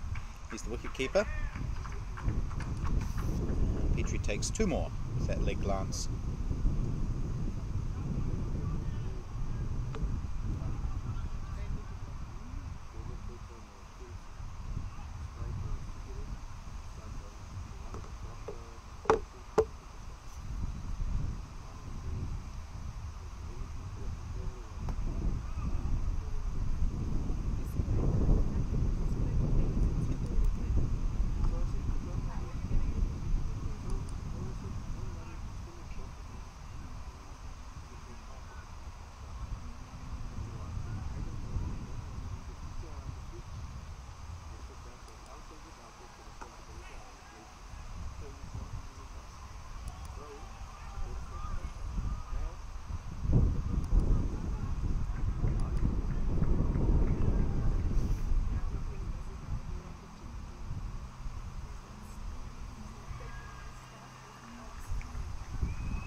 Another single for Richard Petrie down the ground to long on.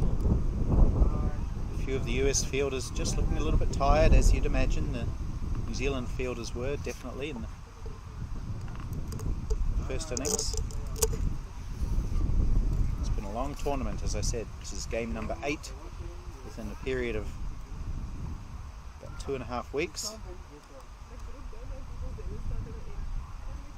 So generally the batters surviving better than the fielders at this late stage.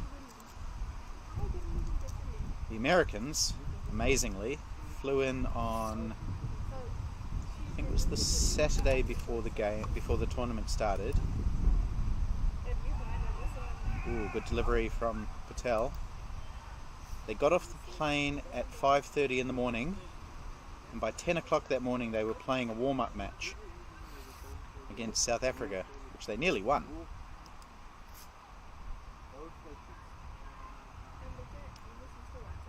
It's a wide. It's a great enthusiasm from the Americans. It's not a short flight from America either.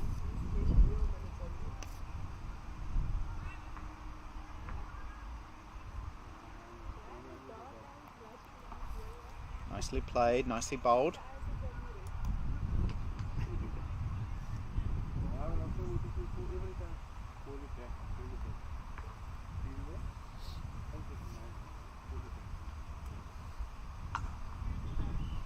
Well played by Robbie Frew. He just waited on that one and timed it out to cover for another single, taking him into the 20s.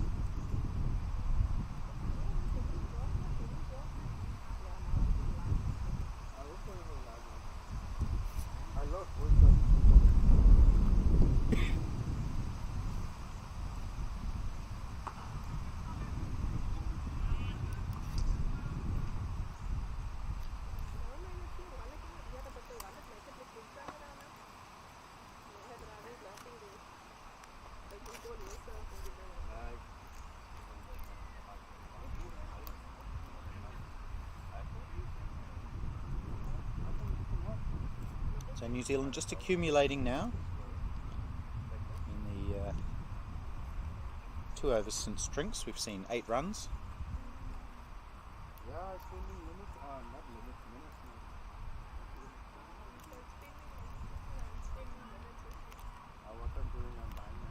New Zealand found it difficult to take wickets when they bowled. The Americans managed to get through to the second drinks break with only losing 1 wicket. New Zealand have made it through 17 overs, just losing 1 wicket as well. The advantage they have is that their run rate's a little bit higher than the American one was. So from here on, New Zealand need to score at 4.5 and over, 127 off 168.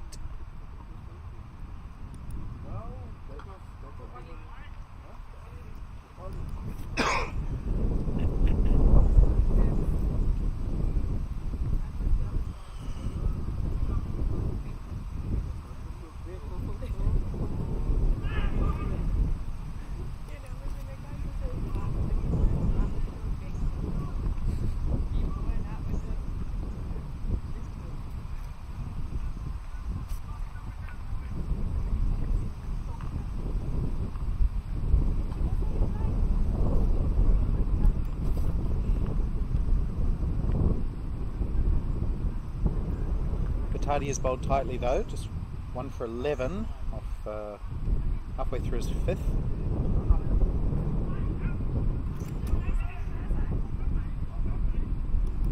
Yeah, they'll come back for 2, that's good running. Robbie Frew pretty fit, light on his feet.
just joining us, perhaps you've woken up somewhere in the United States and you want to see how your over-50s side are doing.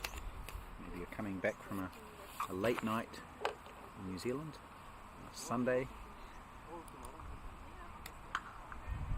Then the story is that New Zealand need 210 runs to beat the USA and finish third in this final round match of the Over-50s World Cup.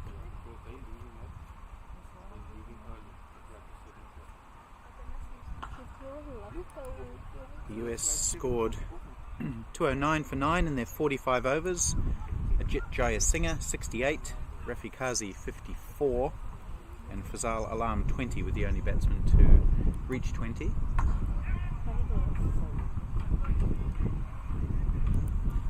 Best bowlers for New Zealand: Andrew Nuttall 3 for 22 from 9, and Dave Goldingham 3 for 34 from 9.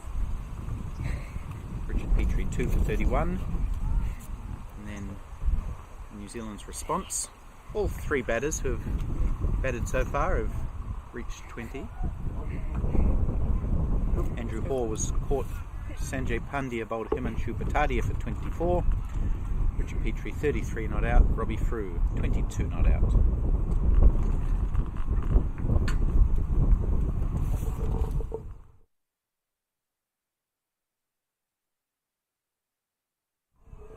Whoa, that's kept really low. Robbie Frew going for the pull, ended up missing it by miles as it kept very low outside the off stump.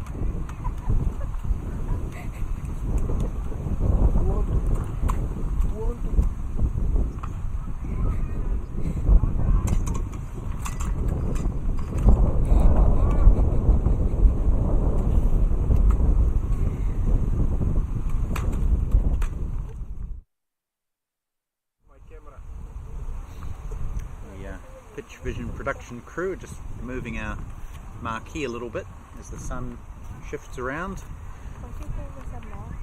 Marquee, yeah. Marquee.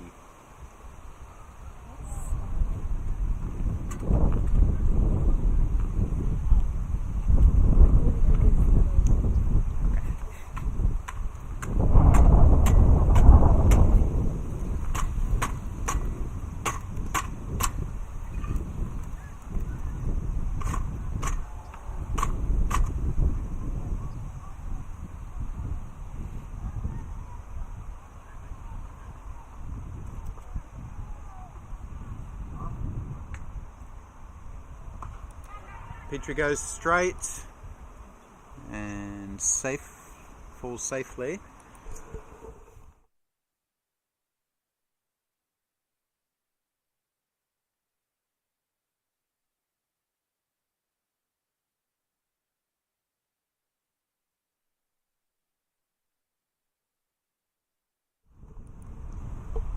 Oh, here's a chance. This should be taken. Robbie Frew has holed out to point. A very uncharacteristic shot from Robbie Frew. He'd been conservative and in control of his innings up until that point, and then just looking for a really big, expansive square drive. It's gone straight up in the air, and the man at point has taken a very simple catch. So just as New Zealand were getting themselves into a position of safety, they've lost that second wicket.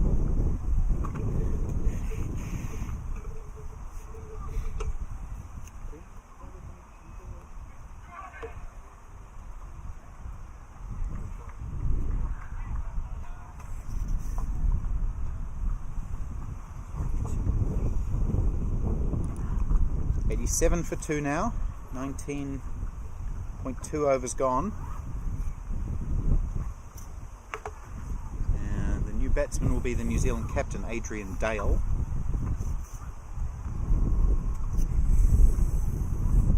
The wind is getting up here at Green Point Cricket Club as well. It's considerably colder than it was maybe an hour or two ago. Not a cold day, just more windy. That won't bother Adrian Dale or Richard Petrie or any of the American players, I wouldn't think.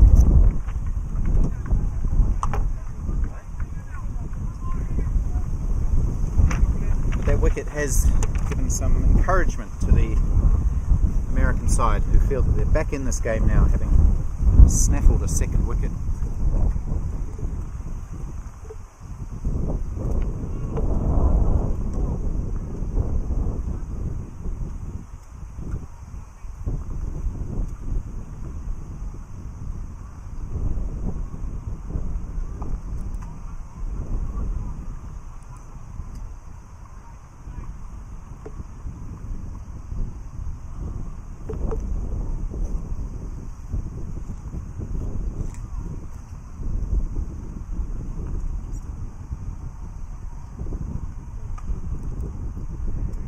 Gets off the mark with a drive through the covers.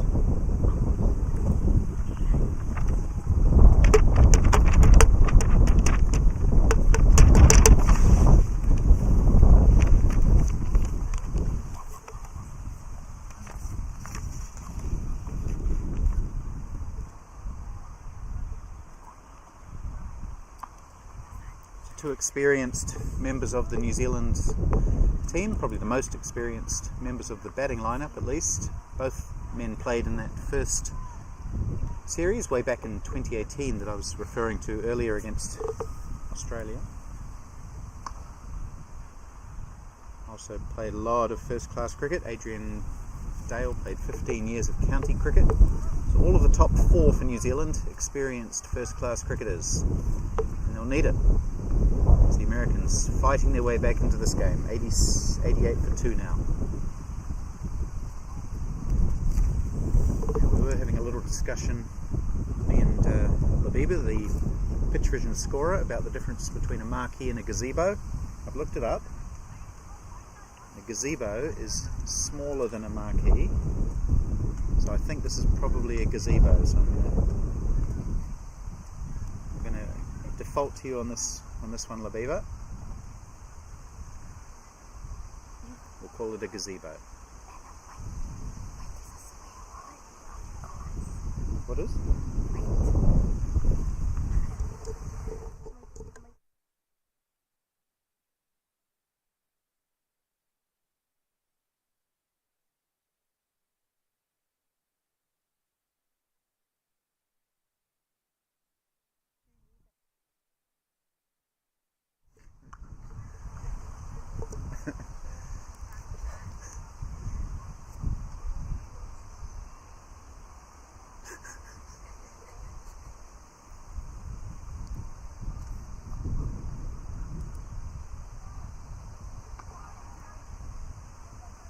Lots of space out there on the leg side, which is where Petrie has pushed it into, and they'll take an easy two. And Parakananda, the wicketkeeper, he's everywhere. He rushes 2/3 of the way out on the boundary, the wicketkeeper, to field the ball at square leg. So he's like having two fielders.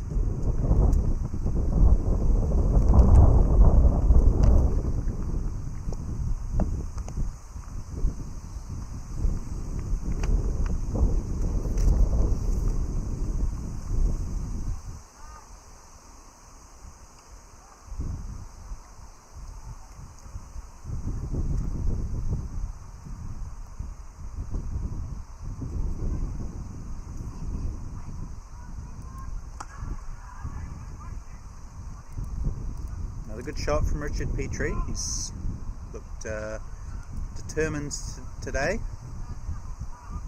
Hasn't taken any risks. He's played good shots when he's had the chance. He's got himself up to 36 now.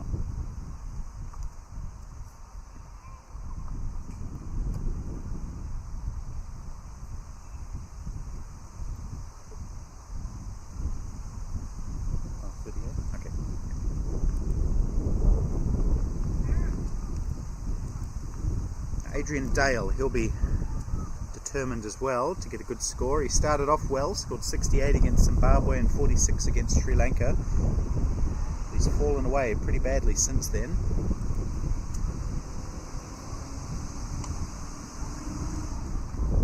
Those two innings accounting for about 110 of his 159 runs. So the other three innings that he's played, have only brought him about 40 runs,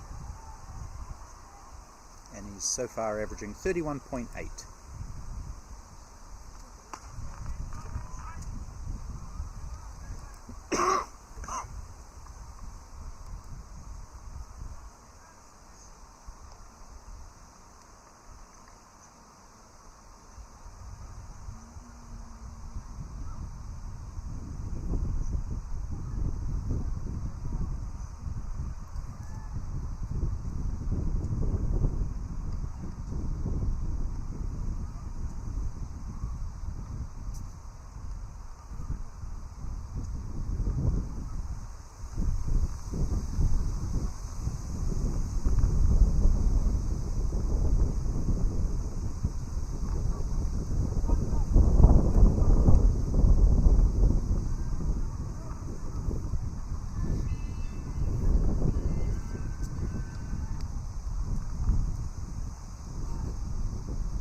Himanshu Patadia has bowled a really good spell, 2 for 16 from 6. As I mentioned, one of the leading wicket takers in the tournament. He's proved very difficult to get away for the Kiwi batsman. Taken both of the wickets that have fallen.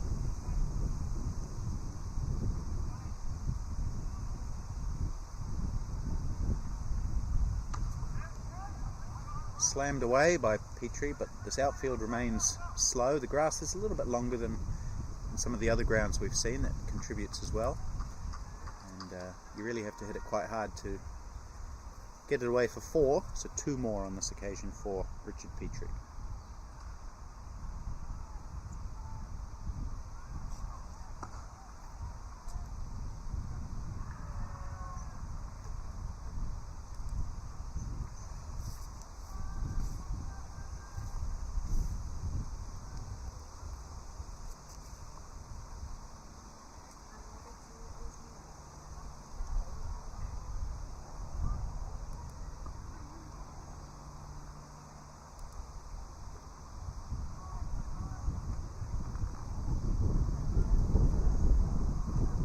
The other thing about Adrian Dale is he's given his wicket away a couple of times in this tournament, which is not like him. He's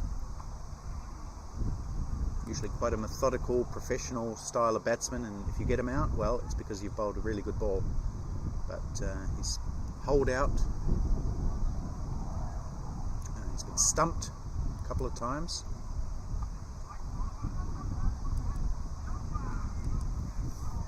Another tied over from Patadia, 3 runs off it.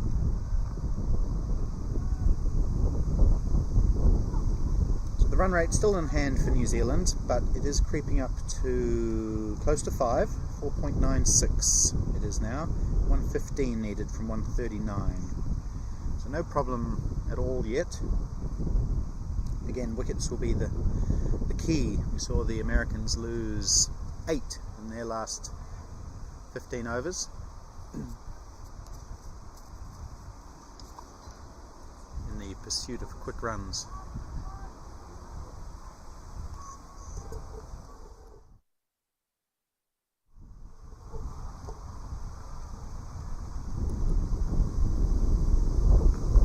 Oh, Petrie has a big swing at that one, gets a thick inside edge, and he'll grab 2 more.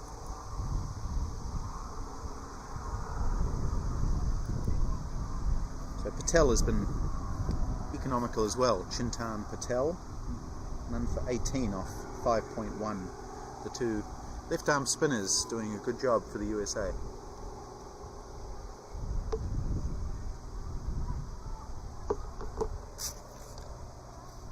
Oh, that's kept very low. We've seen a few really shoot along the ground outside the right-hander's off stump at that end.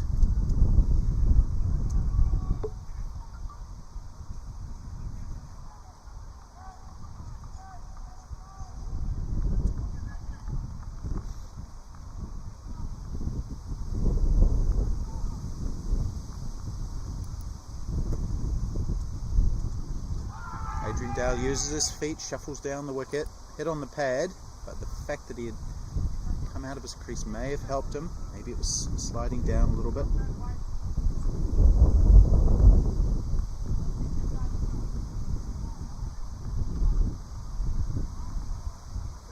I may have hit him outside the off stump, in fact. Looking at the replay there, we're a little bit off centre here.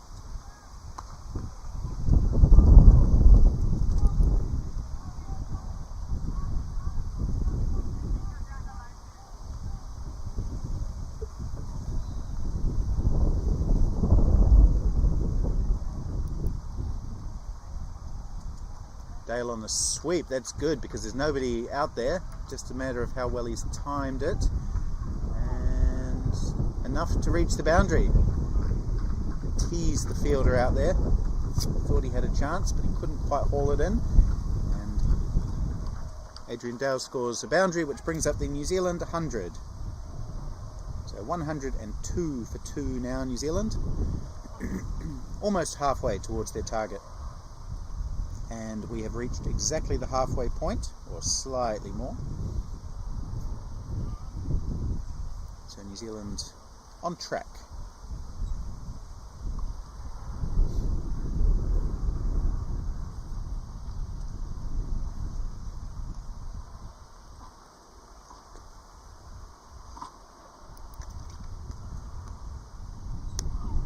Again, the ball keeping really low outside that off stump. I hope the batsmen have discussed that from a New Zealand perspective. So Adrian Dale hitting almost over the top of that ball.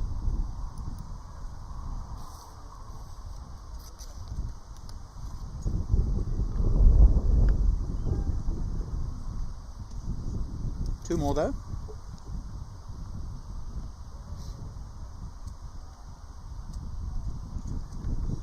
And that's a pretty good over. As far as New Zealand's concerned, 9 coming off it, just when things were getting quite tight in terms of the bowling in the United States. Richard Petrie just doing some stretches. He does stretch a lot. His body's always a work in progress. He gets more massages than I've ever known any person to get. He almost has full and exclusive rights to the New Zealand team physio.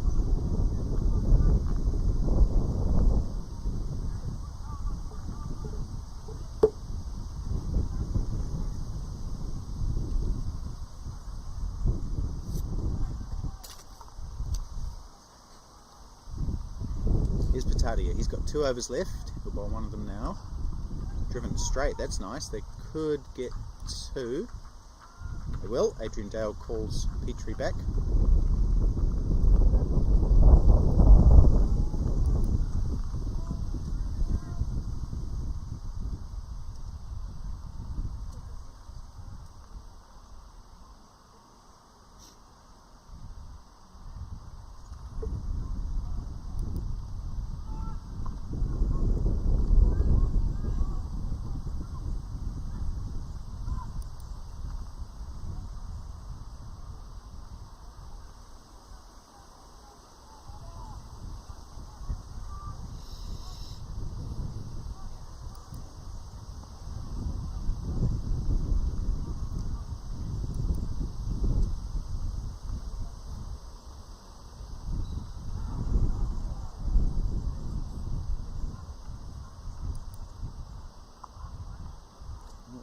Petrie overbalances, but he's hit that out of the middle of the bat, and the sweep shot just gets him 1. They were considering 2 quite seriously, but ended up settling for 1.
24 overs bowled now by the US, including 8 to Himanshu Patadia. He's taken 2 for 22, not dissimilar to Andrew Nuttall's figures for New Zealand. He took 3 for 22 from 9, so he's got 1 left.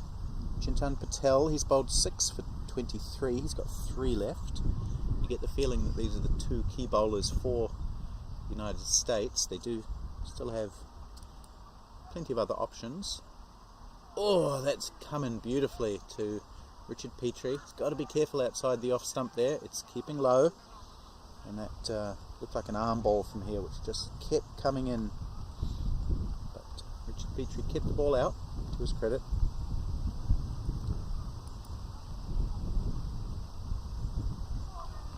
And some bounce at that end. So we've been saying how it's been keeping low. Well, that one actually bounced up.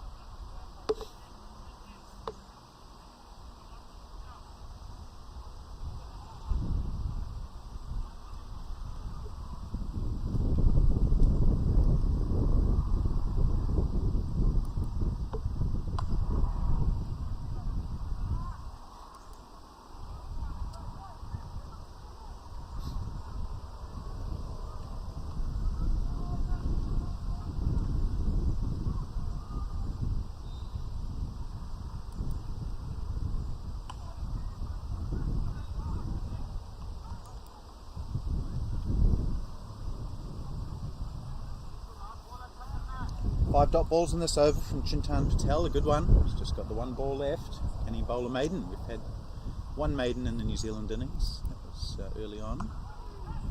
No, it won't be. They'll pick up a run. It was a good delivery. Again, tucking up Richard Petrie, but he manages to get some bat on it onto the leg side. And it takes him up to 48.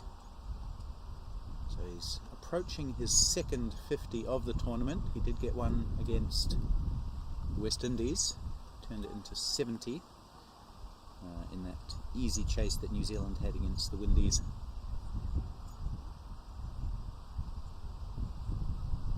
But this is a more important one, I venture to say, because I think New Zealand would have won that match without him against the West Indies, whereas here I think they're quite dependent on New Zealand vice-captain Richard Petrie, currently batting with his captain Adrian Dale.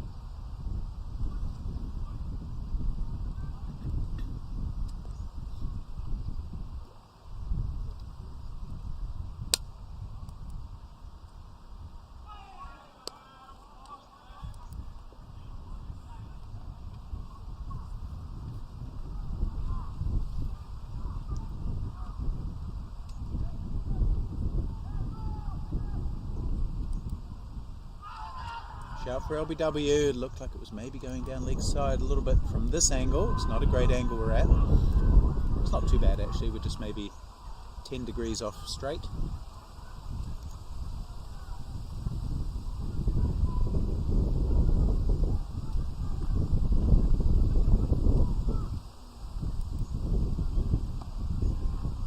So New Zealand might be just looking to keep out Patadia first, and then maybe Patel as well.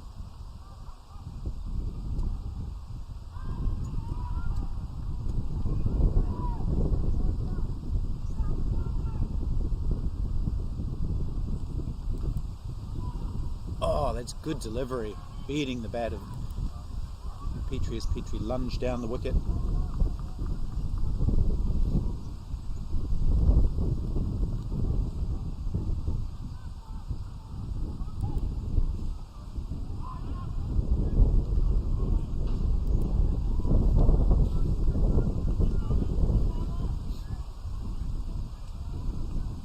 One delivery left in Himanshu Patadia's spell. Looks like he might finish with 2 for 22.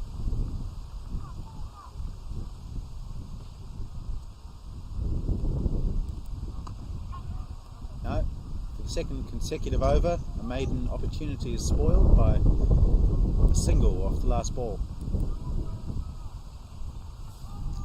Still an excellent spell from Patadia. 2 for 23 from 9 overs. New Zealand 109 for 2 after 26.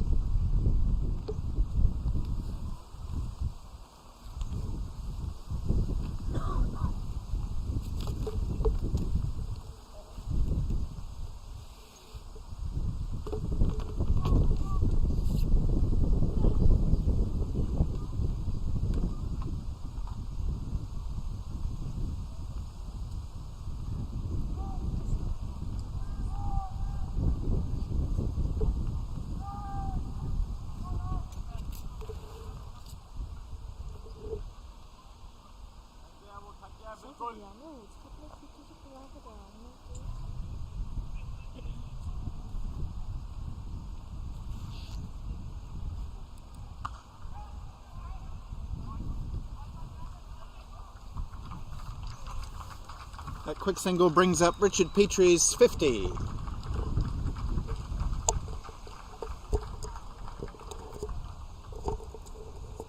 Second half century of the tournament for the New Zealand vice captain. He's up to exactly 50 from 78 deliveries.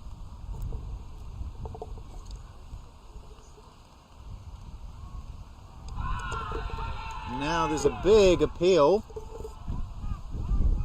Given not out, the Americans can't believe it.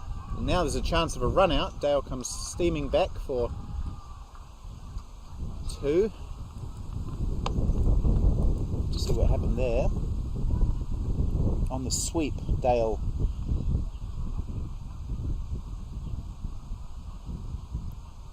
big shout, maybe just struck him outside the line of off stump.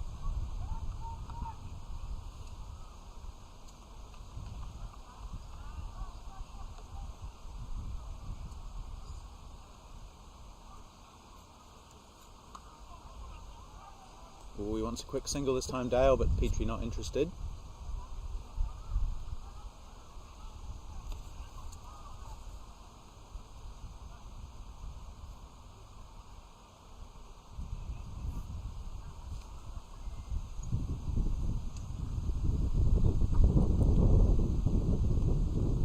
Does sweep this time. He's got a top edge. Is it going to be caught? No, just over the top of the fielder at backward square leg, who does look like he might be a little bit tired after 2 weeks of cricket. Didn't really make wonderful ground to try and take that catch. Not sure who that is down there, but Adrian Dale living dangerously on the sweep shot.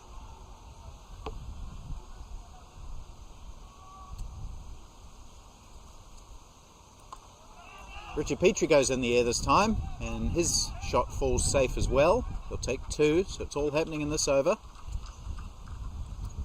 50s, appeals, chances.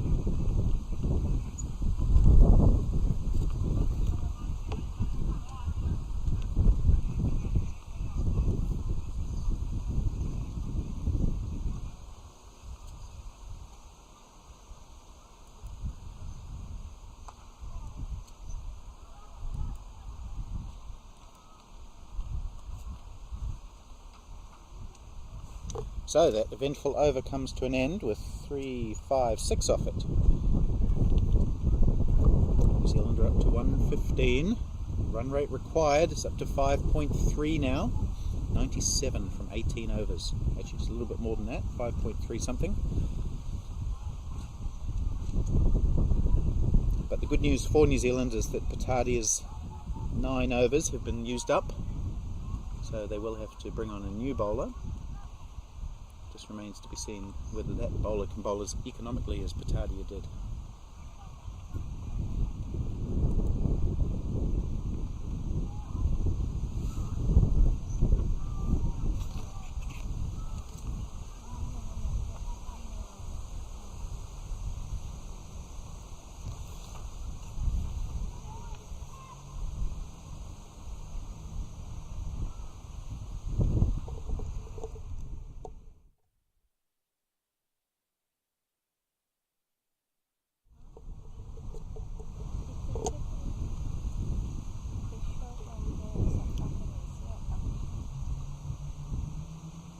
Who it is?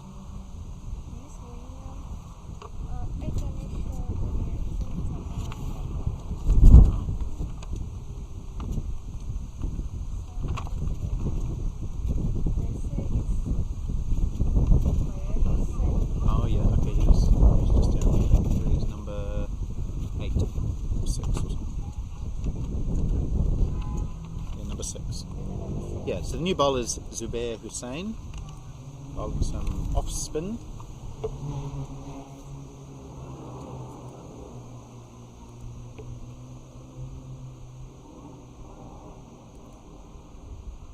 Well, he's got a very good record as well. He's coming into this innings a little bit late, perhaps. He's taken 10 wickets at 14.5 and an economy rate of 3.25.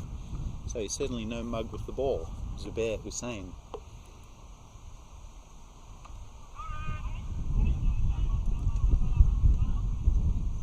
So these last 18 overs for New Zealand aren't going to be easy if Zubair Hussain is indeed a good bowler that his stats would suggest he can bowl right through to the end.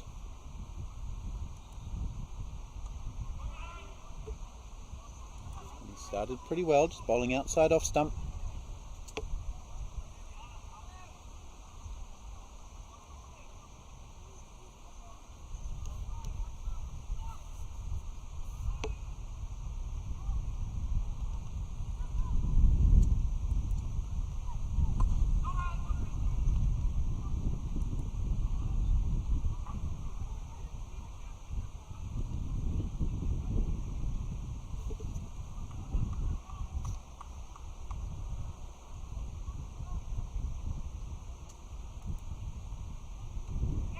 Oh, it's an edge, that'll be runs. I don't think it'll go for 4. It may do, it's going to test the fielder.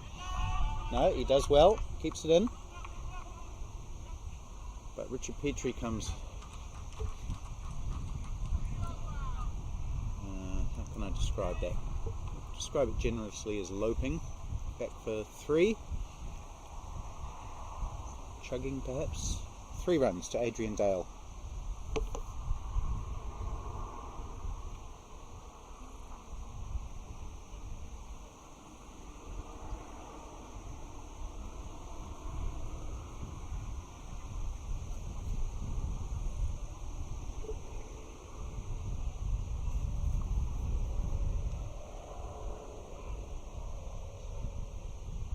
So I mentioned earlier that there were some real similarities between this match and the round robin match played between these two teams earlier in the tournament. Just having a look at that match, USA scored 222 compared to 209 that they've scored today. They had some big hitting at the end, one big over, which took them up to that competitive target.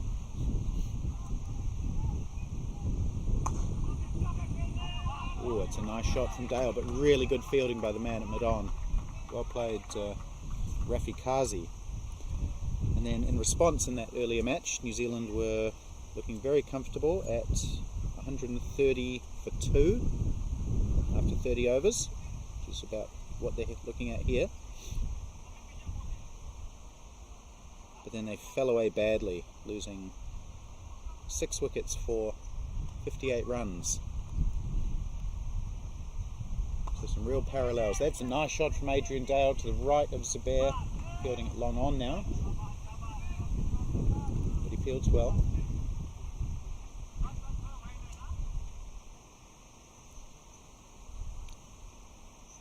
And this match following a very similar pattern.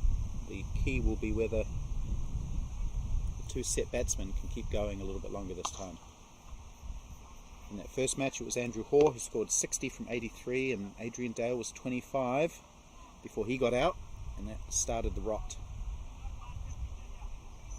Richard Petrie's on 52 doing the Andrew Hoare role.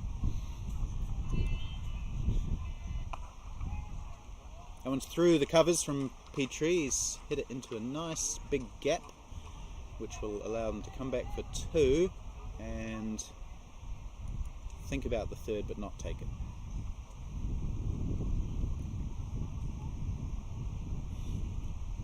And just finishing off on that match before, the earlier match, Patadia took 2 for 36 from 9. Zubair Hussain didn't play. Patel took 1 for 22 from 7. And Sajid Fernando took 3 for 37. He's not playing today, so maybe Zubair Hussain will have to do that off-spinner's role.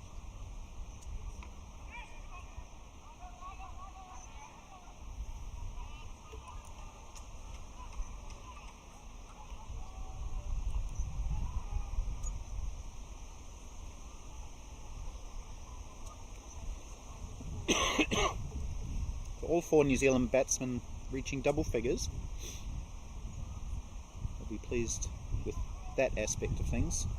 But 2 of them falling in the 20s. Robbie Frew has been out in the early 20s about 3 or 4 times in this tournament. Sweep from Adrian Dale. That's a beautiful shot. A little bit aerial, but deliberately so. And then it's pitches and rolls into the boundary for 4. So a great shot from the New Zealand skipper, Dale.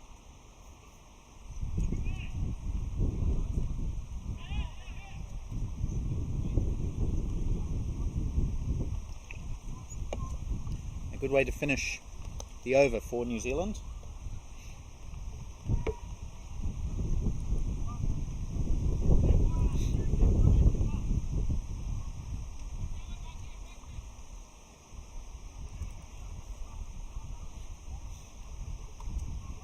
Yeah, they don't want that run rate required to get too high in New Zealand.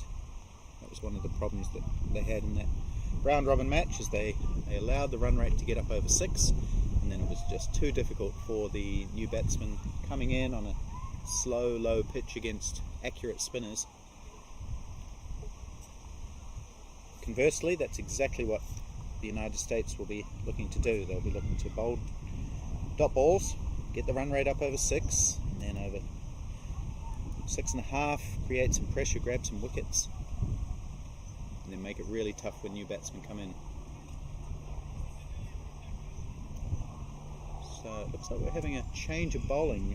Zubair Hussain only bowled the 1 good over for 3 runs. Now it looks like it might be number 80 or 67, that's Ayaz Sheikh.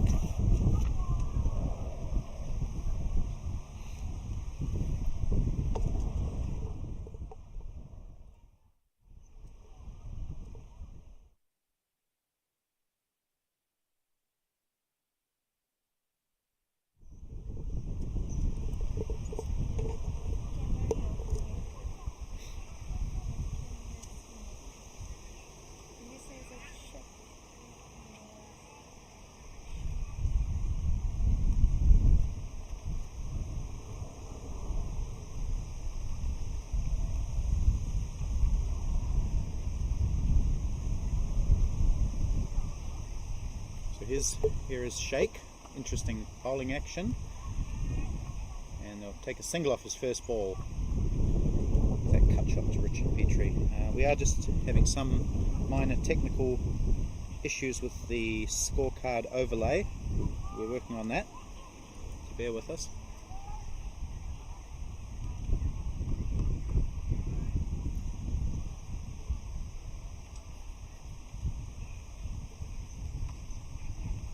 Cut almost finds the gap, does Dale, but a good bit of fielding at the point.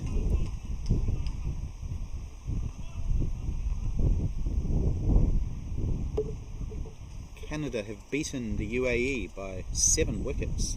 It's a real turn up for the books, that one. It's an upset.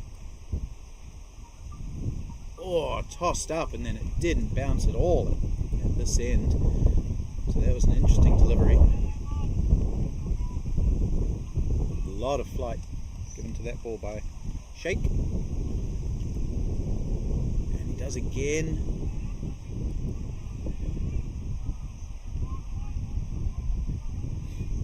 So it's got an interesting action. I think the ICC might have the old protractor out if he was playing internationally. Nice sweep. Petrie gets there on the full, and again the wicketkeeper charges after it.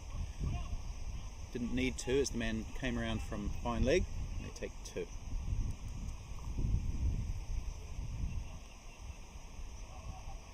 Just quickly going back to Canada, good end to the tournament for them. They beat Namibia yesterday, and now they've beaten the UAE. So after going winless in the round robin stage, they've finished the tournament with 2 victories, and they'll be delighted by that. India looks like they're going to lose to Sri Lanka by about 50 runs. Pakistan have beaten Zimbabwe.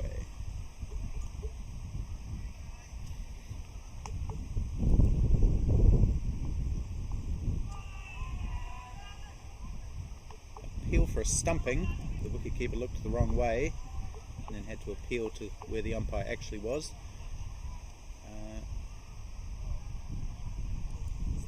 Richard Petrie is walking off, but not because he's out, but because it's drinks.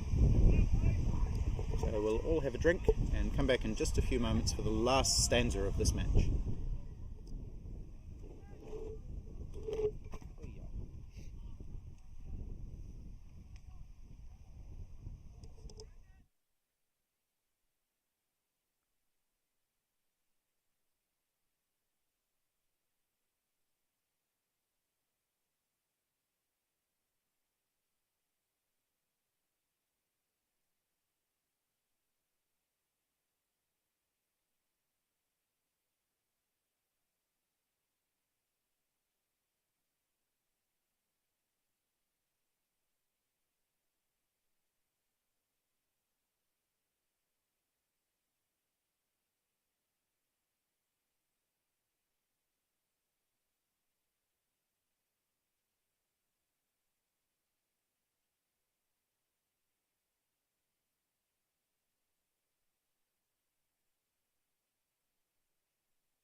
Okay, so the umpire signals for the third power play about to start. That represents the final stages of this enthralling match for third and fourth between New Zealand and the USA. New Zealand need 80 runs in 15 overs. It's 5.33 and over. They have 8 wickets in hand. Richard Petrie is on 58 not out. Adrian Dale is on 15. And bowler is number 6 is Zubair, who bowled 1 over from the other end. For 3, his first ball is a full toss. Down to long off, past a few different fielders. For 1.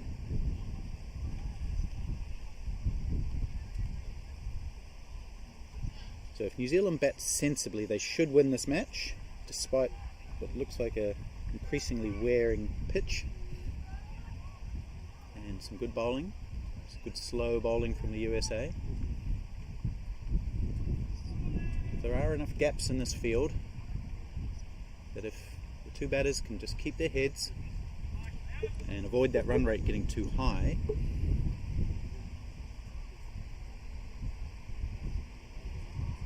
should be New Zealand's for the taking. But it's not going to be easy. On the other hand, if the Americans can snaffle a couple of wickets here, that'll really give them the advantage, because it won't be easy for new batsmen coming in on this wicket with variable bounce.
Three runs off the first over after drinks. So 77 runs now needed off 84.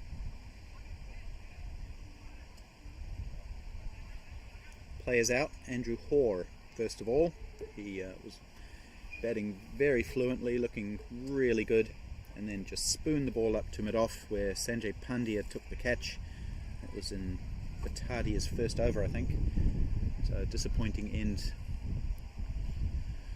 to the tournament for Hoare.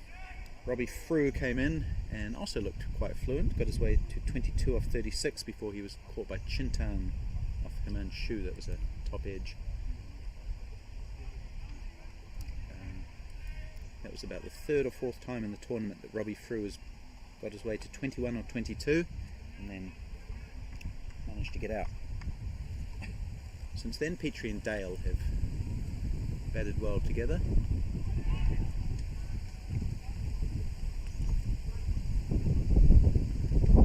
.46 they put on, so nearly a 50 partnership. Ayaz Sheikh bowling very slowly. It looks like he might be bowling leggies. Yeah, I think he is. And Dale deciding he's better off getting to the pitch, so he takes a couple of little shimmies down and gets there on the full, pushing it down to long off.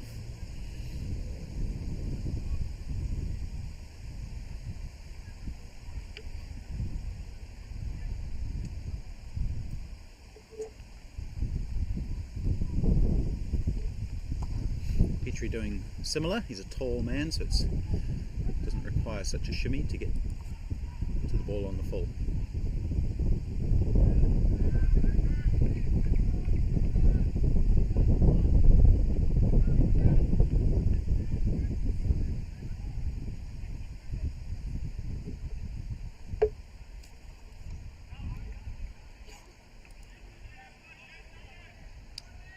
It looks like this is actually Ayaz Sheikh's first bowl of the entire tournament. If it is in fact Sheikh, which I believe it is, he hasn't bowled yet in this tournament until today.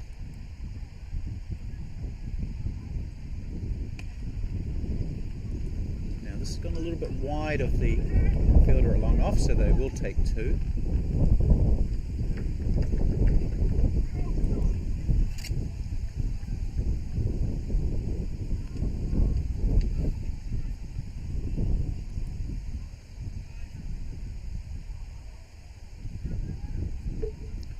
Another good over for the US though, 4 runs off it. So that run rate required for New Zealand is just creeping up every time they get a 3 or 4 run over. It's now up to, I'll let you know in a moment, 5.62.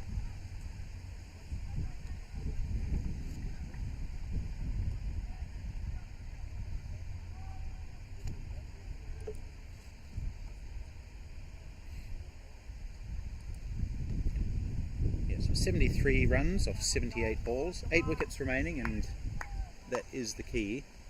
If these two are still in at the end and they need 7 or 8 and over, it won't be too bad, but if there's new players, it's going to be difficult. That wasn't a great bit of fielding by Zubair off his own bowling, and he's castigated by his teammates for just being a little bit lazy getting down to try and stop that ball.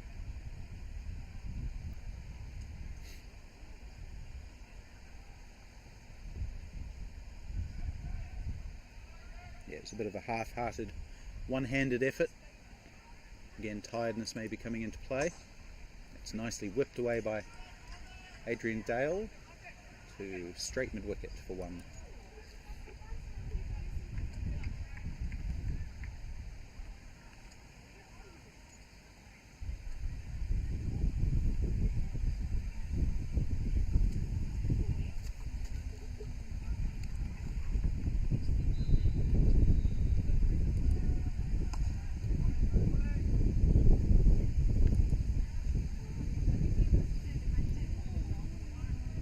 Zubair Hussain bowling with his cap on backwards. Not sure I approve of that. A bit more of a traditionalist. If you have to wear a cap while you're bowling, I don't know, wear.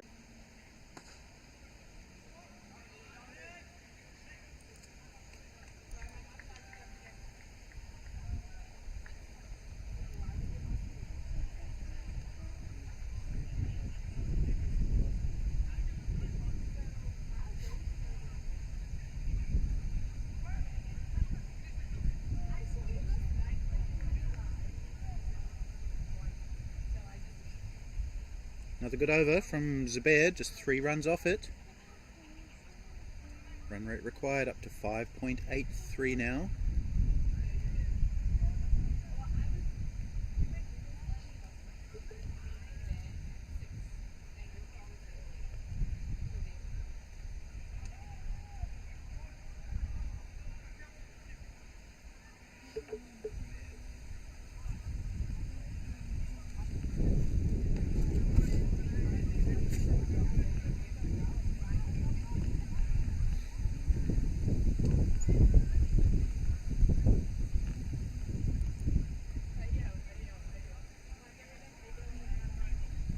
Drinks, New Zealand were 126 for 2, so since then they've only scored 14 runs.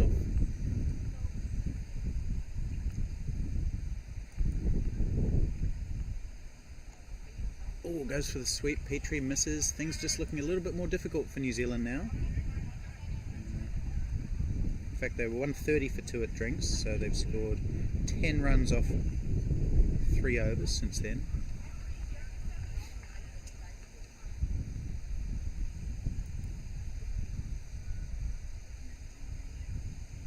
This is a cut again. So Ayaz Sheikh doing a great job, considering it's his first spell of the tournament.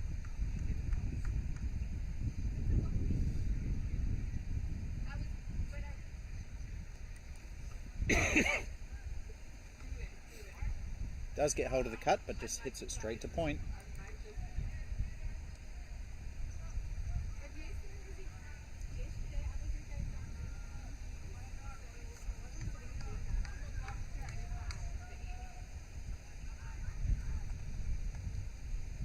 Run rate required over 6 now.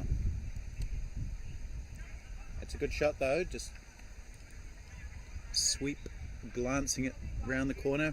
Again, Parakananta, the wicketkeeper, steaming after it, and even gets a direct hit from almost close to the boundary.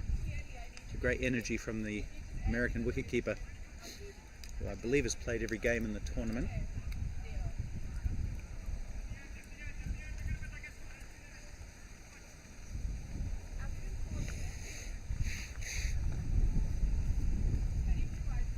Those 2 runs are the only 2 runs off the over so far, and there's just 1 ball to go.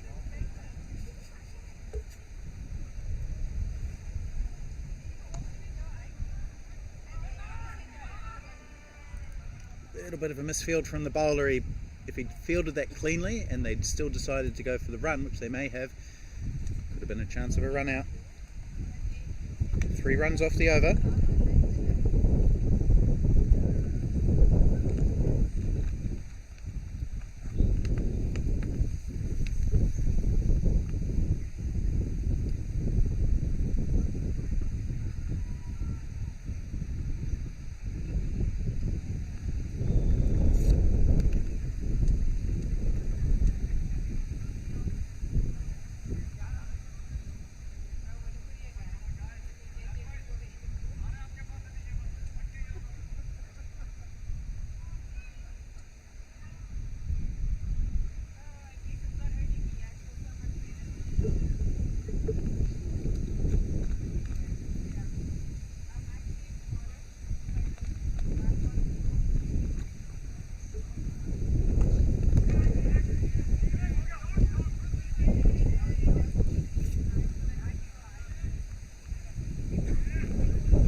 Just falls short of fielder at point.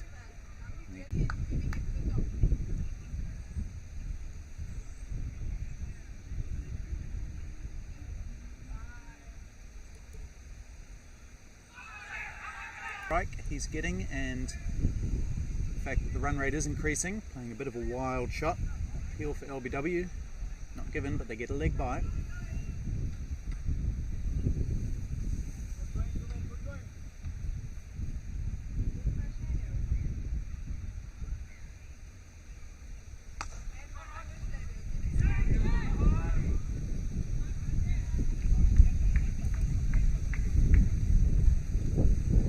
Another 3-run over. There's been a lot of those recently.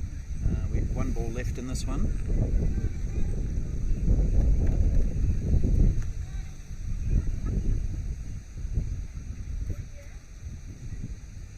Will Adrian Dale remain calm? Does. He lets that one go wide.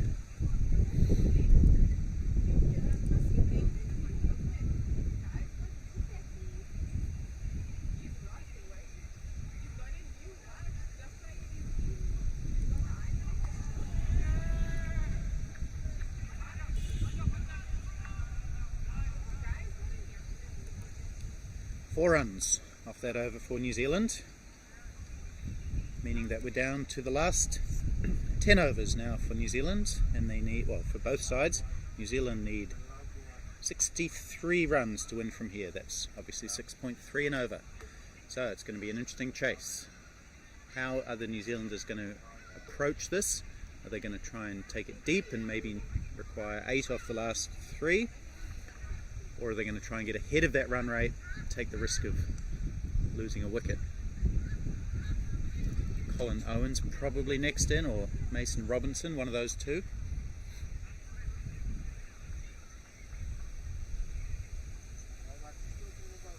There's also the option of sending in Jason Campbell to see if he can just try and whack a few.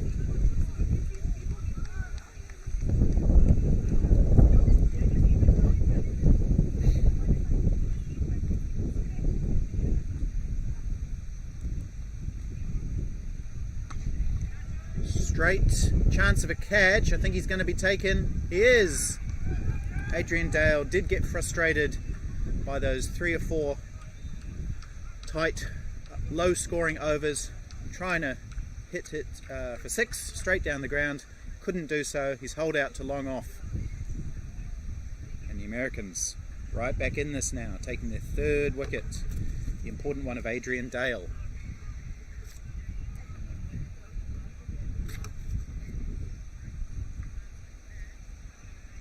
I'll tell you when they put it up here.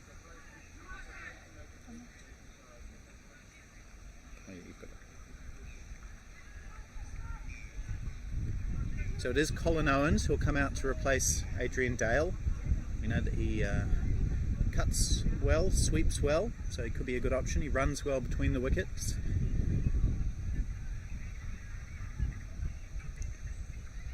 Dale just getting a bit frustrated, I think, with the slowness of the scoring in the last few overs. Didn't want the run rate to get up over 7 or 8, and he's holed out.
He's been caught and bowled.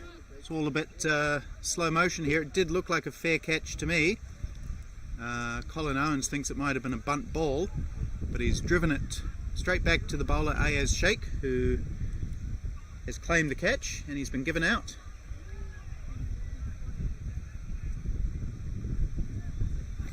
Not sure we can really tell from the replay. Colin Owens stood his ground.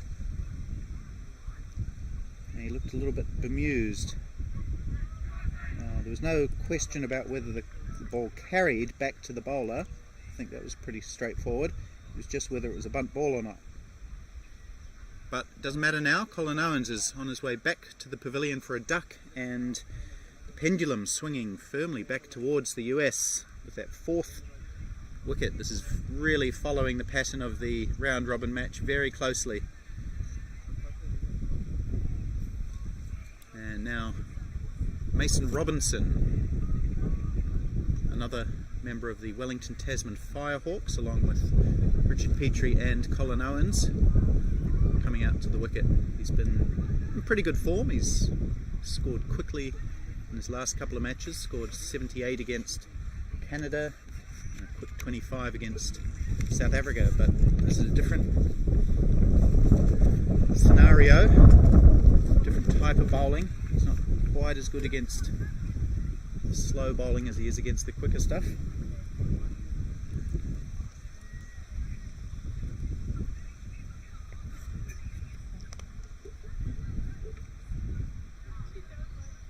the run rate now up to 6.53 required. 2 wickets in this over from Ayaz Sheikh, who hadn't even bowled in this tournament before. for today.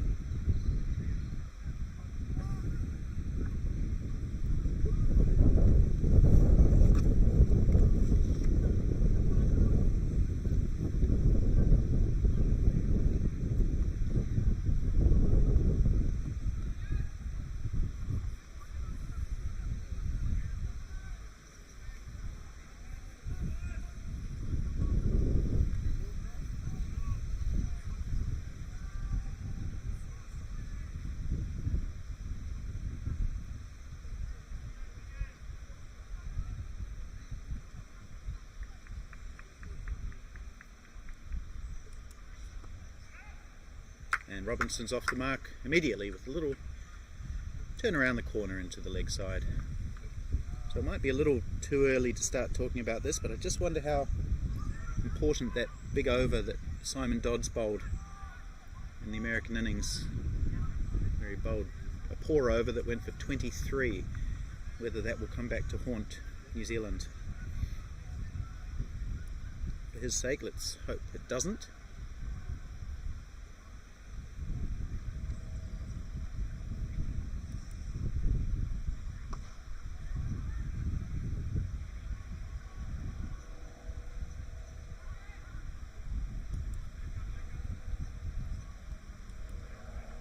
So what a great over for the United States, that from Ayaz Sheikh.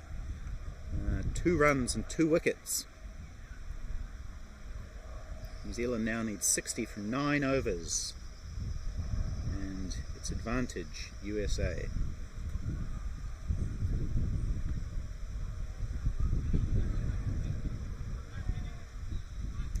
The New Zealand 150 has come up. It will be of minor importance in terms of a milestone for the New Zealand batsmen. They'll just be focused on that 210 to win. So it's an even 60 from 9 overs. That's 6.67 to the over. Richard Petrie, the set batsman, it's important he stays in, 68 from 108, approaching his highest score in over-50s internationals. Again, that'll be a... Aussie got him. He's congratulating his teammates. The Americans are gathering in the wicket, and Richard Petrie may be out. I didn't see the umpire put his finger up. Maybe it was a caught behind rather than a stumping. I was looking out towards the square leg umpire. Oh, he's been bowled, has he? What's happening? I'll have a look on the replay here, see what happened.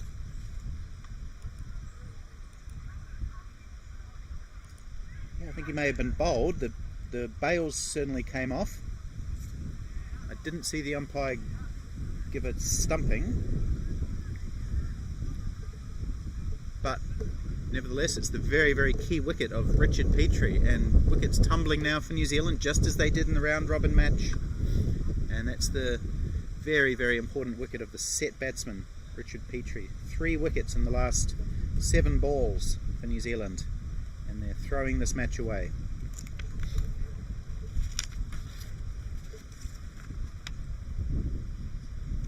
Simon Dodds is the new player. I just mentioned him a moment ago. His expensive over when New Zealand bowled. Richard Petrie gets a round of applause. He gets a lot of 60s and 70s for New Zealand. But the one time that he really needed to push on was today.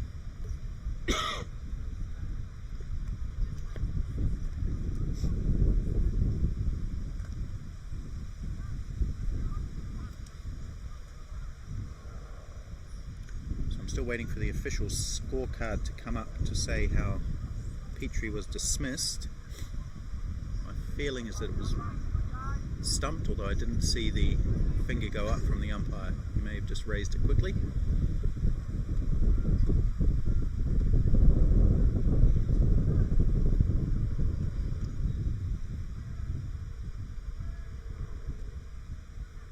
Anyway, Simon Dodds facing Zubair Hussain. He's off the mark straight away with a little dab. They're going to run hard and take 2. So we might just see a little bit more energy in the running now with Richard Petrie out. He's a good batsman, but he's not the quickest between the wickets. These two batsmen will run hard.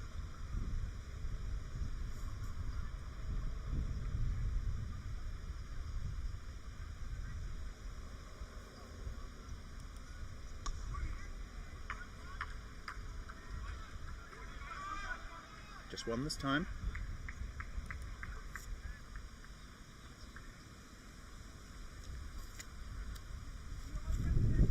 So a lot of similarities between this match and the round robin match between these two teams. Just looking at the worm here, I can see the two worms almost identical now, so that the difference may be that big boost that the American worm got with the Simon Dodds over. Well worked into the leg side by Mason Robinson, who's looked industrious since he's come to the crease. Just faced the two balls, but he's run hard as well.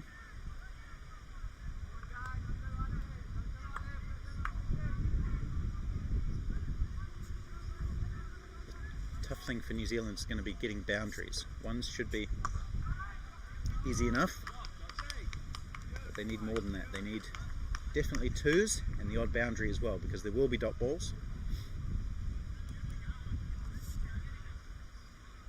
So the official scorecard has Richard Petrie stumped by Parakananta from the bowling of Zubair Hussain for 68.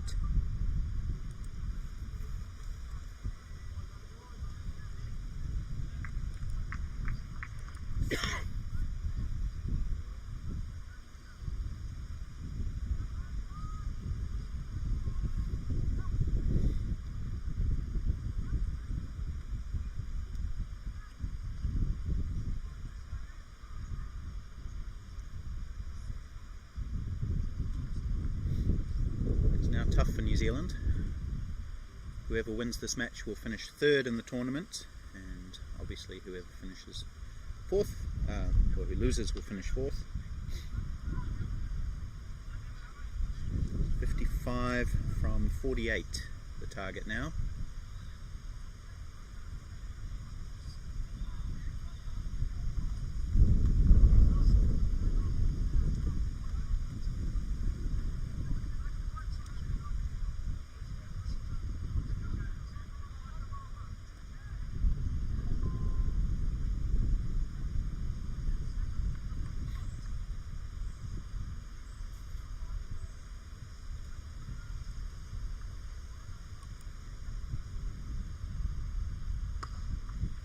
He's found a good gap here, Simon Dodds. They'll get at least two. It's good fielding though, and that's all they'll get.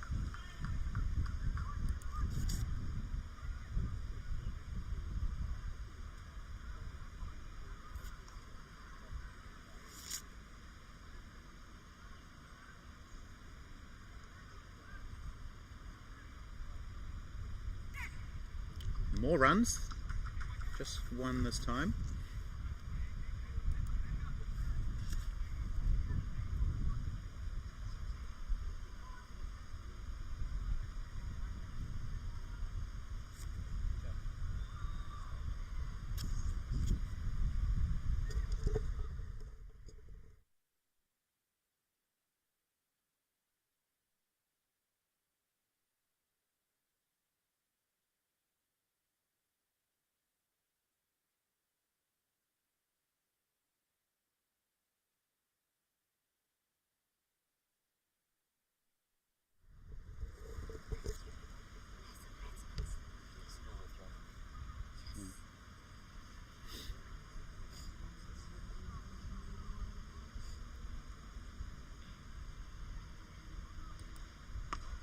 Oh, he's just scooped it over the head of the bowler.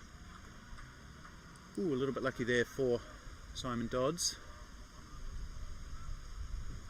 He'll collect one after all that.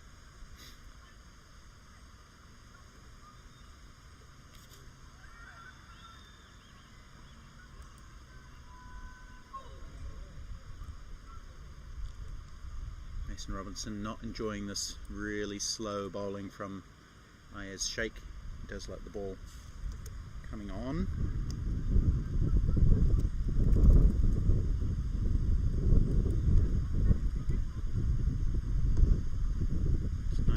played.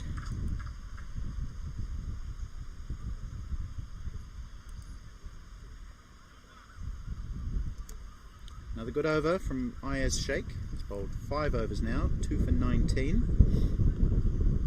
New Zealand needs 7 and over for the last 7. Can they do it? 5 wickets in hand. Mason Robinson 4 off 6. Simon Dodds 8 off 6.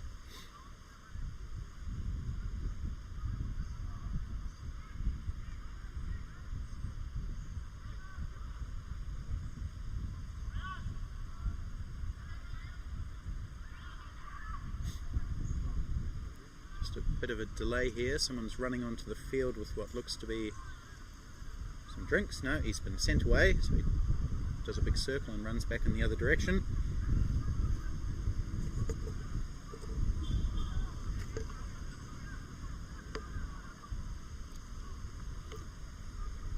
And Zubair Hussain, he's bowled 5 overs. He can bowl right through the innings, and I think Ayaz Sheikh can as well.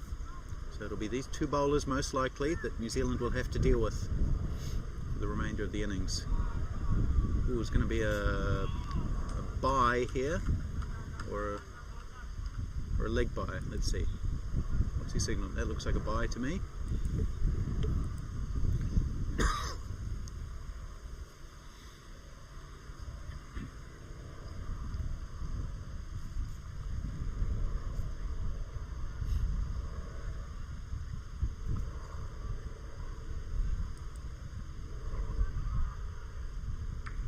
Good batting from Simon Dodds. He's looked composed since he's come in. He's scored runs off just about every ball he's faced.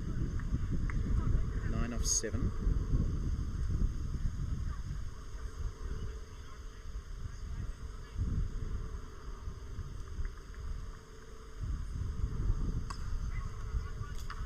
Well, that's in the gap as well. He might have timed it well enough to get 2. No, they maybe could have thought about it. But the fielder coming in did well.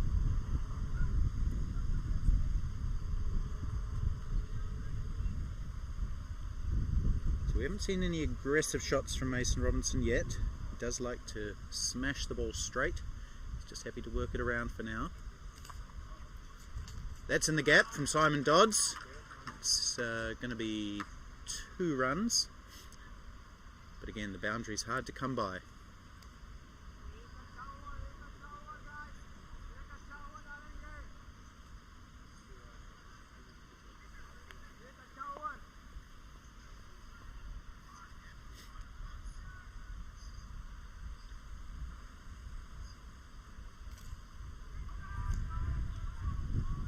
Another good shot from Dodds, dabbing it down, taking a single, runs off every ball this over. One of them at 2. It's 1, 2, 3, 4, 5, 6 off the over so far, and we've got a ball to come. If they can score a run off this over, that'll be the 7 they need.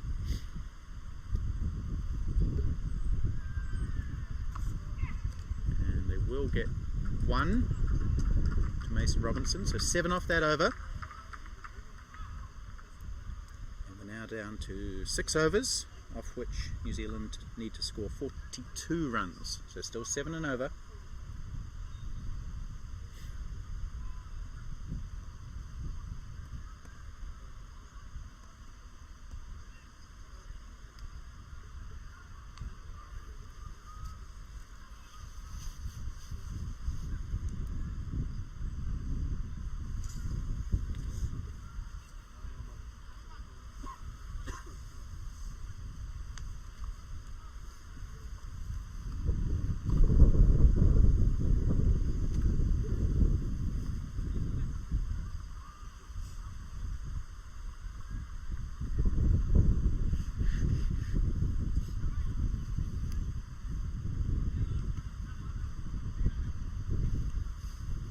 Ayaz Sheikh has been the real surprise package for the US, taking 2 for 19 with his slow leg spin. Oh, he's beaten. There's an appeal for a stumping. Good piece of work from Parakananta.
Whacked away by Simon Dodds. Is going to be at least 2. It might go for 4. No, just hauled in by the fielder who made good distance to his left.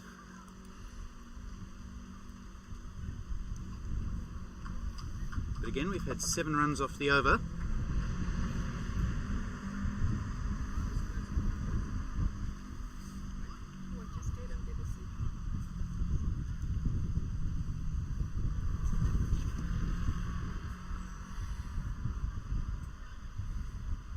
So New Zealand scoring 7 off each of the last 2 overs, meaning that they haven't allowed the run rate to get over 7. They need 35 from 30. 35 from the last 5 overs. Simon Dodds, 17 off 11. Mason Robinson, 8 off 13.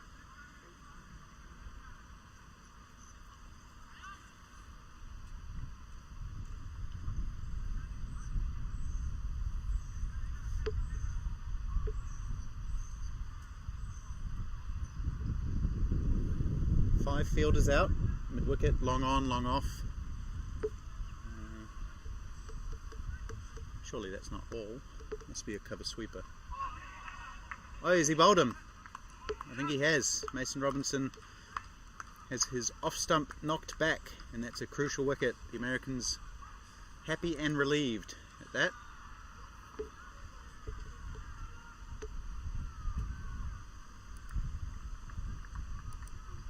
Robinson, well, he's well and truly beaten there. He wasn't even trying an aggressive shot. He was just trying to push the ball into the offside. Looks like the ball might have spun back in between bat and pad there.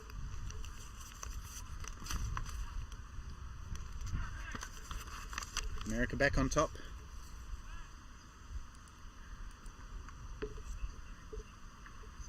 Important wicket for the USA. And interesting stage now. We've got Jason Campbell coming to the wicket for New Zealand. He really only has one way of batting, which is with aggression. So it could be all or nothing. He also prefers the quicker bowling.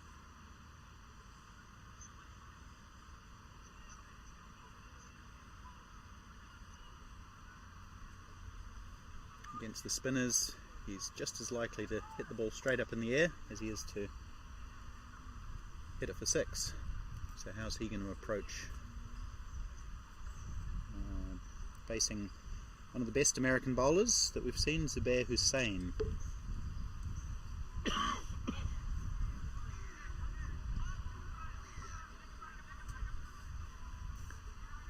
Americans sense that they're on top now, which they probably are. New Zealand only have the 4 wickets in hand.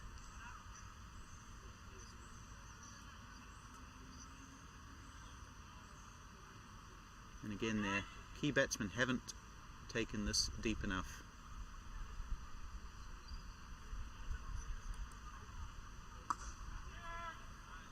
Campbell drives down to long off to get off the mark.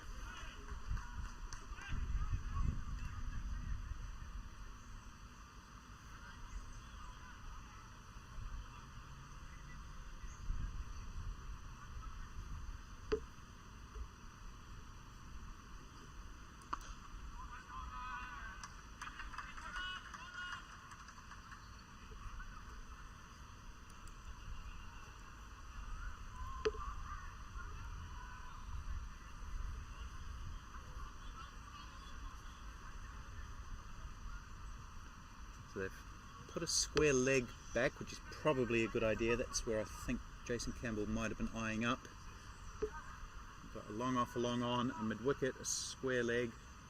Those latter 2 fielders just being moved around a little bit straighter.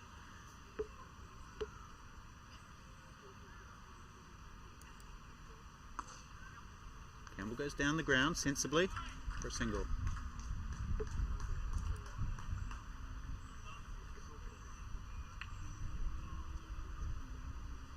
New Zealand just want to take this deep. If they can get it to the last over, needing 7 or 8, they'll probably fancy their chances.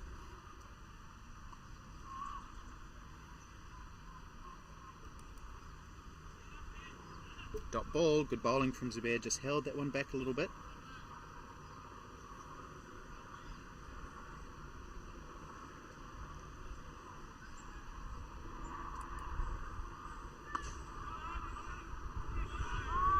Misfield allows a single, so that's important for New Zealand.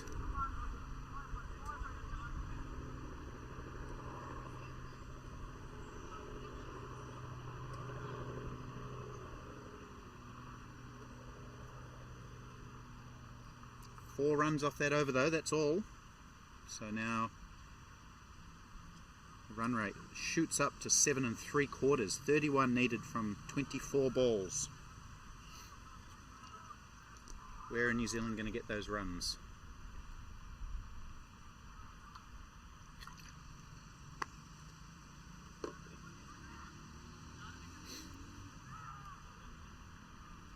As Sheikh is going to continue with his slow leg spin that's been pretty effective on this wicket. It's a slow, low wicket, some variable bounce.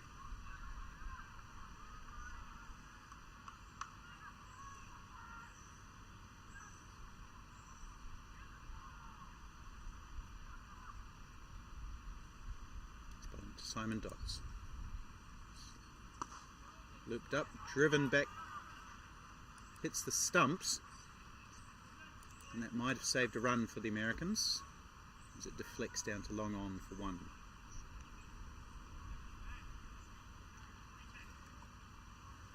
Now, knowing Jason Campbell as I do, I'm not sure he's going to let Ayaz Sheikh bowl those big floaty leg spinners. He's, I'm not sure he'll be able to restrain himself.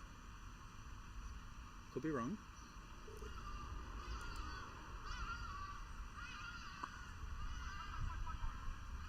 He doesn't bowl one, he bowls it flatter, and Campbell just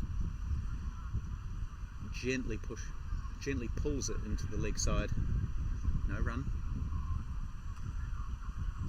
I think we might see the slog sweep in a minute. There it is. Full toss, which is hit out to the boundary through the fielder's legs. No damage, or no major damage, but they've come storming back for three.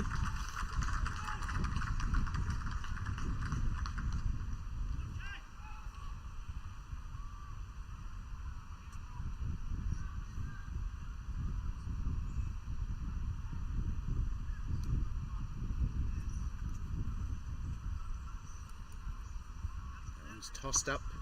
Dodds goes straight. Just for one.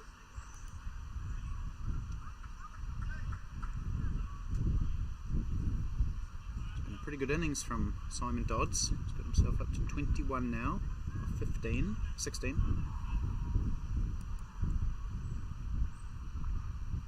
Campbell sweeps for a single.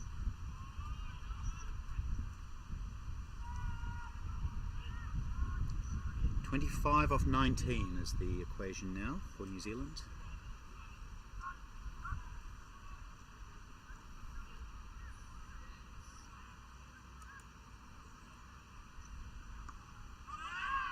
Ooh, no run. That was good bowling from Sheikh. Just was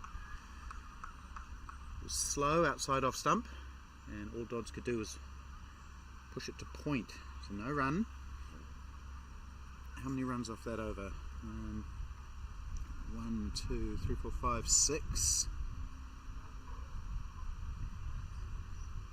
So the target now, 25 from 18. 3 overs left, 25 runs needed.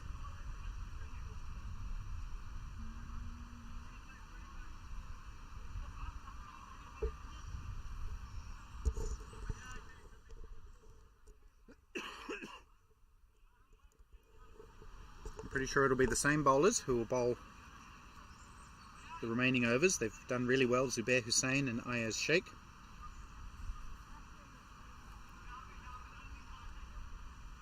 Batsman having a conference.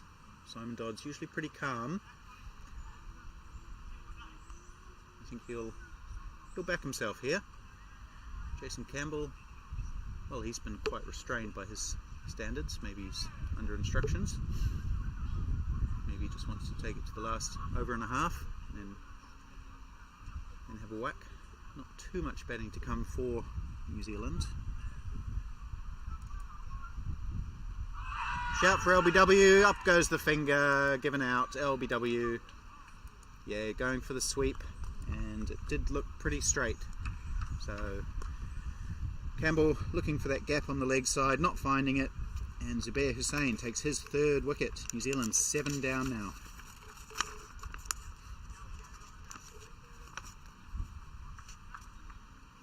Disappointment for Campbell. He would have loved to bring this match home for his team. Not a lot of batting left for New Zealand. It's going to be Dean Askew. Now there's a man who can hit sixes. We saw him hit a 6 off the last ball of the New Zealand innings against South Africa. Again, he's another guy who likes the pace.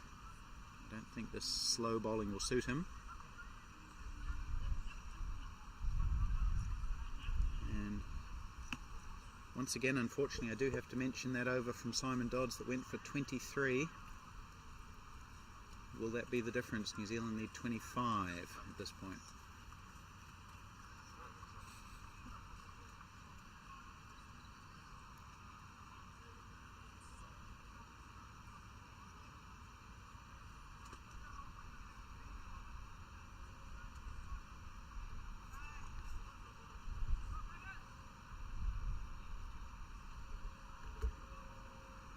Okay, here's Hussain bowling to the tall, angular figure of Dean Askew, who gets off the mark straight away. He's going to get quite a few runs here. He might even...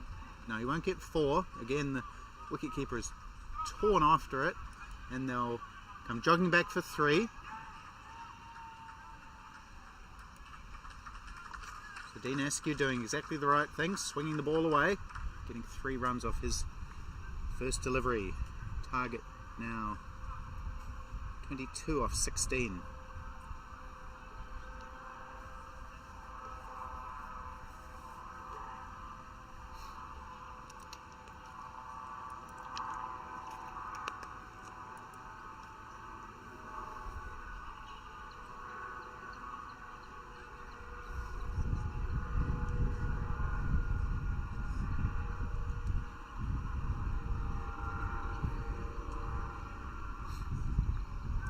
Off 16.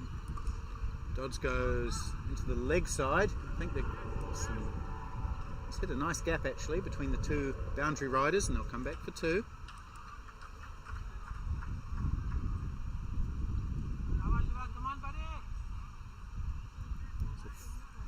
A wicket, a 3 and a 2 off the first 3 balls of this over. 20 off 15 now. There's a bit of a change in the field. One of those boundary riders is being brought inside the circle. Maybe he's not as mobile.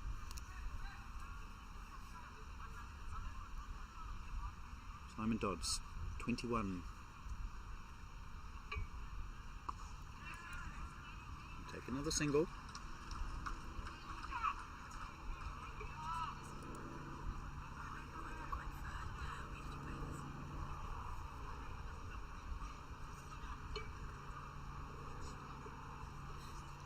Dean Askew on strike. To Zubair Hussain, who's taken 3 wickets.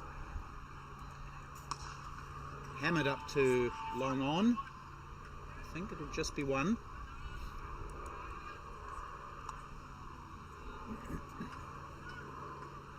Really important partnership this for New Zealand. Dean Askew can score quickly. I'm not sure if Dave Goldingham and Mike Harrow can do the same.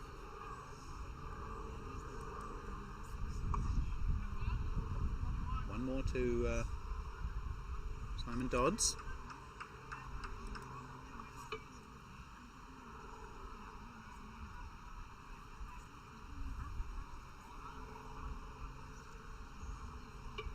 (17 off 12). 17 off 2 overs needed for New Zealand. 16 to tie.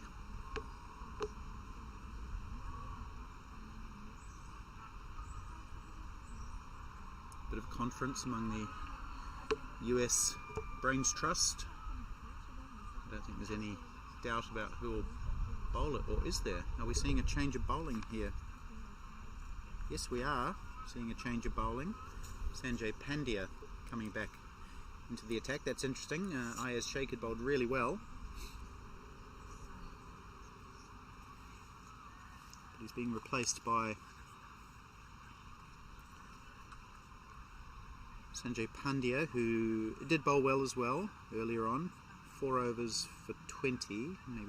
Those figures maybe don't reflect that he did bowl pretty well. Bowls left arm, so he's just going to come and dart it into Simon Dodds here. He's up to 25.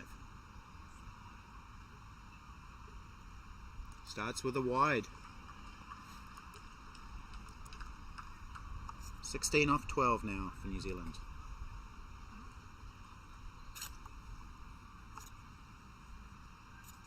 Real nail biter here. Greenpoint Cricket Club. Dodds hits hard down to long off. The field is very quick across the ground, and they just take one. Got the right man in that position, that's for sure.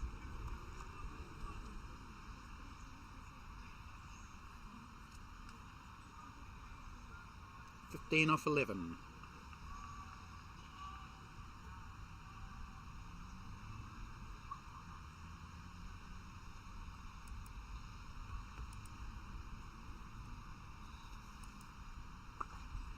Big swing from Dean Askew. It's in the air. There's a chance of a catch. He's dropped it. Fielder was running hard to his left, sort of across the field. Couldn't get there. Well, he did get there, but he just couldn't grab onto it. And they take one.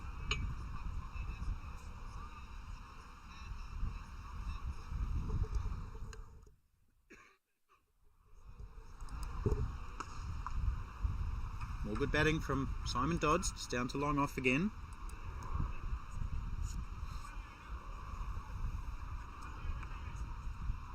(13 off 9 for New Zealand. Pandya to Askew. Swing and a miss, and he's been stumped. Good work by Parakananta, the wicket-keeper. Dean Askew trying to get down to the pitch of that one. Nowhere near it, really. And Parakananta, who's the leading wicket-keeper in this tournament in terms of dismissals, picks up another one with a good stumping. Quick as you like. So New Zealand lose their 8th wicket, and there's another twist in this tale. New batsman will come in. That's Dave Goldingham. 13 runs needed off 8 deliveries. What can the big Wellingtonian do? Walking slowly to the wicket. I think he really needs to try and get bat on ball, get Dodds on strike, and then if Dodds can get a single, he'll have the strike for the last over, maybe needing 11 off it.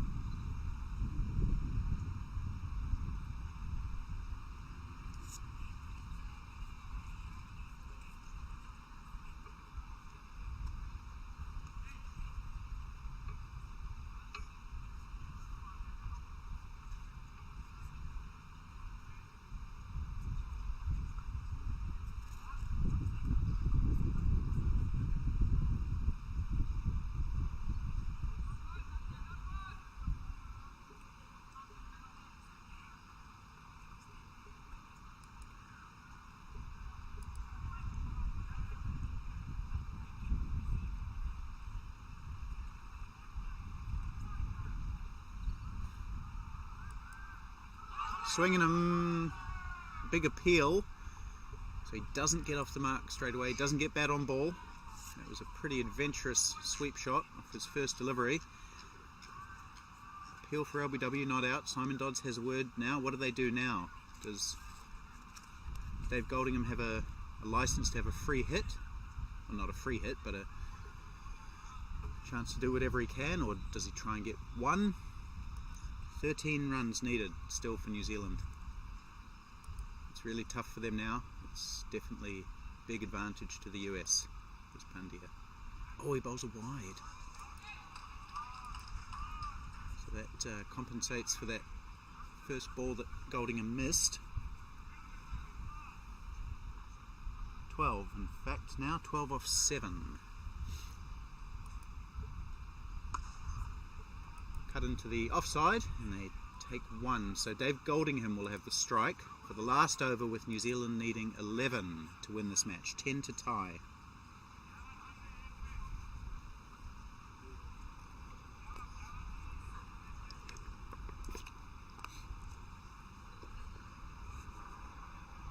Zealand looked like they were on top halfway through this innings. They were 148 for 2. So for their last 50 runs, they've lost 6 wickets. Very similar to what happened in the round robin match between Simon Dodds on strike. That really should have been Goldingham's aim there, just to try and get some bat on ball and leave it up to superior batsman Simon Dodds. Now that same task falls upon Mike Harrow, the New Zealand batsman, coming in at 11 for his first innings of this tournament. So what a scenario to come in and face your first ball on a wearing wicket against a bowler who's taken 4 for 36, with your team needing 11 runs off 5 balls.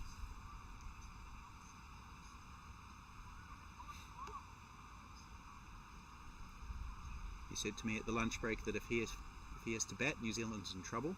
Well, here he is, and New Zealand is in trouble. Quite a lot of it. America on top, looking for 3rd place. It's flat, it's swung, it's down the leg side, it's a wide. Plenty of chat among the American fielders. They're all a little bit nervous. Gets a high 5. How American is that?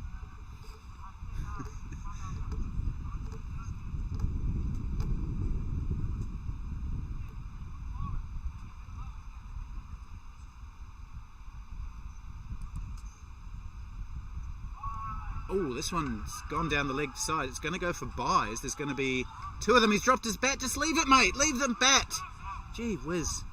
He could have got a 3rd run if he hadn't spent about 10 seconds picking up his bat. Goodness me. 2 buys.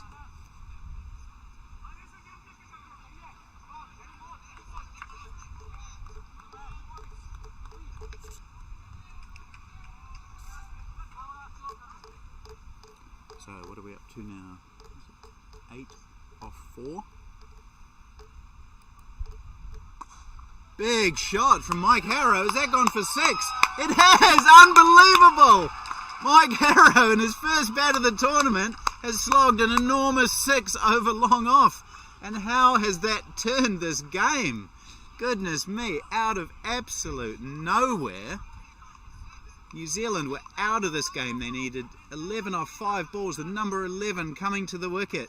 And what's he done? He's buffed a huge 6. Now, New Zealand need 2 off 3 balls, and this match has taken a 180-degree turn.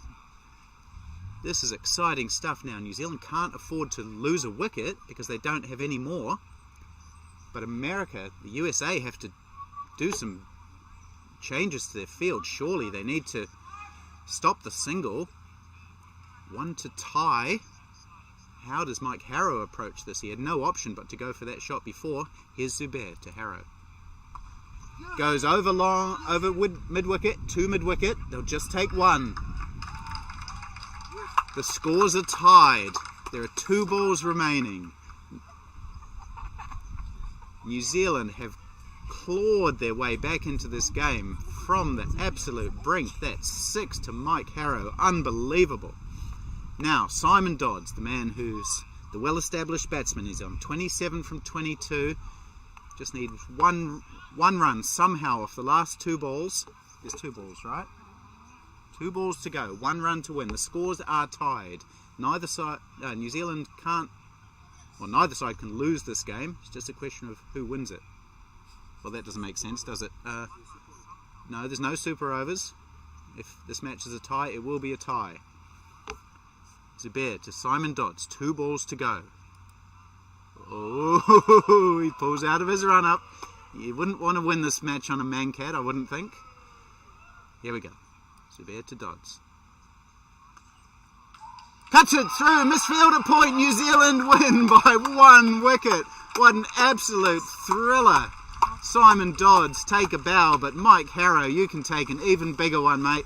Hitting that huge 6, 3 balls away from the End of the match with New Zealand virtually dead and buried, hit the cleanest shot of the match.